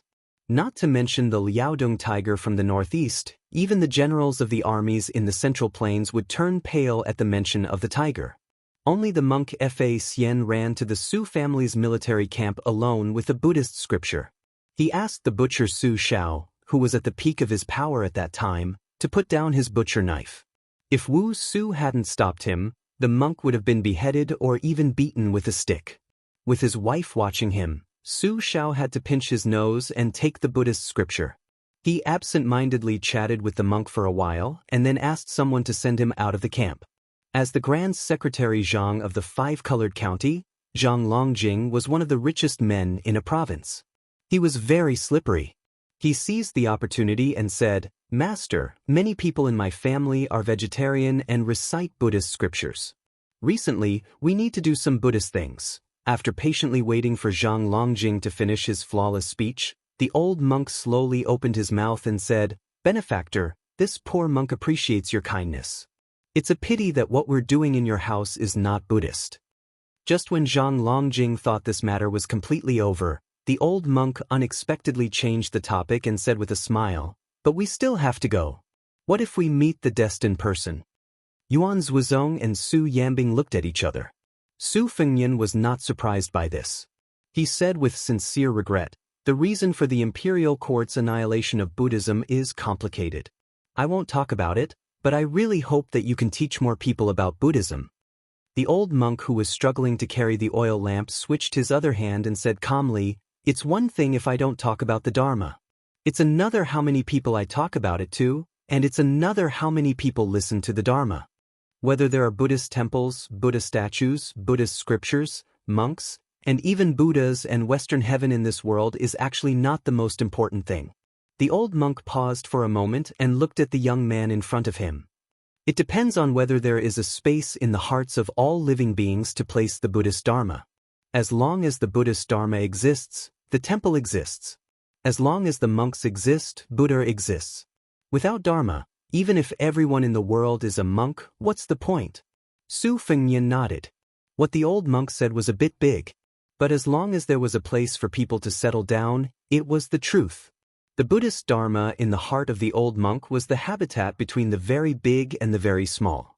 In the past, Su Fengnian hated boastful scholars and was tired of those fortune-tellers. Now that he thought about it, it was probably because he couldn't stand those kinds of unrealistic words, especially the former. They knew the truth but didn't know the reason, as if they had already told you the truth. What to do next was up to you. When he was still in His Royal Highness, Su Fengnian had a lot of opinions about the so-called literati and civil officials. But before and after the hereditary succession, even though he had two unpleasant experiences in the capital, his impression of the scholars in Liyang changed more and more. Among them were Chancellor Wang, Huang Shang, Han Guzi, Qianglong, and so on. These were important figures who didn't blindly view Bailiang as an enemy. Of course, there were also pillars of the imperial court like Zhang Julu and Huan Wen who had always had the intention of removing the vassals from Bailiang. Then Su Fengnian began to think about a question. Could it be that when the young scholars grew older and had more experience, they could also grow into pillars of the imperial court worthy of anyone's admiration and the backbone of the country? The monk Fa Xian glanced at the people around Su Fengnian and withdrew his warm smile. He asked indifferently, "Benefactor Su, Bailiang has already started an uprising. Are they determined to rebel?" Su Fengnian shook his head and said, "They are not rebelling." The old monk who wore a leather hat and didn't wear a kasaya, so he didn't show his identity as a monk. He was a little surprised and continued to ask, "Is the prince receiving an imperial edict to quell the rebellion?" Su Fengnian still shook his head and said, "There is an imperial edict from Great Peace City, but I definitely can't see it. Probably the Jidushi Kai Nan and the administrator Han Lin, who are now bedridden, have already received the imperial edict." The old monk frowned and asked, "Then does Guangling Road need the Bailiang cavalry to help the imperial court army quell the rebellion?" Su Fengnian continued to shake his head and said, "No need. If there is a need, behind me is not 10,000 Bailiang cavalry, but at least 20,000 Yuzhou infantry." At this point, Yuan Zhuozong narrowed his eyes and was filled with murderous intent. After the old monk made an "oh" sound, he asked 3 questions in a row expressionlessly. Is Bailiang in the territory of Liyang? Are the people of Bailiang the people of Liyang? Is the Bailiang frontier army the army of Liyang? Su Fengnian also nodded expressionlessly and said, "Yes." The old monk who held the oil lamp stood in the darkness and was silent for a long time. He asked, "King of Bailiang, were there any immoral and fatuous emperors among the 3 emperors of Liyang?" Su Fengnian smiled and said, "Not only were there no such emperors, but regardless of the personal grudges between the Su and Zhao families, to be fair, The three emperors of Liang were all wise emperors in the history books. Zhao Li was talented and wise, even better than the founding emperor of Liang. Zhao Dun was diligent and tolerant, which was rarely seen in thousands of years. Zhao Zhuan was ambitious, but he didn't have high standards. Give him 10 years of peace, and the world will be peaceful. The old monk sneered, and then his smile suddenly disappeared. He said heavily, "What a strange thing." Su Fengnian put his hands in his sleeves and said slowly, "Master, you must be wondering why you, as a remnant of West Chu and a monk who had to live in a temple at the foot of the mountain, can look at the world calmly. Why would I, Su Fengnian, the Northwest vassal king, lead an army to the south for my own selfish reasons?" The old monk stared at the young man, looking at his eyes instead of his face. "Does your highness have something to hide?" Su Fengnian said self-mockingly, "Yes, but for everyone, it's not worth mentioning." The old monk gently lifted the oil lamp in his hand and said, "Really not worth mentioning? I'm old and muddle-headed. If I don't lift the lamp, I can't recognize the road, can't see people, and can't see you. Isn't that also not worth mentioning? Maybe everyone in the world is, but I'm not at this moment."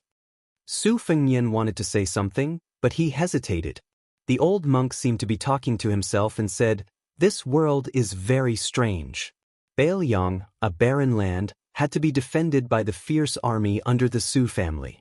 Su Shao had to be in charge to deter Beimang. Otherwise, not to mention others, even Gu Jiantang would not be able to defend it. At the same time, removing the vassal state was an irresistible trend. If the Su family was lucky enough to defeat Beimang, removing the vassal state would be as difficult as ascending to heaven. No matter what the two successive kings of Bailiang thought, it was hard to guarantee that their trusted subordinates would add fuel to the fire and wholeheartedly want to become the emperor's minister and support the emperor. Therefore, the emperor of Liang and the Su family were very difficult for Bailiang and the Su family. As the son of heaven, he could only let the civil and military officials and scholars scold him, but the Bailiang cavalry could only be surnamed Su. Later, a scholar surnamed Zhang became a high-ranking official and came up with a way to make Bailiang and Beimang wear each other out. It would be best if the fish dies and the net splits. Su Fengnian said with a smile, "Yes, in the eyes of the imperial court, it was a dog-eat-dog situation." The old monk glanced at the young king. Su Fengnian said frankly, "If the Su family implicated the imperial court to not treat the people of Bailiang as the people of Liang, I'll admit it, and so will Su Shao." The old monk became silent. Su Fengnian stood there, lost in thought. To say the least, the Su family caused the Bailiang frontier army to die generously, but couldn't show their bravery. I'll admit it. A young lord and an old monk. At this point, the old spy subconsciously reached out his hand to press the cold saber on his waist. However, Yuan Zhuozong gently pressed his arm and shook his head at the old man who looked indignant. Su Fengnian's sleeves were in front of him. The young men who looked like farmers in the countryside were chatting with an elder about the harvest. There was no resentment in their words, nor was there any passion.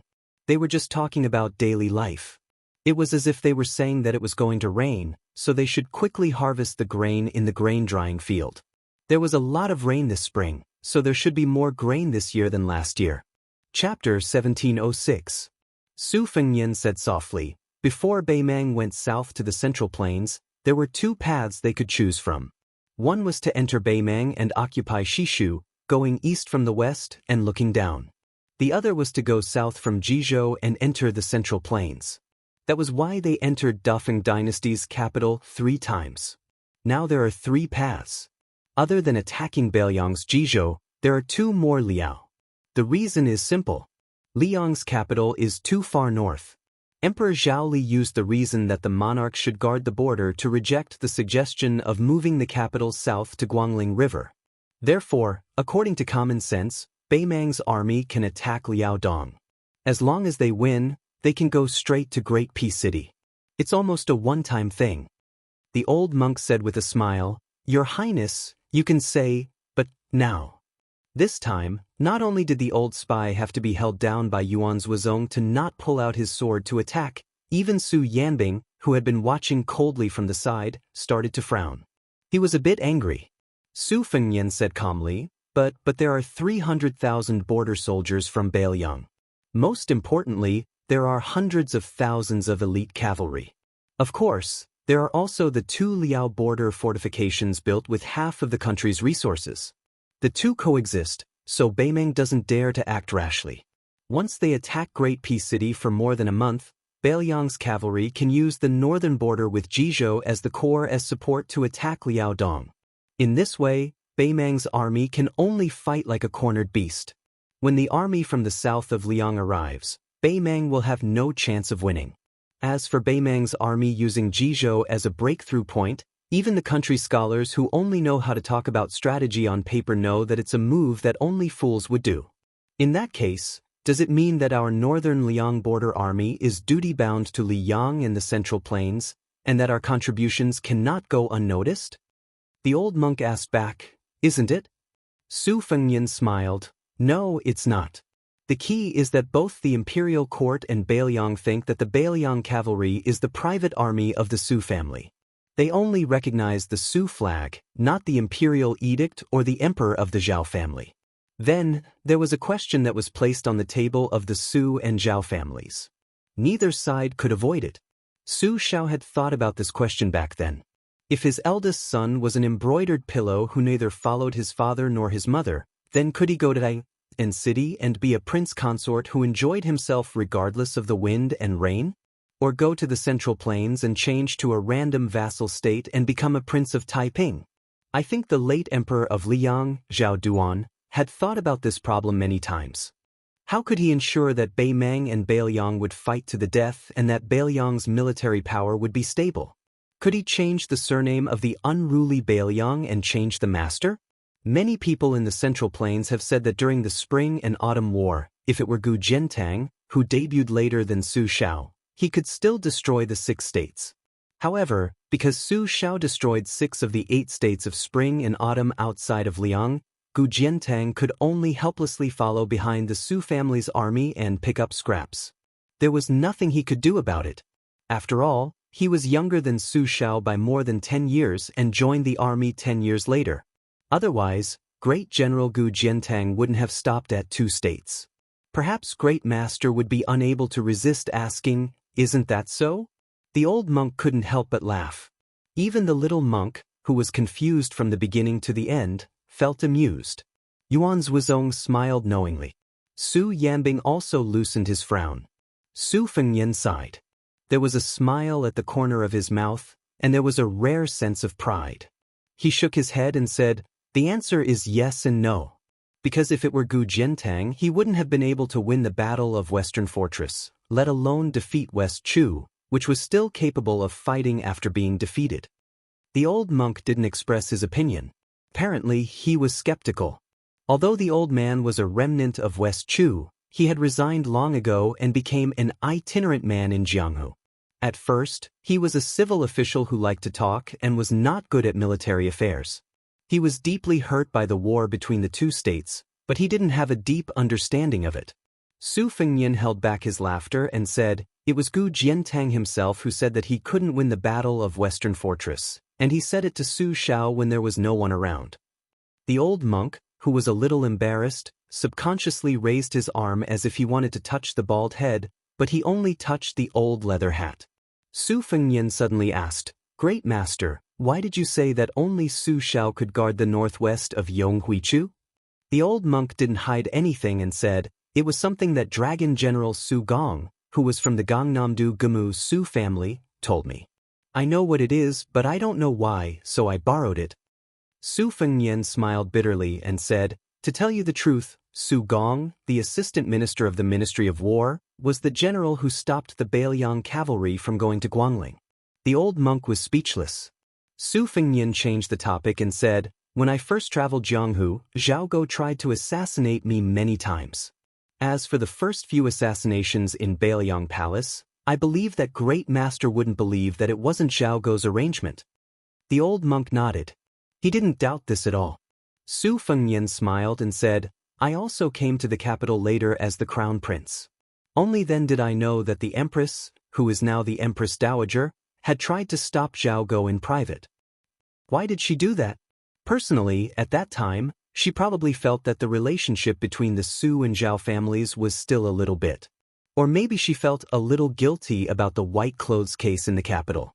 But the real crux of the matter was that she considered the long term and was more beneficial to the country. That is, Bailiang had a dandy son, His Royal Highness. Having the eldest son of the Su family, who had the opportunity to become a puppet of the imperial court, was far better than Su Xiao, who rebelled in a fit of anger.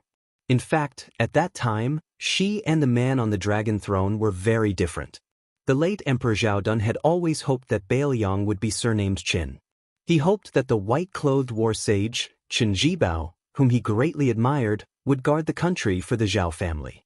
But the Empress Dowager Zhao Ji was not only afraid of Qin Jibao, but she also had selfish motives. That is, in order to break the rule of the Zhao family in Liang, she wanted her eldest son, Zhao Wu, to be made a vassal of Bailiang. He would remove the character North and replace it with Liang and become the Liang prince. At that time, he would have two sons. One would sit on the dragon throne and wear a dragon robe to rule the world, while the other would spread his whip across the desert. This could be considered a form of compensation for Zhao Wu's failure to become the emperor. Everyone would be happy. Master, let me ask you. If I suddenly died, and Su Xiao also died, or if something similar happened, and I didn't want to suffer outside the border, I just wanted to go to the capital and live a peaceful life in the Central Plains. Moreover, Su Xiao also agreed to it. Then, if the generals in Bailiang didn't have internal strife, and if Gu Jiantang came to lead the army in Bailiang as the great general of the pillar of the state, what would the situation be like? Although I don't know about military affairs, I think it would be a good thing. If Gu Jiantang led the Bailiang frontier army to fight to the death, the imperial court would also promise to let Gu Jiantang be conferred the title of king after his death. However, it probably wouldn't be hereditary. Otherwise, it would be the second Su family. After all, I also know about the matter of the army's morale. It is built through continuous fighting and also through the deaths of people. Yes, it's indeed the best ending. Then, if I take a step back and say that Su Xiao and I are dead at the same time, will the generals in Bailiang obey Gu Jiantang's command? I don't dare to make a presumption. The night fell into silence. Yuan Zuozong said indifferently, Master, can you trust that I will say something fair? The old monk was a little surprised and smiled. So you are General Yuan Baixiong, who fought in the princess tomb. Tell me, this penniless monk believes you. Yuan Zuozong said slowly, under the premise that my adoptive father and the prince ordered me not to make any trouble, I will only say the words of the old men in Bailiang. I will leave Bailiang and may go to the western regions. I will never enter the central plains of Bailiang again. As for the other two adoptive sons, Chu Lushan will establish himself as king in Liuzhou. He may even go to Beimang after his adoptive father's death. Qi Dang will take off his armor and become a retainer for the prince. Among those commander-in-chief commanders of the northern Liang border army's cavalry, Yan Wenwan might run straight to Mount Qing Liang to risk her life. Even if she didn't go, most likely she would die of anger. If she didn't die of anger, she would shut herself in and not come out. Qin Yunxue, Zhou Kang, He Zhonghu, and the others all left the border army. Among the young generals, Lu Jinu, Hu Kuei, Shi Fu, Ning Amei, Wang Lingbao, Li Mofin and others would all leave the frontier army. In the end, among those who stayed in the border army, there was no need to think about the old man. Only people like Cao Xiaojiao could be considered useful. Once these people leave, even if Gu Jiantang brings all his old subordinates from the spring and autumn period to Bailiang, even if the framework of the 300,000 border army is still there, I think the fighting power will be less than half of the original. Maybe you will think that half of the fighting power will still be 150,000 soldiers. With the addition of Kainan's army, someone's western Shu, the support of grain and endless reinforcements from the central plains, such as the Qingzhou army, you can even mobilize the capital army to the northwest. In the end, you still have a chance to stall the Beimang army and slowly exhaust Beimang's national strength, right? It was the third time that the old monk said this tonight. Is it not? Yuan Zuozong took a deep breath and sneered, Is it? Of course not. You know, in the Battle of Liangmang, Bailiang defeated Beimang by a fluke. Why, when you heard that only 100,000 Bailiang died and only 30 Beimang died, you think it was easy to win. I don't mind telling you the truth. At that time, Bailiang was fighting on 3 fronts. As long as one front collapsed, the whole line would be defeated. At that time, it was not only 100,000 Bailiang that died, but also 300,000 border soldiers plus 300,000. Su Fengnian looked up at the night sky and murmured in a low voice that only he could hear, only 100,000 died. Yuan Zhuozong realized that he had lost his composure and tried to calm down, but these are not the real deadlock. The real hidden danger is... Su Fengnian directly called his name and interrupted Yuan Zhuozong. Yuan Zhuozong,